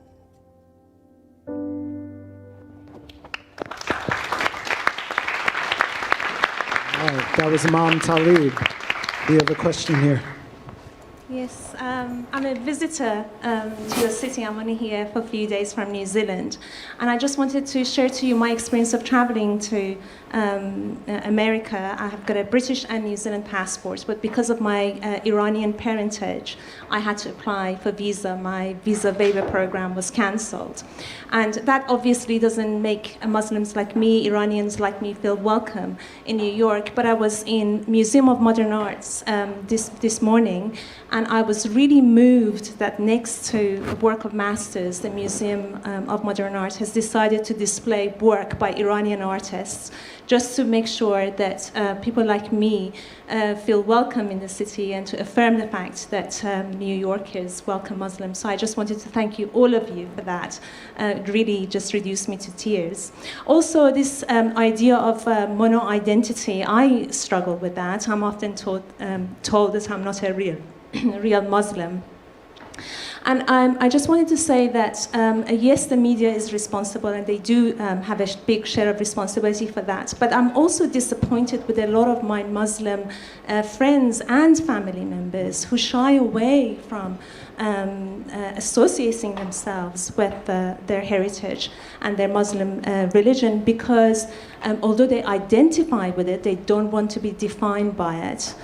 So I think it's very important that we try and encourage other Muslims to feel proud and step forward, because by stepping away, they're creating more room for people who are fundamentalists to occupy that space and create that kind of stereotypical vision of who a Muslim is. Thank you. So Amna, I've been diving into your podcast recently, and you feature a lot of voices from all over the place in the Uncomfortable podcast, available on iTunes. But I wondered, when you are looking for those voices and you're centering those who are othered, what is your criteria? How do you bring people to the front that aren't atypical? I think in a lot of ways, the podcast is sort of, it's like a manifestation of my own experience, right? I am not the idea that people have of what American Muslims look like. And when we split years growing up in Pakistan too, and over there, I didn't really fit in. Over here, I didn't really fit in. I think one of the things I'm hearing in these conversations and from everyone in the audience is that we all have to be better about recognizing that full spectrum of identity here. That's what I've been trying to bring forward on the podcast, in addition to talking to some white nationalists and white supremacists and other people, but that's a separate conversation for a separate town hall.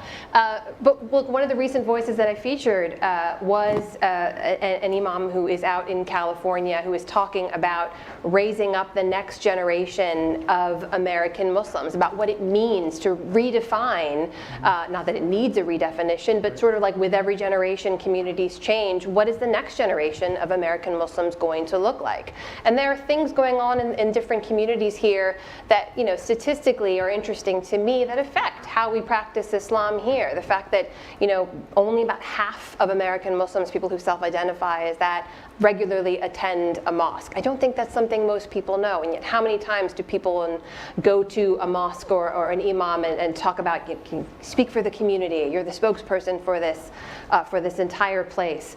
And I think what the efforts being made by that imam, the efforts being made by people, the hosts of the Good Muslim, Bad Muslim podcast, another couple of people we have coming up who are young Muslim Americans who are now running for office and would be making history if they do win in their races. Those are all just sort of signs of the times, of the way that the communities are changing, of the way our engagement is changing. And it's, you mentioned before the word dynamic. Like, I can't think of a better word to describe American Muslims right now. For all the Islamophobia, for all the fear, for all the suspicion, and let's be clear, it is a terrible time to be Muslim in America. There is so much change and dynamism within the communities too. That religious figure you talked to from California, he spoke about reclaiming his name from J to Jihad and becoming the man that he is. And I'm looking at you, Mustafa, your book where you talk about young people who are coming of age or who have come of age post 9/11 and the struggles that they're dealing with. Where do you think they find their place in this American experiment with the push and pull of a culture and an outside world that's othering them at best and really pathologizing them at worst? Yeah, sure. I mean, I've spent a lot of time talking to young American Muslims over the years, and including when I was writing my book. And what I've really found too is an embrace of their Muslimness. And a lot of that, I feel, comes out of a need to be able to define yourself in a culture that's trying to define you. So you see, actually, rather than the people running away from their Muslimness, there is some evidence of that. If you look at the polling data, they'll say maybe 15% or so. They actually have a way of polling that. But on the whole, it's actually, especially with young people, it is a sense of trying to embrace their identity, trying to understand their identity, and really trying to forge a future knowing that identity. One of the really interesting things I also found when I was writing my book was a constant invocation of this troubled American past that has this constant, repetitious sentiment of racism, whether all the different groups that Zahir was laying out earlier. And in fact, a lot of young Muslims constantly point to that as well. And I actually found that very optimistic, because it really meant that young American Muslims were also historicizing rather than exceptionalizing their predicament. They really understand that they are at a kind of historical moment in this country, and they're moving forward, and they are, in a sense, on the vanguard of the country, pushing the country forward as well. You're an optimist. My book came out almost 10 years ago, so maybe... I could certainly say I'm an optimist, and I'll tell you why. On October 18th, and actually since the Muslim ban was announced back in January, leading the charge has been American Muslims. On a national level, on a local level, we've been out there organizing and mobilizing because we need to. And our role models and the people that we look up to are a part of the African American experience. Our Martin Luther King, Malcolm X, looking back at history and what those people did and what can we use from those lessons today. So for example, we are doing a national mobilization on October 18th, where cities from across the eastern region are going to mobilize to Washington, D.C. in front of the White House, protesting against the Muslim ban. And it's the first day of the Muslim ban to be instituted, but we're going to be out there with our allies to make sure that our voices are heard, that we refuse to accept this. And we will resist until this ban is taken down. But isn't the problem that the resistance is clear, and we saw in some of the videos earlier, clearly there's been massive activism in response to some of the stuff we've seen recently. We saw the airport protests were some of the most inspiring things I've seen. People around the world saw that, probably did more to counter anti-Americanism than anything in recent times. And we saw the Women's March. We've seen these great demonstrations that are coming together. And there is a silver lining, but I think, as Amanda pointed out at the end of her last comment, we can't forget the cloud that goes with the silver lining. Yes, there's a silver lining, but the massive cloud is what depresses me. I mean, the challenge we face is so huge. It's not a modern phenomenon, I agree, but to have a president of the United States, to have a media that, for example, after the Muslim ban, I think 90 guests appeared on CNN in the 7 days after the Muslim ban, 9 of whom were Muslim, or 10 of whom were Muslim. Why would you have Muslims talk about Muslim ban? Madness. But it's such a big challenge that we face. As a parent of 2, my children are British and American. I've got 2 American Muslim daughters. I don't want to have conversations with them about Islamophobia. I don't want to have to tell my daughter not to talk about religion or politics or Trump on the bus. I don't want to have to ask her, what did your teacher say today about politics? Because 1 in 4 Muslim bullying cases involves the teacher. I don't want to have, Muslim kids are not born with thicker skins than other kids. And I think we have to recognize we are in a unique moment, and I want to be an optimist, but I'm deeply depressed about that, at least in the short term, I'm deeply depressed about what's happening and what Muslims in this room and beyond are going to have to go through, and shouldn't have to go through. We've almost, even as Muslims, we've almost become normalized to the reality of Islam, talking about it for years and years, doing panels like this, and we shouldn't have to. Every time we discuss it, we should be equally outraged and equally unaccepting of this reality. But I think there is reason to be optimistic, and I'm gonna go even further. Debbie said that this was being led by Muslim Americans. I'm gonna go a step further and say this is being led significantly by Muslim American women, and I think that is very significant. You look at the work that Debbie's doing, and you look at like Lyndall Sarsour and other, the Muslim Arc, the Anti-Racism Collective, Marjorie Hill. I mean, I have been so encouraged. Yeah. Our panelists, I've been so encouraged by the seeing how significant Muslim women in general and younger people have been in leading this. And I like Mustafa's idea that they are historicizing. They're seeing themselves as part of a historical heritage, right? And part of that is understanding you might not win in your lifetime, right? But you advance the ball. Of course. And that, I think, is a very kind of real sense that I have sensed from talking to people who are organizing. And so I think that I'm not questioning anything. I agree with every word you said. And I said the silver lining, I recognize. It's just the cloud. Let's be very clear. We haven't seen anything yet. If the guy in Las Vegas had been a Muslim, this would be a very different discussion right now. Naz very eloquently pointed out all of the measures that predate Trump. But those measures are going to look like, candy floss compared to what this administration. But that's the thing. He wasn't Muslim, and I think. But inevitably, at some stage, God forbid, there is going to be a terrorist attack on Trump's watch, and I think the community needs to be prepared for what's coming down the track. Here's where we need to insert ourselves into the conversation and say this is not an issue. Excuse me, of Muslim terrorism. This is an issue. This is an issue of militarism. This is an issue of. This is an issue of toxic masculinity.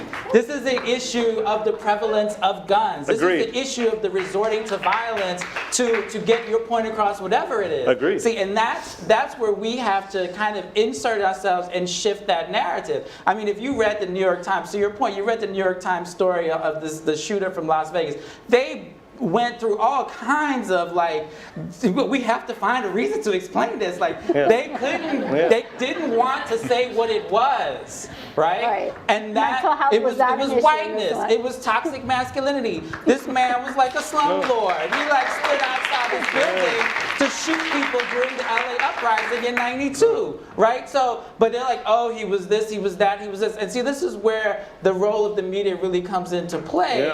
And that's if all we do is say whoo, because I did that too, whoo. I was just like, thank God he's not black, thank God he's not Muslim. But we have to go beyond that and say what it is. I agree. Right? Yeah, and I also want to point out to your point, Mehdi, about that we have to get prepared. Why do I have to get prepared? As a Muslim American, let me finish. I'm saying that's the reality of the world we live in. Why do I have to be prepared? I want my fellow Americans to see that I am just as a victim as anybody else. And that I want them, when people say, why aren't Muslims condemning this? Why don't we say that when there is white supremacists saying, why don't Christians condemn this? Let's just so be we clear. need to shift the narrative. I agree with everything you're both saying. I've written this for 15 years. Right. I teach a course on terrorism, Islam, and the media. I agree with everything. All I'm saying is, in the real world, we have to accept that things are not going to be easy in years coming forward. I want to be an optimist, but I just think sometimes we don't quite recognize the nature of the threat that faces us right now. So one of the things that may be able to unite us. No, we're closing in on 4 minutes, and you guys are just waking up. Thank you. No, now we're actually 2 minutes away. But one of the things that can save us potentially is the squad, the coalition that we build, as is evidenced by the struggle for civil rights, for gay rights. So who's on the squad? What are the solutions that we can empower ourselves with when we walk out of this door 2 minutes from now? Naz, I heard. Thanks, Myrna. Really, thank you. Sorry. I don't know. I'm sorry. I'm just still thinking about like optimism and what we were talking about earlier about like face-to-face contact. I just go back to the fact that my cousin, who was raised Christian in this country, voted for Trump. So I don't believe in that. I just don't believe that like human contact is going to be the salvation for us. But in terms of like going forward, I don't see any of this changing until we actually address and dismantle white supremacist toxic patriarchy in this country. Like, I don't see that Islamophobia is gonna magically disappear if we ignore anti-blackness, if we ignore white supremacy, if we ignore toxic patriarchy. Like, it's not gonna go away unless because those things exist in all, like Amna was saying, they exist in all communities. They're not specific to any one community. And so until those are dismantled, I don't see a future. Sorry. We cannot in there. Quick, say something positive, somebody. I think there's a lot of reason to be pessimistic. I think recent years have really fed that idea, right? That there's not a lot of reason to have hope. For a lot of different reasons. But let's also remember that what American Muslims are going through right now is what a lot of other minority communities have been going through for generations. And the only way that any change has come about has been when individual people take it upon themselves to take whatever is within their power to act, whether you vote, whether you mobilize, whether you don't click on a story or click on a story. Like, there are so many ways in which individual Americans have grabbed that arc of American history and bent it. And that is the only way that things end up changing. And I want to thank you early for your shout out and whatever change you think I'm bringing about. I want to remind everyone, I'm a journalist, I'm not an activist. So I follow the discourse. Absolutely. And you know, I have the benefit of working with incredible colleagues who come to me and ask for input now. And being a voice in that community is what I think I'm contributing to the conversation. We all have our missions. We all have our ways of acting. We have to grab onto them and do it. Well, speaking of voices in the community, I just wanted to acknowledge Imam Talib, who is here from Harlem. Thank you for being here, Imam. And now, I'm going to ask you to just give us something to go home with the last 5 seconds of the broadcast as we're wrapping up. Oh, man. Yeah, I mean, I would say a couple of things, right? One thing. One thing. It'll be a couple of things. I don't think the challenge that people have with Muslims is rooted in something theological or legalistic, right? They can understand that Muslims have a God the way other religions have a God. There's a prophet, holidays, etc. The distinction that is there has to be understood is based on issues tied to race and class. And if we don't understand that, that's going to be part of the problem. The second thing that I would say... That's going to be the final word because we're right up against our 9. Everyone in the room will get to hear it, but you should have been here at Brick House. We appreciate you for watching. Thank you so much for joining us tonight. The premiere of Going In with Brian Vines, Being Muslim in Brooklyn, is starting right after this program. We encourage you to continue the conversation and check out everything we do online. Thank you again for being here. We appreciate it. Have a good evening. Thank you, Brian. Okay. No.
Dream of the things you'll never know.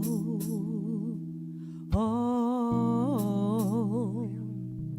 dream of the beauty within your soul.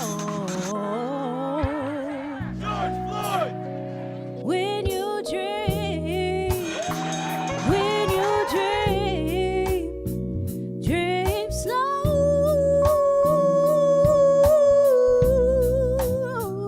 Take the time to let dreams grow.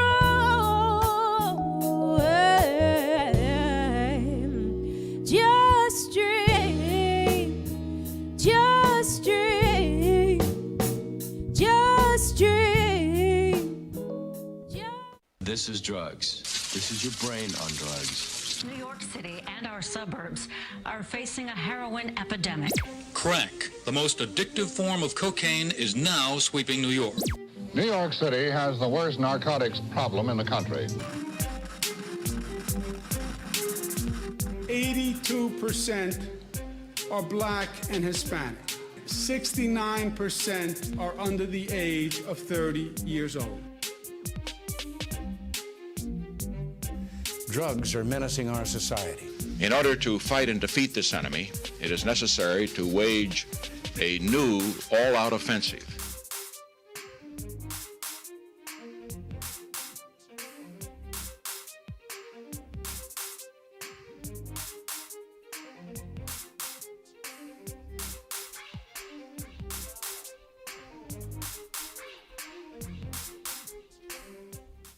If ever there were a tale of two cities, this past weekend's headlines made it very clear.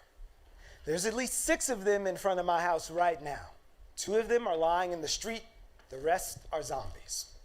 That's from Judy, a woman who lives a block away from Myrtle and Broadway, where 15 people overdosed on K2 Saturday. By Monday, 49 more had overdosed in North Brooklyn. The very same week, our DA announced a plan to end prosecution for low-level marijuana possession. And Mayor de Blasio readied the city for what he sees as the inevitable, creating a task force to prepare the city for the outright legalization of cannabis, including telling the NYPD to stop arresting New Yorkers for smoking pot in public. In a city where you're 8 times more likely to be arrested for low-level marijuana charges if you happen to be black or Latino, and on top of that, priced out of quality health care, there's no denying that the lived experience of the war on drugs in under-resourced, over-policed communities. We are in a moment right now. A moment of momentum where ending a 40-year-old drug war is right ahead of us. So, tonight we hope to chart that path with our partners, Drug Policy Alliance and the Marshall Project, with our esteemed group of panelists, and most importantly with you, our community. Welcome all to this Bric TV Be Heard Town Hall, Whose War on Drugs? I want to welcome Brooklyn District Attorney Eric Gonzalez, New York's first Latino DA, a career prosecutor with more than 20 years of experience crafting progressive drug policy initiatives. Thanks for being here. Cassandra Frederick is the New York State Director of Drug Policy Alliance. From working with Communities United for Police Reform to developing New York's Ithaca plan for safe injecting sites, she's all about mobilizing communities devastated by drug use and criminalization. Thanks, Cassandra. Chino Harding.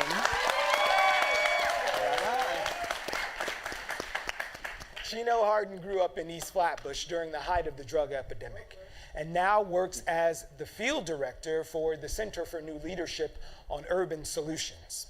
His work focuses on youth and advancing policies surrounding policing and drug treatment. Thanks, Chino.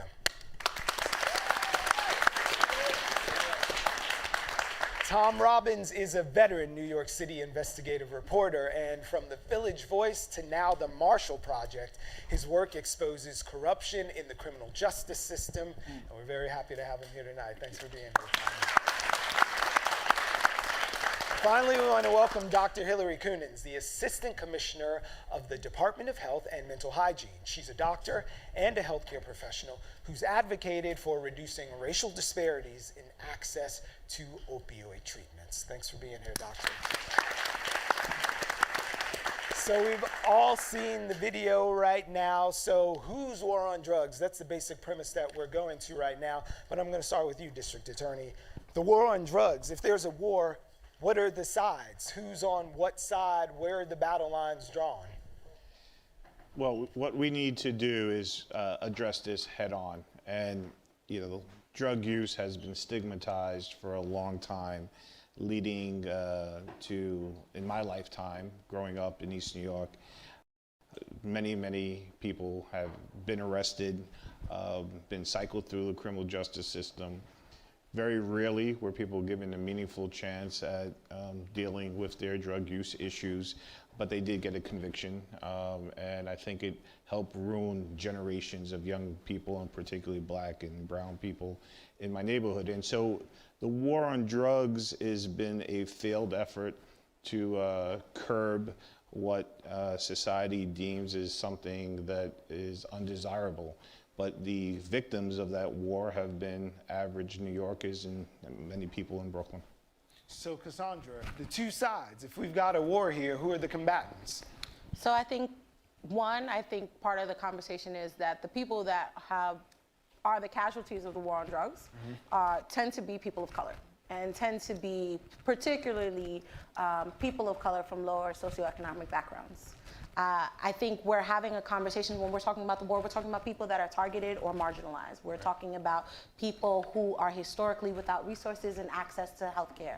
We're talking about people that don't have access to affordable education. We're talking about anyone that is at the bottom of the totem pole that is the person that is most likely to be affected. And on the other side, we have whiteness. We have white supremacy on the other side. We have the criminal justice system on the other side. I think we have to be really specific about the war on drugs. It was not per chance that we're in this moment. It was designed this way. And I think when we're talking about whose war is it, it's like who created the war? And who created the war were people that were in positions of power.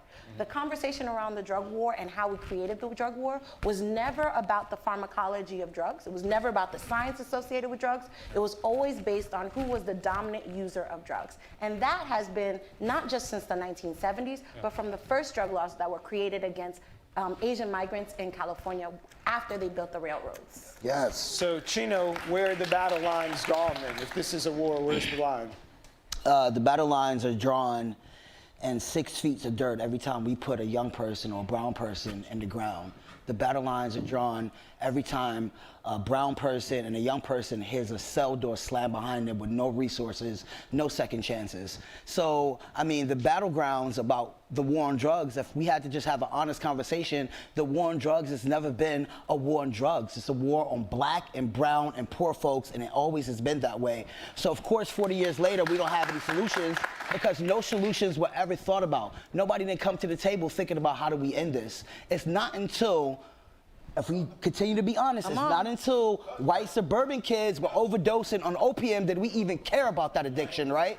So it's not until crack leaked into suburbia did we care about crack either. And it's not until they figured out a way to bring more profit off the backs of black and brown folks, the profit from the drug war, did we even start the drug war. And we can look at that historically from Nixon to Reagan to where we are right now. That's right. So Tom, if you were writing this story, you got to cast a bad guy.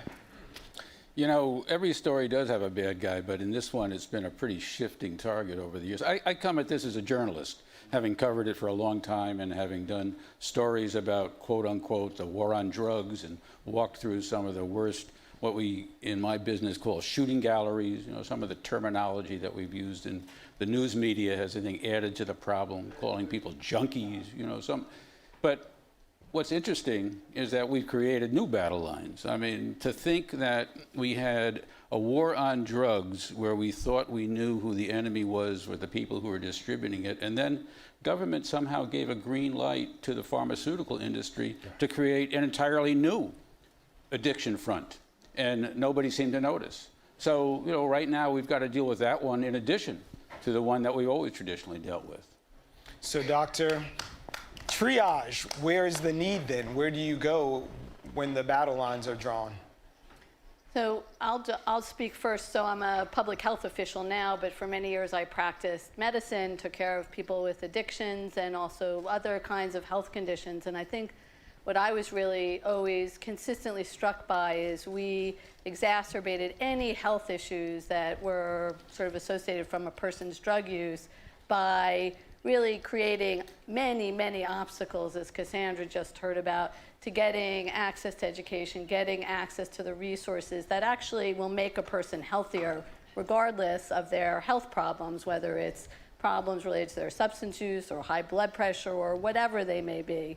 So I think the triage point is really thinking about people as whole people, that the drug use may be one thing that comes along with the whole person, and we need to create thinking very broadly about how to help people be successful, how people attain their goals. And so the triage point is not by laser focusing on drugs as some evil entity that's causing all of our problems, but really how do we build whole people and whole communities? So, thank you all for your thoughtful answers, and just a little bit of housekeeping before we go on. Now that you've all heard their voices, in the interest of transparency, I'm going to let you know that the doctor and Ms. Frederique are also a part of the District Attorney's Justice Initiative 2020. It's something of a think tank that brings together people from different professional and stakeholders who are working together on the path to creating further initiatives to come out of the District Attorney's Office to talk about those very things that we addressed. And tonight, it is a town hall. We're going to start off right from the beginning, incorporating the voices of folks from our community. And I'm looking for a microphone right now so I can talk to you, or you can just speak into my chest. But we have a question now. I got you. All right, so my name is Anthony Beckford. I'm a longtime community resident here in Brooklyn. I'm also a cop watcher. I run the Brooklyn Sector for Cop Watch Patrol Unit, Marine Corps veteran, psychology student, and I'm also running for state assembly. And the reason I'm doing that is because of the targets in our communities, which is black and brown people. You know, and my family also are immigrants from Jamaica, and it's a lot of things that come at us. And, you know, this topic here is very dear because I see it every day. I see the police abuse when it comes to our community. You know, I have 4 precincts that police our area. You know, I go into the criminal courts and I see, you know, from the ADA and, you know, the rest of the prosecutors, what they do, to, you know, to our young black and brown brothers and sisters in the court. And, you know, and I hear these topics about legalization. You know, I hear, you know, the agencies, and I hear the DA's office saying that, you know, they won't criminalize. They don't even say at all. They say so much, you know, because we have to look at the language. You know, because when you put a percentage, that means not so much. So I'm looking at what are you going to do to actually, what can we do to actually fully legalize, but not in the sense of legalizing for profit for corporations and big pharma, but legalizing in the fact of freeing those who have been locked up and are still locked up in regards to, you know, possession and sales, you know, legalizing in the factor of creating small businesses in our communities so that way big pharma or those who are getting donations from them are not taking advantage of that and still putting out policies that will still demonize and criminalize our people. And at the same time, what can we fully do to make sure that when it comes to your policies, it's not lip service that we're receiving, because lip service is cheap. We need actual action. We need 100% legalization and decriminalization. So what can we do in regards to that? Okay. That was like a four-headed monster of a question. Right. But no, let's begin with the beginning, the path to legalization then. Anyone, what would the consequences or the benefits of that be? Well, let me just start off with the general idea behind Justice 2020 and what we're trying to accomplish at your Brooklyn DA's office. I put together this think tank of people who have a lot more knowledge and have dedicated their lives to particular topics. And drug use is one of the areas that we've looked at. And what I'm trying to accomplish in Brooklyn is pretty simple.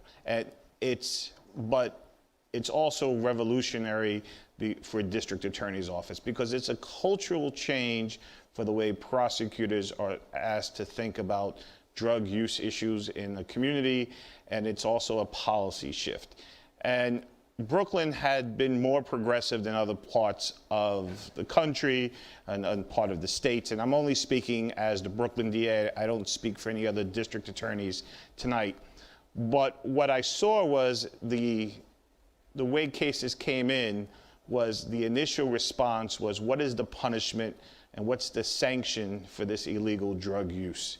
And what I am trying to accomplish is that when young assistant district attorneys and my office handles a case, the focus now is going to be on public health and not thinking solely about punishment.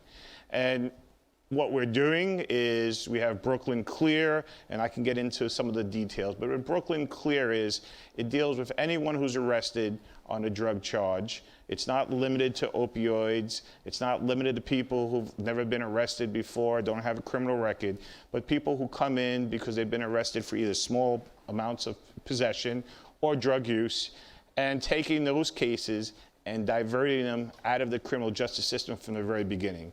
Having young people come in who have never been arrested makes no sense to me, and having people recycle through the system who've been arrested repeatedly for drug use does not make sense to me. We send now, and it's a pilot program we started in Brooklyn. It started in 6 precincts in February. It's now extended to all of Brooklyn South. If the mayor or the city council funds us, it'll be throughout all of Brooklyn by this year. We are going to send, and we have been sending, peer counselors and drug counselors to the precinct. And instead of writing up the case and charging the case in criminal court, sending people to central booking, the police department working with us is allowing us to find some sort of treatment option for the person who's been arrested. Now, it's a harm reduction model. Sorry. Yeah, we're definitely going to make our way into harm reduction. But just while I have you, there was the instance where the previous administration, when the former district attorney announced the plans to, in a sense, decriminalize and not prosecute, but we actually saw numbers that didn't go down and in some instances actually went up. So are you prepared now to say that you've reversed that trend or you're working to? Well, let's clear. One thing was dealing with marijuana policy. Right. D.A. Thompson had a marijuana policy that I helped him craft in 2014. In 2011, we had over 18,000 people arrested and prosecuted in Brooklyn for marijuana. In 2014, we changed the policy. Last year, we had about 4,300 people who came through the system on a small marijuana charge. So that's one thing that we're talking about. The racial disparities did not go down, but there were tens of thousands of people from 14 to this year who were never arrested, mostly people of color. The policy was limited to possession and not smoking or burning cases. We could address that. The policy I'm talking about today is dealing with hard drug use, narcotics. We are looking to treat those cases not as a criminal offense, but really as a health issue. Right. And the other part of this process is to change the policy of having to require people to plead guilty in court in order to access services. Right. We want people to be able to get services without having to enter a guilty plea. And so that is a tremendous change in the culture of the DA's office and the policy of the DA's office. So Cassandra, what could we do to accelerate that change? So I think the thing that we just have to be clear about is that we actually do just need to legalize marijuana, right? And that means that and when I say legalize marijuana, that doesn't just mean open dispensaries. Legalizing marijuana in New York has to be very specific. We were the marijuana arrest capital in this country. We arrested more people for marijuana than anyone else. And so when I'm talking about legalization of marijuana, I'm talking about the sealing and vacating of people's records. Right? I'm also talking about making sure that every single city agency revisits and revises all their policies that are impacted by marijuana. So I'm talking about people that are losing custody of their kids because of marijuana. And let's be very clear. It is Black and Latino moms that are getting their kids taken away, while white moms are on the cover of GQ talking about how marijuana helps their parenting. So let's be very clear about that. I'm talking about making sure that people don't get kicked out of public housing because they were smoking inside of it, because that also happens. I'm talking about making sure that people still have access to occupational licenses that marijuana arrests bar them from having. When we're talking about legalizing marijuana in New York, it's not a corporate giveaway. It's not for people from Denver and Nevada to come in here and make their for the apple of marijuana, groups like MedMen, to come in, create large dispensaries, and not invest in criminal justice, and not fight for policies for people from New York to be able to have licenses, and to make sure that people who have been harmed by the criminal justice system are able to be in the industry in the first place. Because what we've seen in places around the country is that people that have been barred from the industry are because they were people that were criminalized by marijuana. But now they have figured out how to make money off of it, how to tax it, how to create whole industries around it. And they want to say, we can't participate because you weren't paying attention to the rules before, but neither were they, right? And so when we're talking about marijuana, I think it's super important to also say that legalizing marijuana means that NYPD and district attorneys need to get out of the business of marijuana. There should be no place for people in that industry. And I will say that in general, law enforcement should not be in the business of drugs, period. This is not a criminal justice issue in any source of the way, and people that are selling marijuana in this point should be able to go in there. They don't need internships, they need loans. They need small business licenses. And we have to have a conversation about how we want to deal with people who smoke in public. Because to be very clear, everyone in here needs to know that New York has the biggest public housing development in this country. And they have passed a federal edict that says people can't smoke cigarettes in their home, or they will be subject to being kicked out. So if you can't smoke cigarettes, then you can't smoke marijuana. And if every law says you can't smoke marijuana in public, we have basically just banned poor people from partaking in something that is a $1 billion industry. That is legalizing marijuana. Criminalizing poverty and addiction. Yeah. I'm gonna give Cassandra a chance to catch her breath. While I'm looking at you, doctor, and wondering where the point of entry is from a public health standpoint. So, I think as our mayor has indicated, he is setting up a task force to look into and prepare for possible marijuana legalization in New York State. I think from a public health and physician point of view, we've known long that the health harms of marijuana really are less than some of the health harms from other substances that we've chosen to regulate and legalize, specifically alcohol and tobacco. And so I think approaching it, sort of as we say in my business, empirically, just looking at sort of racking up the health harms from all of those different substances, we might say we need really a different approach, a health-oriented approach. And to Cassandra's point, it does not mean necessarily approaching it from wide open access. We've chosen to regulate alcohol in some particular ways. We know that substances for young people with developing brains need some perhaps additional protection, safety guards around their developing brains to make sure that they can stay safe into adulthood. So it's possible when we think about that from a health point of view, we might choose regulation that in some ways is similar to some of the other regulations, some of the complexities that Cassandra just pointed out notwithstanding. So words matter here. So I'm wondering what the difference is between legalization and decriminalization. Well, legalization requires our state legislature to act and create the legal ability to possess and smoke marijuana, to sell it, to distribute it. I mean, there's a full, regulatory scheme and administrative scheme that has to be developed. Decriminalization is what we are really talking about now with the DA's offices and, couple months ago, I started not to prosecute smoking cases. I started to limit the ones I was prosecuting to see and to kind of demonstrate that there was not a public safety component to marijuana. And that's decriminalization, saying that, you know, the DAs will choose not to prosecute in a criminal matter.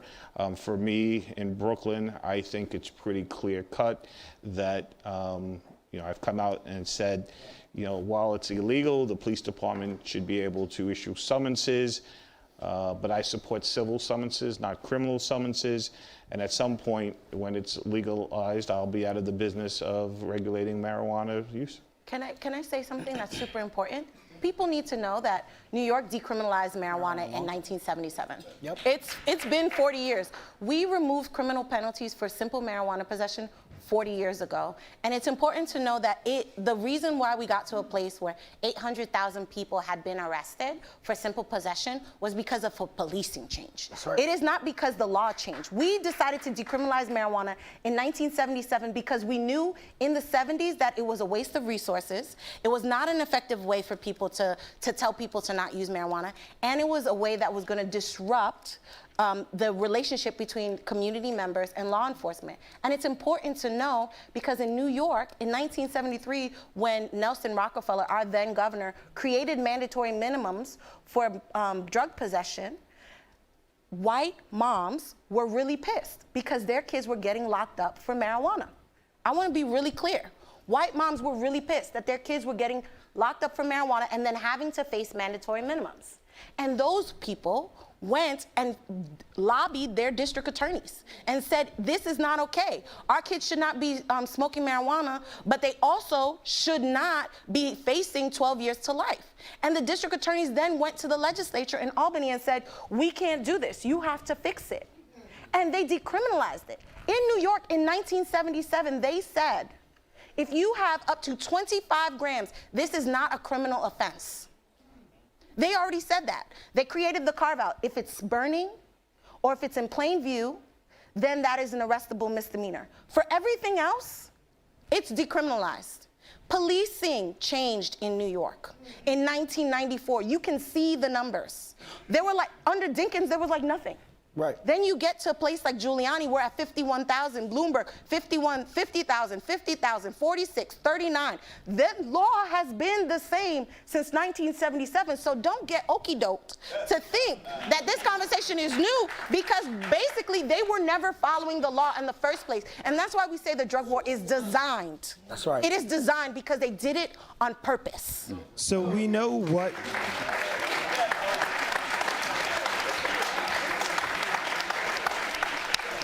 So we're clear on what side of law and order you are on, District Attorney, but does that mean that you agree that you're ready? What would getting out of the marijuana business mean for you, and what do you think that means for the New York Police Department? If you could, for a moment, just imagine speaking for them. Well, listen, I don't speak for the police department. What I do understand is that my obligation is pretty straightforward. I have an obligation to keep the people of Brooklyn safe. I also have a dual responsibility of fairness, and it is my stated purpose that I am going to help strengthen the trust in our justice system. The prosecution of marijuana cases is not keeping us safer, and it's corrosive to the relationship between community and law enforcement. You know, we've come a long way in the views of marijuana from where they were. 10 states have completely legalized marijuana. Another 20 states have medical marijuana. You know, the issue that I think the police department will be confronted with is in all of those states, public smoking continues to be illegal.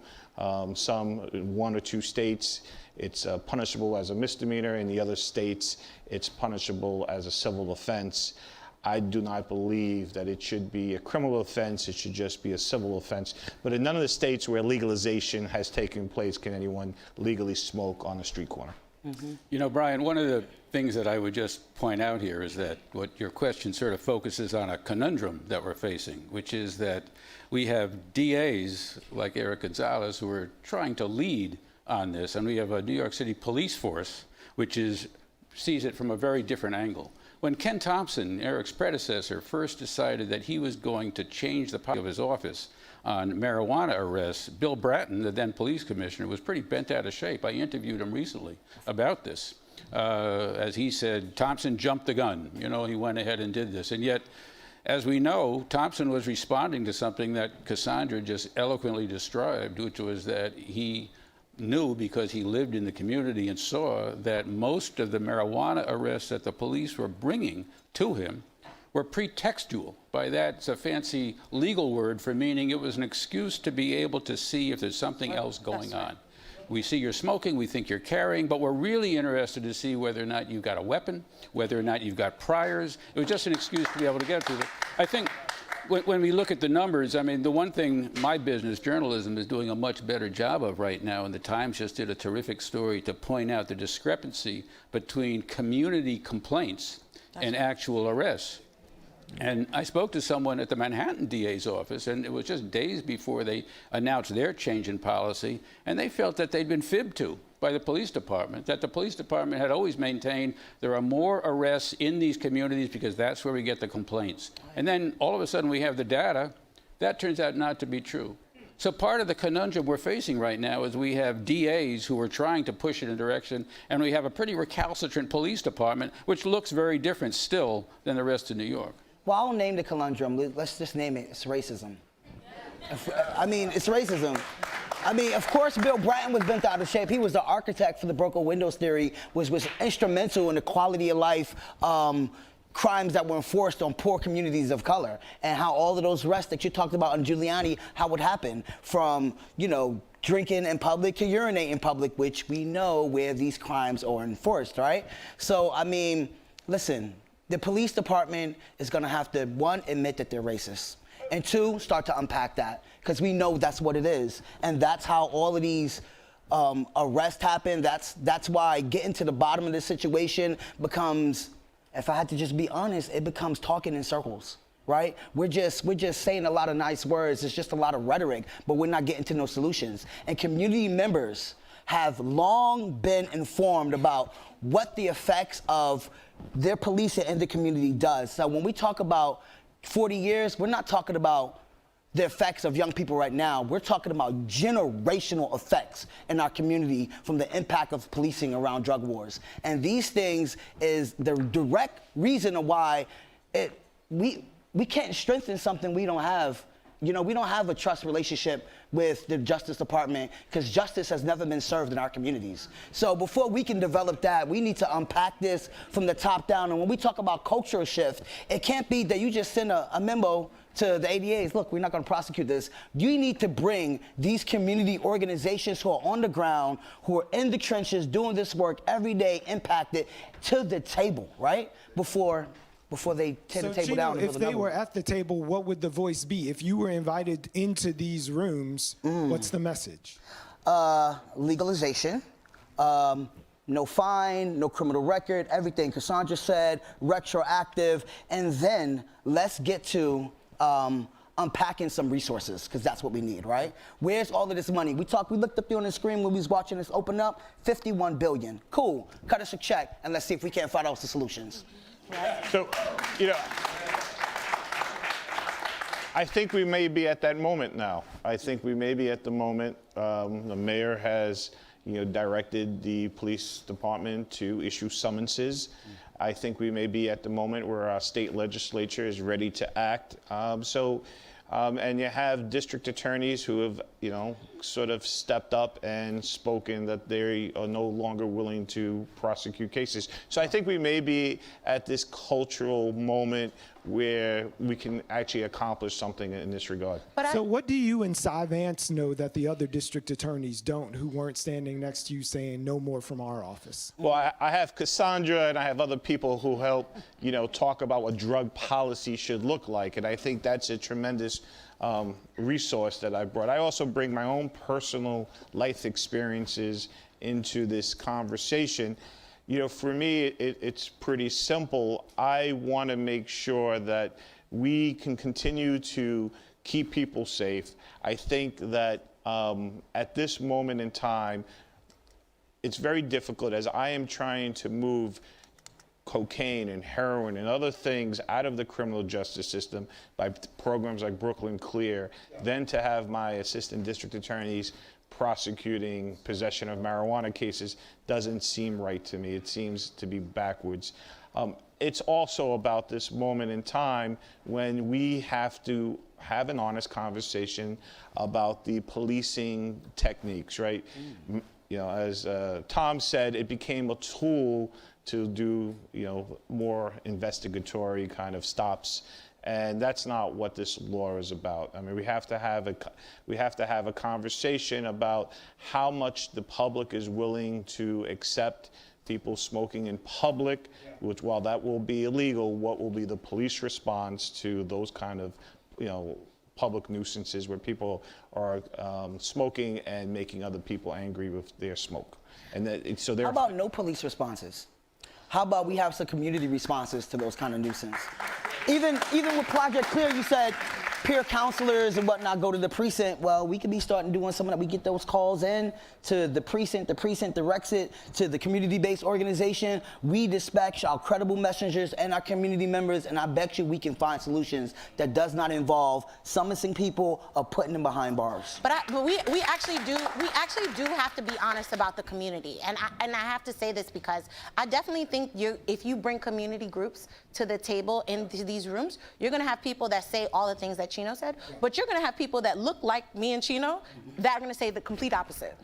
Right? And I think we do actually have a conversation that we were duped as well. Our communities really do believe the drug war propaganda. Yep. They really do believe that marijuana is a gateway drug. They really do believe that law enforcement is the only way to deal with drugs. And we actually do have to deprogram ourselves in the lies that we were told, in the programming that we were told.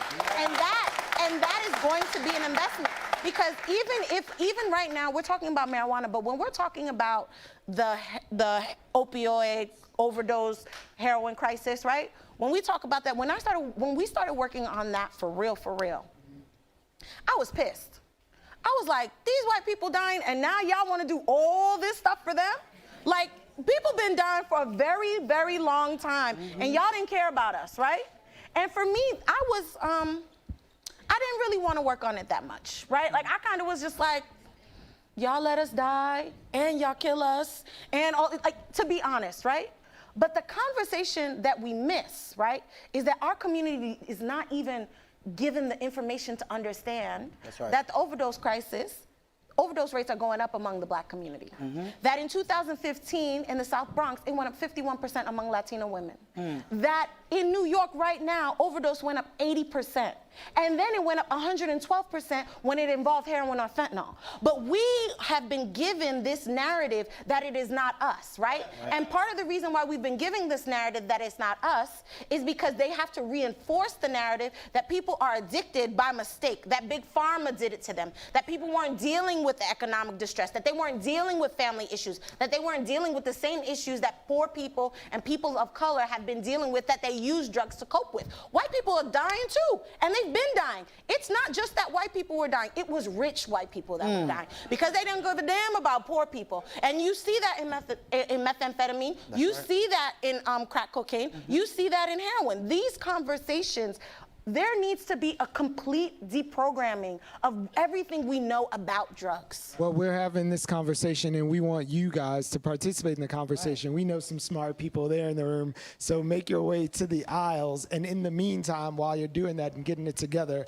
we want to share something with you. So the opioid crisis is a public health emergency, as you just said, and we wanted to see firsthand what it actually looks like in urban spaces in our city. So we went to Washington Heights, where we met Mike, who is a former drug addict himself, and now he does outreach work in Washington Heights with Washington Heights Corner Project, where he works to prevent overdoses. So look at the screen and let's take a trip uptown. I wasn't born an addict. I wasn't born homeless. You know what I'm saying? You get addicted to too much anything. You get addicted to chocolate. You get addicted to clothes shopping. You get addicted to gambling. You know what I'm saying? We all have addiction. We all have some type of addiction. I take this stuff, I leave it here, because this is a hot spot where people come and use that. So I'd rather them use clean needles than pick up a needle off the ground and use it. And this is why I love my job, because I'd rather leave this stuff here for someone. I come back later on, it's gone. That means somebody will use it. There's a lot of needles over here. So we're gonna come back later with the crew and do our hazardous waste pickup. But if you want to miss So we teaches them to use that cap by themselves. Don't share it. Back in the day, I'm the OG. So back in the day, we were sharing caps. And guess what? I was still coming from a family from the suburbs where I still got to go back there and, you know, and live my life with them. So we also have to make knowledge to the community also. We're also doing HIV testing, Hep C testing. We're out here letting them know about Hep C and HIV and letting them know by sharing utensils, sharing utensils and stuff like that. It makes you more prone and I like to put the orange tops back on because it's you can't get poked when they put the orange top back on. So that shows that they have some type of morals. Let's cross. Can we cross now? Because I'll cross at any time. They call me Highway Mike. I panhandled on the highways. I panhandled on the Cross Bronx. Y'all kind of look out for each other. I'm gonna be out here today anyway. Today is a high usage day because it's the first of the month. I'm gonna be out here anyway.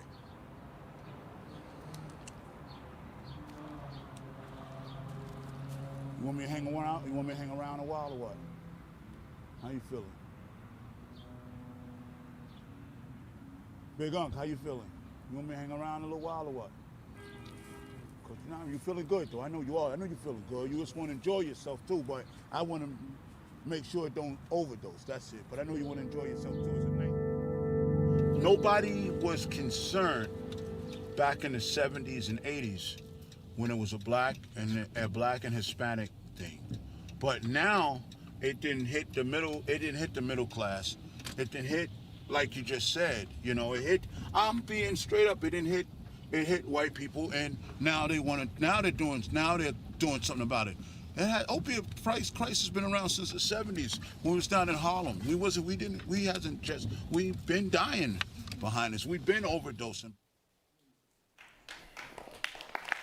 So I'm here with Walleen now. Wale. From Manhattan. Okay. And I live in the projects, NYCHA.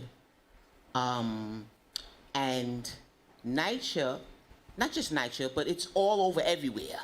I was sitting in the park one day, East River, white woman walked past me smelling just like pot. So it's affecting, the smell is sickening. Mm-hmm. I live in the projects. Actually, in my building, they sell it like it's free, like it's legal. So you got this heavy pot smell all around you all day, every day. And you talking about legalizing it? Well, let me tell you something. Everything that Cassandra said is true, but why do we have to legalize it in order for young people not to be criminalized and everybody to be criminalized? Why can't it be dealt with and not be made legalized? I understand that white people benefit from everything and we don't. I got that part.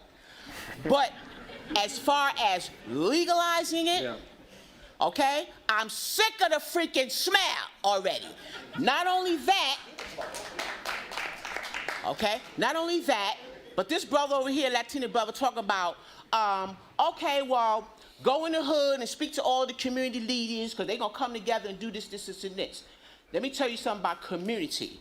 City council, they all full of garbage, making six figures. They don't do crap for us. They just spend $317,000 on a resident leadership program, $317,000 when TPA money, participation money, is spent all the time sending us to conferences, hundreds of thousands of dollars. So the city council, the mayor, none of these people come to the hood. And in my hood, it's like a tumbleweed, blowing in the wind because nobody cares about it. It's like one of them old Western movies where you see the tumbleweed blowing in the wind. In the wind, but you don't want to smell it. Don't legalize it, but take the criminalization out of criminalizing us, because we the ones suffering, and white people, which I have some very good white friends. Let's be clear. Yes. One of my white friends just paid a bill for me that was very exuberant. Stop telling your business, Wale. Come on. Let's get it clear. So this is the duality that we were just talking about. Yes, exactly. And I think one of the things about so here's the thing. One, I will say we have to legalize it. And we have to legalize it because without legalizing it, we can't take away tools for the criminalization. We're not going to take away all the tools for the criminalization of our community because legalizing marijuana will not legalize black people. We don't do scrap. Okay.